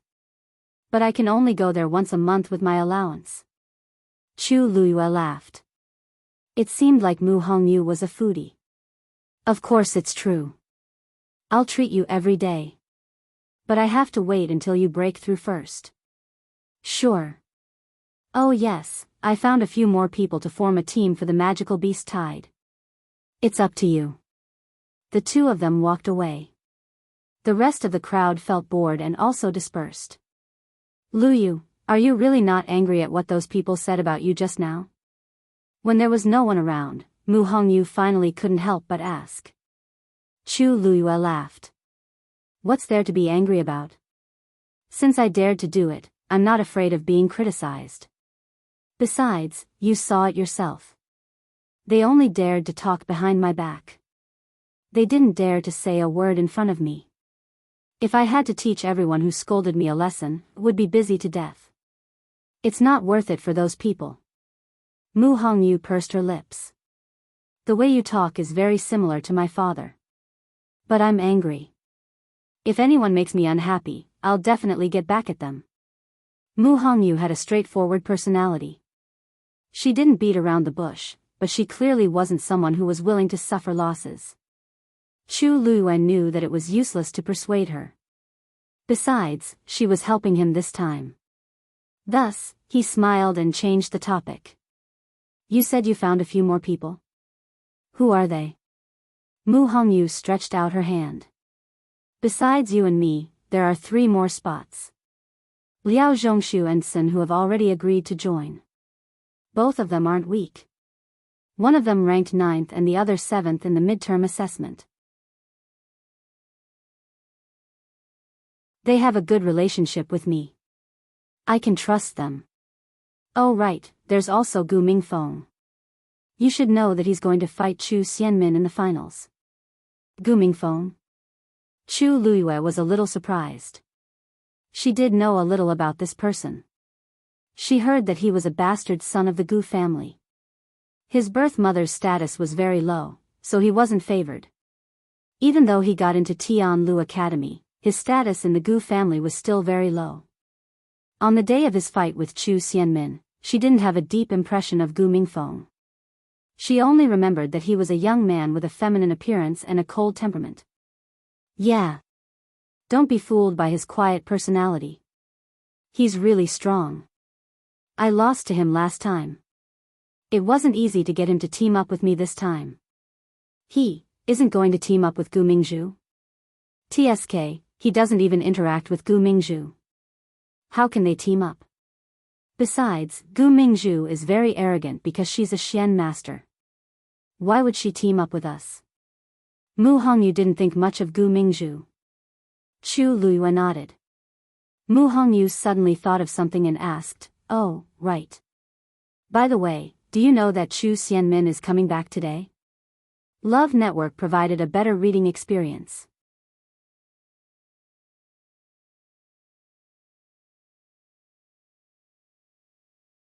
Chapter 122. Of course, Chu Xianmin would come back. Now that she was in such a miserable state, she could only rely on herself. She just did not know how Chu Xianmin would feel when she came back after the crown prince and Lu Yao got into trouble one after another. Minmin, why didn't you invite us to your wedding? We were all waiting to send you off and have a good time. A familiar voice suddenly came from the corner. Chu Luiyue and Mu Hongyu looked at each other and walked a few steps forward. The person who spoke was indeed Lu Fian. At this moment, she was leading a few girls and surrounding a person. That person was wearing a veil. Based on her figure, it seemed to be Chu Xianmin. Yeah. We didn't receive your invitation, and we didn't even know the date. As long as you asked, we would have gone even if we took leave. We're so close. Why did you hide it from us? Lu Fian was actually very angry. She originally planned to go on the day Chu Xianmin married into the Crown Prince mansion so that she could at least meet the Crown Prince. However, Chu Xianmin did not invite them at all. Without an invitation, they could not go at all. After missing such a great opportunity, Lu Fian could not help but suspect that Chu Xianmin did it on purpose to monopolize the Crown Prince. Even though she was still smiling when she spoke, her eyes were filled with dissatisfaction. There was too little time, and I didn't have time to do many things. That's why I neglected you. I didn't do it on purpose. Chu Xianmin clenched her teeth and said. She clearly knew what these people were thinking. They wanted to make a fool out of her. There was no way.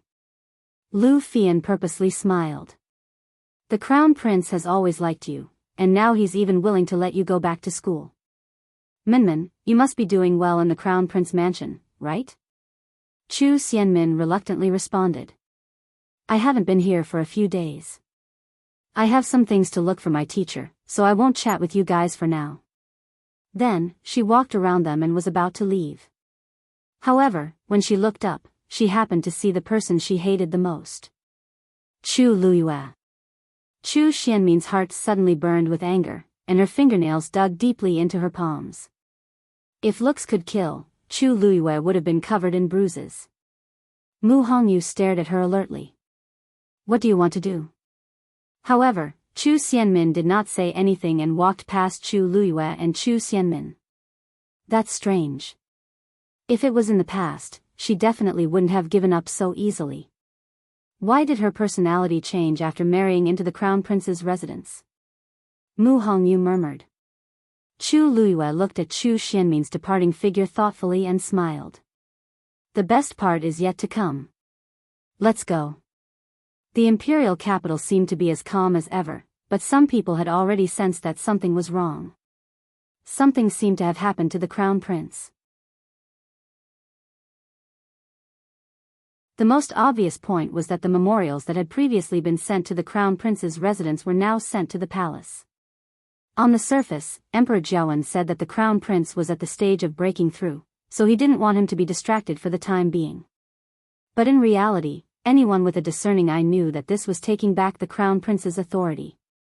Moreover, the Crown Prince had been in seclusion recently, refusing all invitations. Obviously, there was something fishy going on. However, the palace had sealed off all news, so the crowd had no way of finding out what exactly happened. They could only secretly guess and choose to wait and see. Some people, who were originally indecisive, started to plan for themselves and secretly took action. Third brother, what exactly is father planning to do?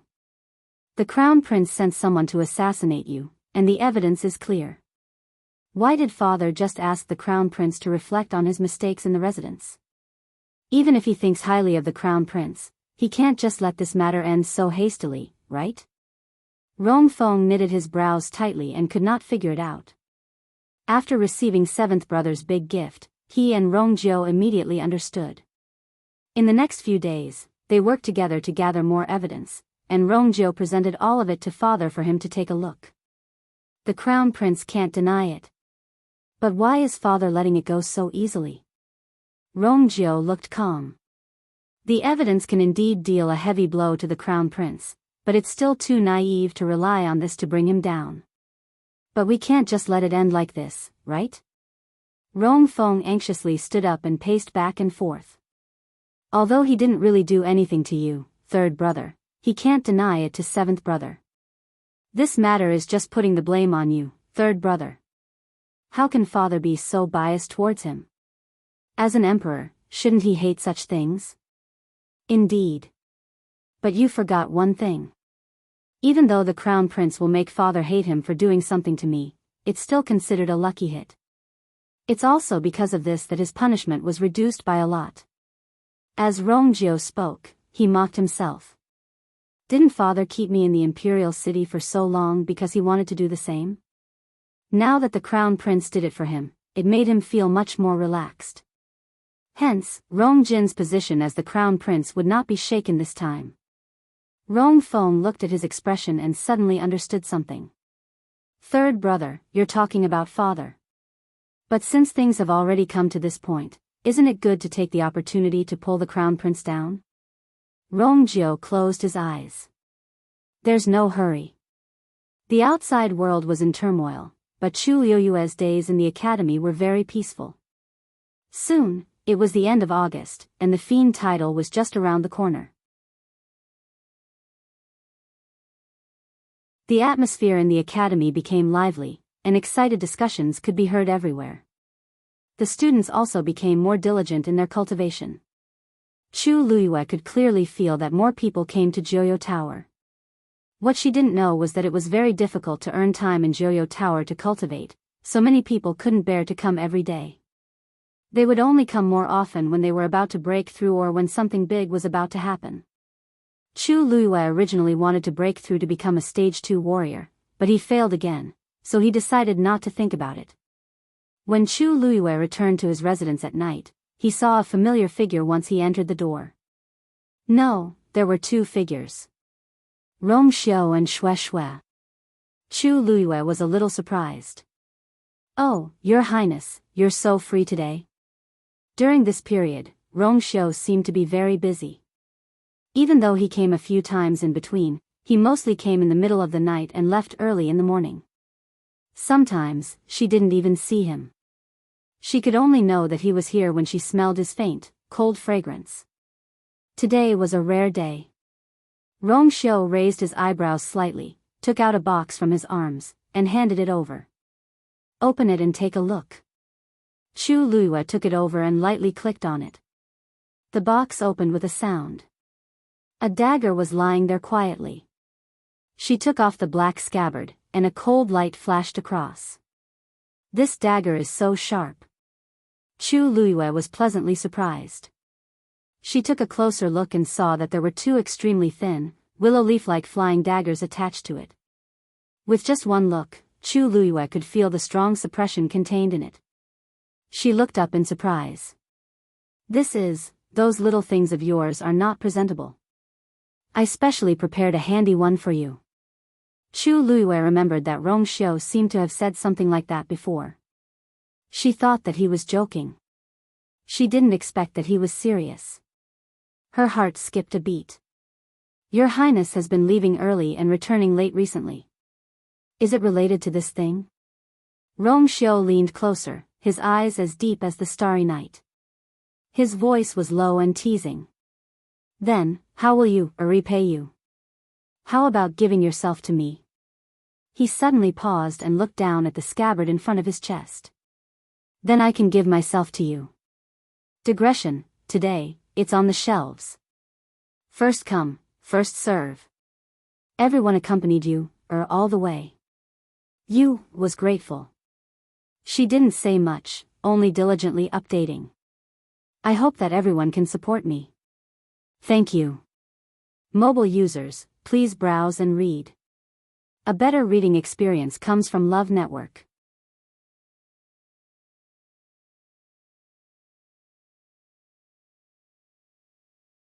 Chapter 123. Your Highness, it's better for you to make more practical requests. Chu Luyue held onto the scabbard and used a little force, wanting to push him away. Rongxiu knitted his brows slightly, but he didn't move back. Instead, he moved forward another inch. The two of them were already very close to each other, so they could smell each other's breaths. He openly displayed everything about himself in front of her as if he didn't care about anything else. Chu Liuyue's figure was reflected in his deep eyes. Chu Luyue was dazed for a moment. It was as if, even if she was holding a sharp blade in her hands, he would still come over without a care. Her daze caused her actions to be delayed for a moment. A dim light flashed across Rong Jin's eyes, and his thin lips gently curved up into an ambiguous arc. A faint sigh landed in Chu Liuyue's ears. How fierce. In the quiet and dark night, this sigh was like the spring wind that messed up the strings of a zither. It left an echo in Chu Liuyue's heart and didn't go away for a long time. Her heart couldn't help but beat violently as if something cunning had torn a hole in the stiff and cold wall in her heart and crawled in. She almost instinctively took a step back and avoided Rongxiu's eyes. Your Highness, with your distinguished status, countless gentle and virtuous women will go to you as long as you wave your hand. I, Chu Luyue, am fierce, ruthless, and cold-hearted. Your Highness, why are you wasting your time on me? Rong Xiu looked at her, and something seemed to be moving in his eyes. Finally, it turned into a light smile. But I can't see them. I only see you. What can I do? Chu Liuyue's heart tingled, and she couldn't help but look at him.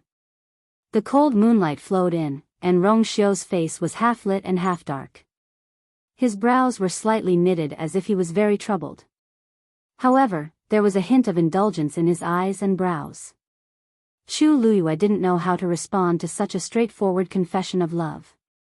The two of them quieted down, leaving only an ambiguous atmosphere brewing between them. It was as if even the wind at the end of summer had become gentle. Chu Luyue had heard of confessions before. In her previous life, her status was noble, her strength was extraordinary, and there was no need to talk about her appearance. She had attracted the admiration of many young men. Logically speaking, she shouldn't feel anything if she were to encounter such a scene again. But Rong Xiu's words seemed to have an inexplicable power, which could always easily stir up her mood. Chu Luyue lowered his eyes. Not to mention that Rong Xiu had saved her several times, just the peach blossom hairpin on Rong Xiu's birthday and the exquisite dagger today showed that he had put in a lot of effort. If it were any other woman, they would be moved by what he had done for her. It would be a lie to say that she didn't feel anything. But she had experienced the most unforgettable betrayal in the world. Now, she couldn't easily give all her trust. Faced with Rong Xiu's kindness, her first reaction was not to accept it happily, but to escape. When Rong Xiu approached her, there was a faint trace of fear in her heart. That fear came from the unforgettable pain in the depths of her memory. And she couldn't tell Rong Xiu about this. Moreover, after her rebirth, the most important thing for her was revenge. If she was too close to Rong Xiu, he would definitely be implicated. This was also unfair to Rong Xiu. Countless thoughts flashed through her mind. In just a moment, Chu Luyue looked up at Rong Xiu again. Her expression was calm, her eyes were clear, and the corners of her mouth curved. Your Highness really knows how to joke. Her cold voice shattered the originally ambiguous atmosphere. Rong Xiu stared at her. Both of them were smart people. There were some words that didn't need to be said. They already understood each other's meaning. Chu Luyue waited for Rong Xiu to turn and leave. Any man who had done so much for a woman but was still rejected should not continue, right? Moreover, Rong Xiu was of noble status. However, unexpectedly, Rong Xiu didn't look angry or embarrassed at all, as if he didn't care about Chu Luyue's words.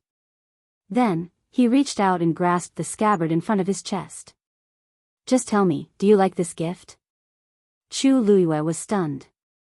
But seeing Rong Xiu's insistence, she could only nod. Your Highness' gift is always good. It's good that you like it. Rong Xiu chuckled, then suddenly reached out and pinched her cheek. When I made this, I put in a lot of effort. Today, you have to accompany me to rest as a token of your gratitude. Chu Luyue was shocked. This, you made it yourself? Because she was too surprised, she didn't have time to complain about Rong Xiu pinching her cheek. Seeing the girl in front of him in a daze, Rong Xiu's mood finally improved. He turned and walked upstairs. I'm very tired today. I'll tell you tomorrow. Chu Luyue sneered in her heart. Why would he talk about this tomorrow? Your Highness, if you're willing to talk about it tomorrow, I'm afraid I won't have the chance to listen. Rong Xiu stopped and looked back at her. Chu Luyue also walked forward. When she reached him, she paused and raised her chin slightly. The academy will set off for Wanling Mountain tomorrow. We have to leave early in the morning. So, you'd better tell it to yourself. After saying that, Chu Luyue didn't look at Rong Xiu's expression. She went upstairs, entered her room, and directly locked the door. Rong Xiu only reacted when he heard the sound of the door being locked. He looked at the tightly shut door and raised his eyebrows. After a moment, he couldn't help but laugh. She was really as calculative as always. She refused to lose even a little. At this moment, Xue Xue, who had been trying to reduce its presence, suddenly jumped from the first floor to the door of Chu Liuyue's room on the second floor. It scratched the door with its claws. No! No! Its claws were so sharp that it left a few neat scratch marks on the door.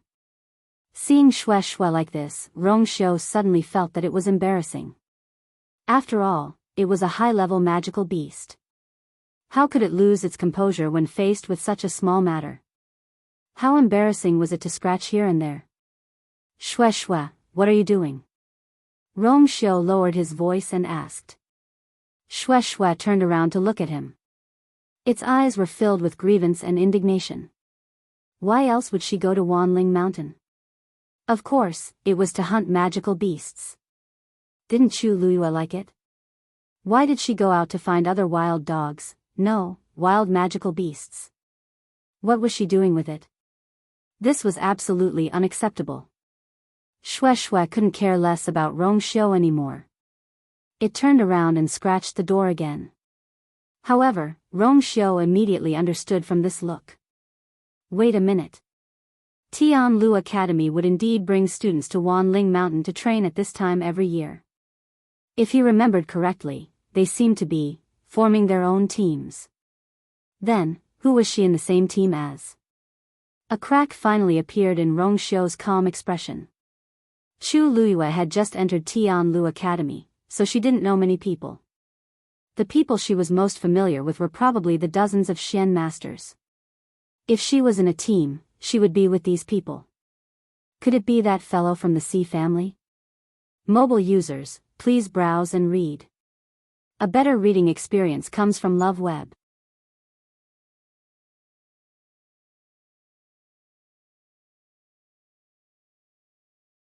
Chapter 124. Wanling Mountain was a 2-day journey from the imperial city. Tianlu Academy's teachers would bring the students who volunteered to go there for training. Some people wanted to hunt fiend beasts that they were satisfied with, while others wanted to use this rare opportunity to improve their skills. Fighting with fiend beasts could increase one's potential and unleash more power. Sometimes, this could even help cultivators break through their own bottlenecks and advance to the next level. Thus, most of the students in the academy had signed up. Early in the morning, the students had already gathered at the first glimmer of light. The older students were fine, but most of the new students could not hide their excitement. I wonder if I can hunt a 4th-grade fiend beast during this fiend tide? Haha. Just you? Don't even think about it. Only the most talented and powerful people can hunt fiend beasts of that level. Heh, that might not be the case. Maybe I'll be lucky and encounter one. What's more, the people in our group aren't weak. If we join forces, there's a chance of success. I don't want to think too much. I just want to find a few powerful fiend beasts to fight with. Tisk, when you encounter a high-level fiend beast, you might not even have time to run. Ha ha ha ha ha. Everyone was discussing and teasing each other. They were obviously looking forward to this trip. Outside the lively crowd, a few people were exceptionally quiet. Why isn't Luyu here yet? It's almost time to leave. Mu Hongyu looked at the sky and was a little anxious. Yesterday, she had specially told Chu Luyue twice about today's departure time and that she could not be late. Now that everyone had arrived, why was she still nowhere to be seen? Is she delayed by something? A tall and skinny young man beside Mu Hongyu asked. His skin was very white, and he looked very gentle. He spoke slower than the average person, but he sounded very gentle. This person was Liao Zhongshu. Mu Hongyu shook her head. What could be more important than the fiend tide now? Logically speaking, she shouldn't have forgotten. Chu Luyue did not seem like an unreliable person. Do you know where she lives? Why don't we go look for her directly? Liao Zhongshu said placatingly. Mu Hongyu covered her face. You forgot that she's a mystic cultivator and lives in a different place from us. These days, she had become much closer to Chu Luyue, but she had never asked where Chu Luiyue lived. Liao Zhongshu fell silent for a moment. He had really neglected this. What's there to be troubled about? If we really can't do it, the four of us can form a team. We're short of one person. Could it be that we're not allowed to go? A burly, dark-skinned youth beside Liao Zhongshu said in a gruff voice. Jianghu, are you a tiger? Mu Hongyu rolled her eyes at him. Everyone else said there are 5 people, but there are only 4 of us. How much of a loss do we have to suffer? Don't forget that when we reach Wanling Mountain, we fight in small groups. Jianghu trembled from her reprimand. He scratched his head and muttered softly, then we can't find another person. Mu Hongyu glared at him. At this juncture, everyone has already formed a team. Where are we going to find another person? Jianghu finally shut his mouth. Everyone, come forward to collect your items. The few of them turned their heads to take a look. After we collect our items, we really have to set off, Liao Zhongshu said with a frown. Mu Hongyu bit her lip.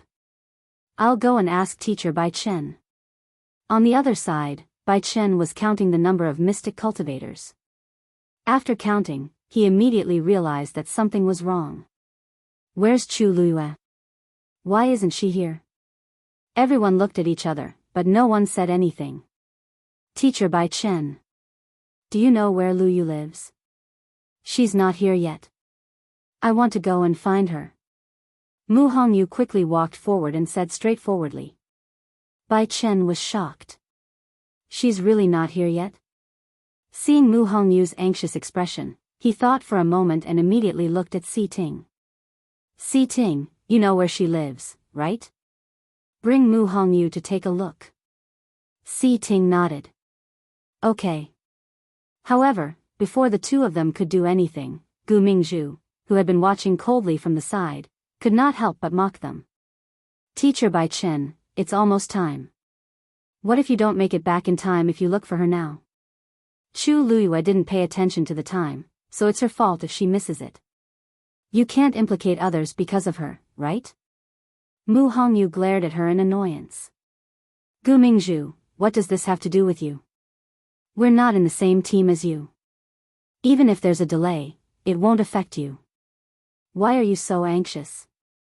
Gu Mingzhu's face turned red. Am I not telling the truth? Chu Luiyue is in the same team as you. If you want to look for her, go look for her yourself. Don't drag others into it. With that said, she snorted and pursed her lips. I think she's afraid and deliberately didn't go. Mu Hongyu suppressed the anger in her heart. I don't have time to talk nonsense with you now. I'll deal with you when I come back. Si Ting, bring me there first.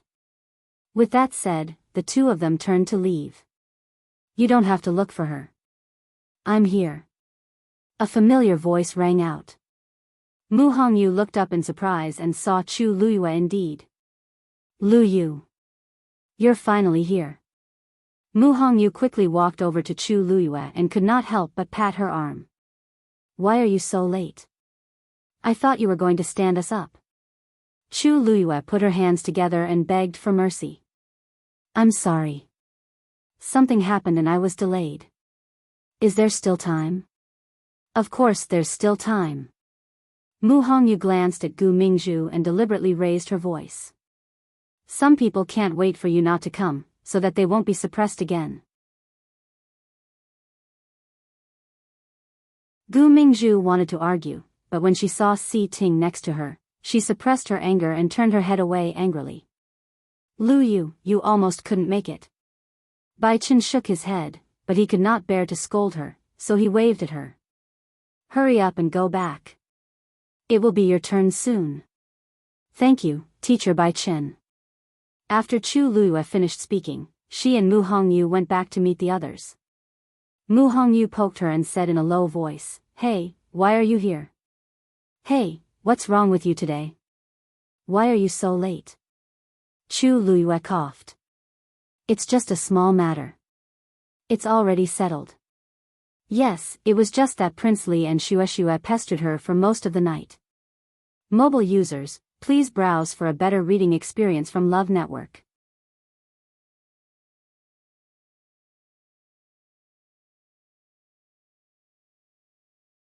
Chapter 125. This pair of master and servant, one human and one beast, had the same temperament. After knowing that she was going to Wanling Mountain today, they started to cause a ruckus. If she had not stopped it in time, the door would have been smashed by Shue's claws. Shue seemed to be very dissatisfied with this matter and threw a tantrum. Chu Luiyue spent a lot of effort to pacify it. As for Rongxiu, Chu Liuyue's ears heated up, and she closed her eyes. How could there be such a shameless person in this world? Luyu, why are your ears red? Mu Hongyu asked curiously. Chu Luiyue immediately shook her head. It's nothing. I came in a hurry. Mu Hongyu nodded understandingly and wrinkled her nose. You know that we have to leave early in the morning, so why did you come so late? If you didn't make it, I wouldn't have let you off. Chu Luiyue assured her that it would not happen again, so Mu Hongyu was relieved. With Mu Hongyu's introduction, Chu Luiyue met Liao Zhongshu, Hu, and Gu Mingfeng. Just as Mu Hongyu had said, these people were all stage 3 warriors, especially Gu Mingfeng. His aura fluctuated, and there were signs of him breaking through. As the team leader, Mu Hongyu queued up to collect the items. This time, Sun Zhongyan was in charge of leading the team.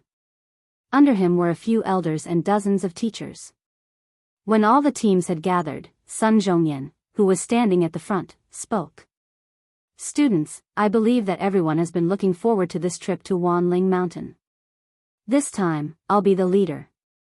Other than me, Tianlu Academy will send 3 elders to each be in charge of one batch. Under each elder, there will be 10 teachers, and each teacher will be in charge of 3 teams. There's a signal tube in the things I gave you. If you encounter any danger, just pull it. Chu Luiyue looked at the thumb-sized black tube in her hand. There were 2 lines at the bottom. Pulling one line means asking the teacher for help. If he was in a life-and-death situation, he would pull both strings. The Academy's elders will immediately locate your location and head over to rescue you. Sun Zhongyan's voice was thick and clear.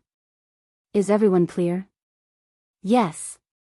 Sun Zhongyan paused for a moment, his expression turning serious. The Thousand Spirit Mountain Ranges terrain is steep. During the demonic beast tide, it's even more dangerous. The slightest carelessness could cost him his life. So, no matter how much you want to hunt a satisfactory magical beast, you must remember that safety comes first. Everyone responded in unison. This student will remember your teachings. Sun Zhongyan nodded in satisfaction. Set off. There were so many people, and none of them could fly. Naturally, they could only walk. Fortunately, the aptitudes of the students of the academy were excellent, and their progress was not slow. In addition, there were many people and the atmosphere was lively. It was a joyous journey. The topic of discussion was obviously related to Wanling Mountain and the magical beast tide.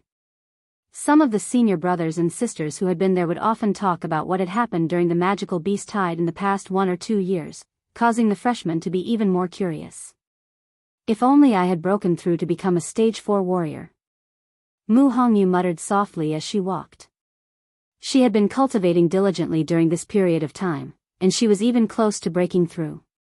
But for some reason, she was still a little short. Originally, she had planned that if she could successfully break through, her strength would increase greatly. Then, she would be able to choose a better and more satisfactory magical beast during this magical beast tide. But now, it seemed that this was not going to work.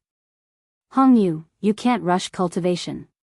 Liao Zhongshu gently reminded her. Of course, I know that. But who doesn't want to break through? Don't you want to? Liao Zhongshu did not argue with her and only shook his head with a smile. Mu Hongyu sighed. Why can't I be like Lu Yu? Although I'm a stage 1 warrior, I have the strength of a stage 3 warrior. I might even be stronger. Chu Luiyue smiled but did not say anything.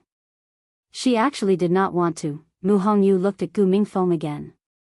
Oh right, weren't you about to break through previously? Why haven't you done anything yet?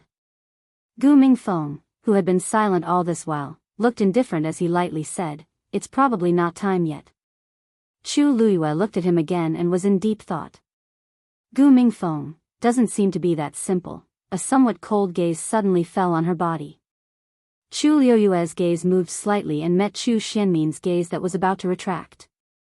That pair of eyes still had hatred and resentment that had not faded away in time. Chu Xianmin did not expect Chu Luiyue to be so sharp and hurriedly turned her gaze away. This was a rare opportunity that she begged for from the crown prince. She had to make good use of it. Chu Luiyue sneered in her heart. Chu Xianmin really did not give up on her evil intentions. Rong Jin did not come this time, which showed that the severity of the matter was far beyond her expectations. She just did not know what the situation in the imperial city would be like when she returned. After 2 days of trekking, the crowd finally arrived at the foot of Wanling Mountain on the morning of the 3rd day. Looking up, the mountains were undulating. Some were steep while some were beautiful. The entire mountain was covered in lush greenery. It was truly beautiful. Standing here, Chu Luiyue could already feel a subtle aura. Sun Zhongyan was still instructing the students bit by bit. The fiend title will appear in 2 days. Everyone, get ready to enter the mountain range. Remember, act according to your capabilities. You must not enter Wanling Mountain's hinterland. You must leave Wanling Mountain in 3 days. Yes. At the foot of the mountain and in a different environment, the students' voices were much louder. Every team started to move separately and quickly disappeared into the forest. Let's go too. Mu Hongyu's almond-shaped eyes were bright, and she was eager to try. Chu Luiyue looked up. The towering mountain range was as quiet as a sleeping beast, making one feel uneasy. She took a deep breath and suppressed the uneasiness in her heart. She followed Mu Hongyu and the rest into the forest. Wanling Mountain was vast. Chu Luiyue and the rest quickly separated from the others. The surroundings gradually became quiet. Only the sound of their feet stepping on the thick layer of leaves could be heard. The leaves swayed with the wind, and the mottled sunlight shone down. After walking for 2 hours, Mu Hongyu finally could not help but ask, Master Dongfang, you said that the fiend tidal array is here. When the fiend tidal comes, fiends will appear in the periphery of the mountain range. We've been here for a while, but why haven't we seen a single fiend? Chu Luiyue was about to speak when she suddenly felt a cold aura. Her expression turned stern as she looked in a certain direction. Come out. Mobile users, please browse and read. A better reading experience comes from Love Network. You're tuning into the Biyao's Wuxia Chronicles YouTube channel. Don't forget to subscribe and join us on this journey to catch the most captivating stories.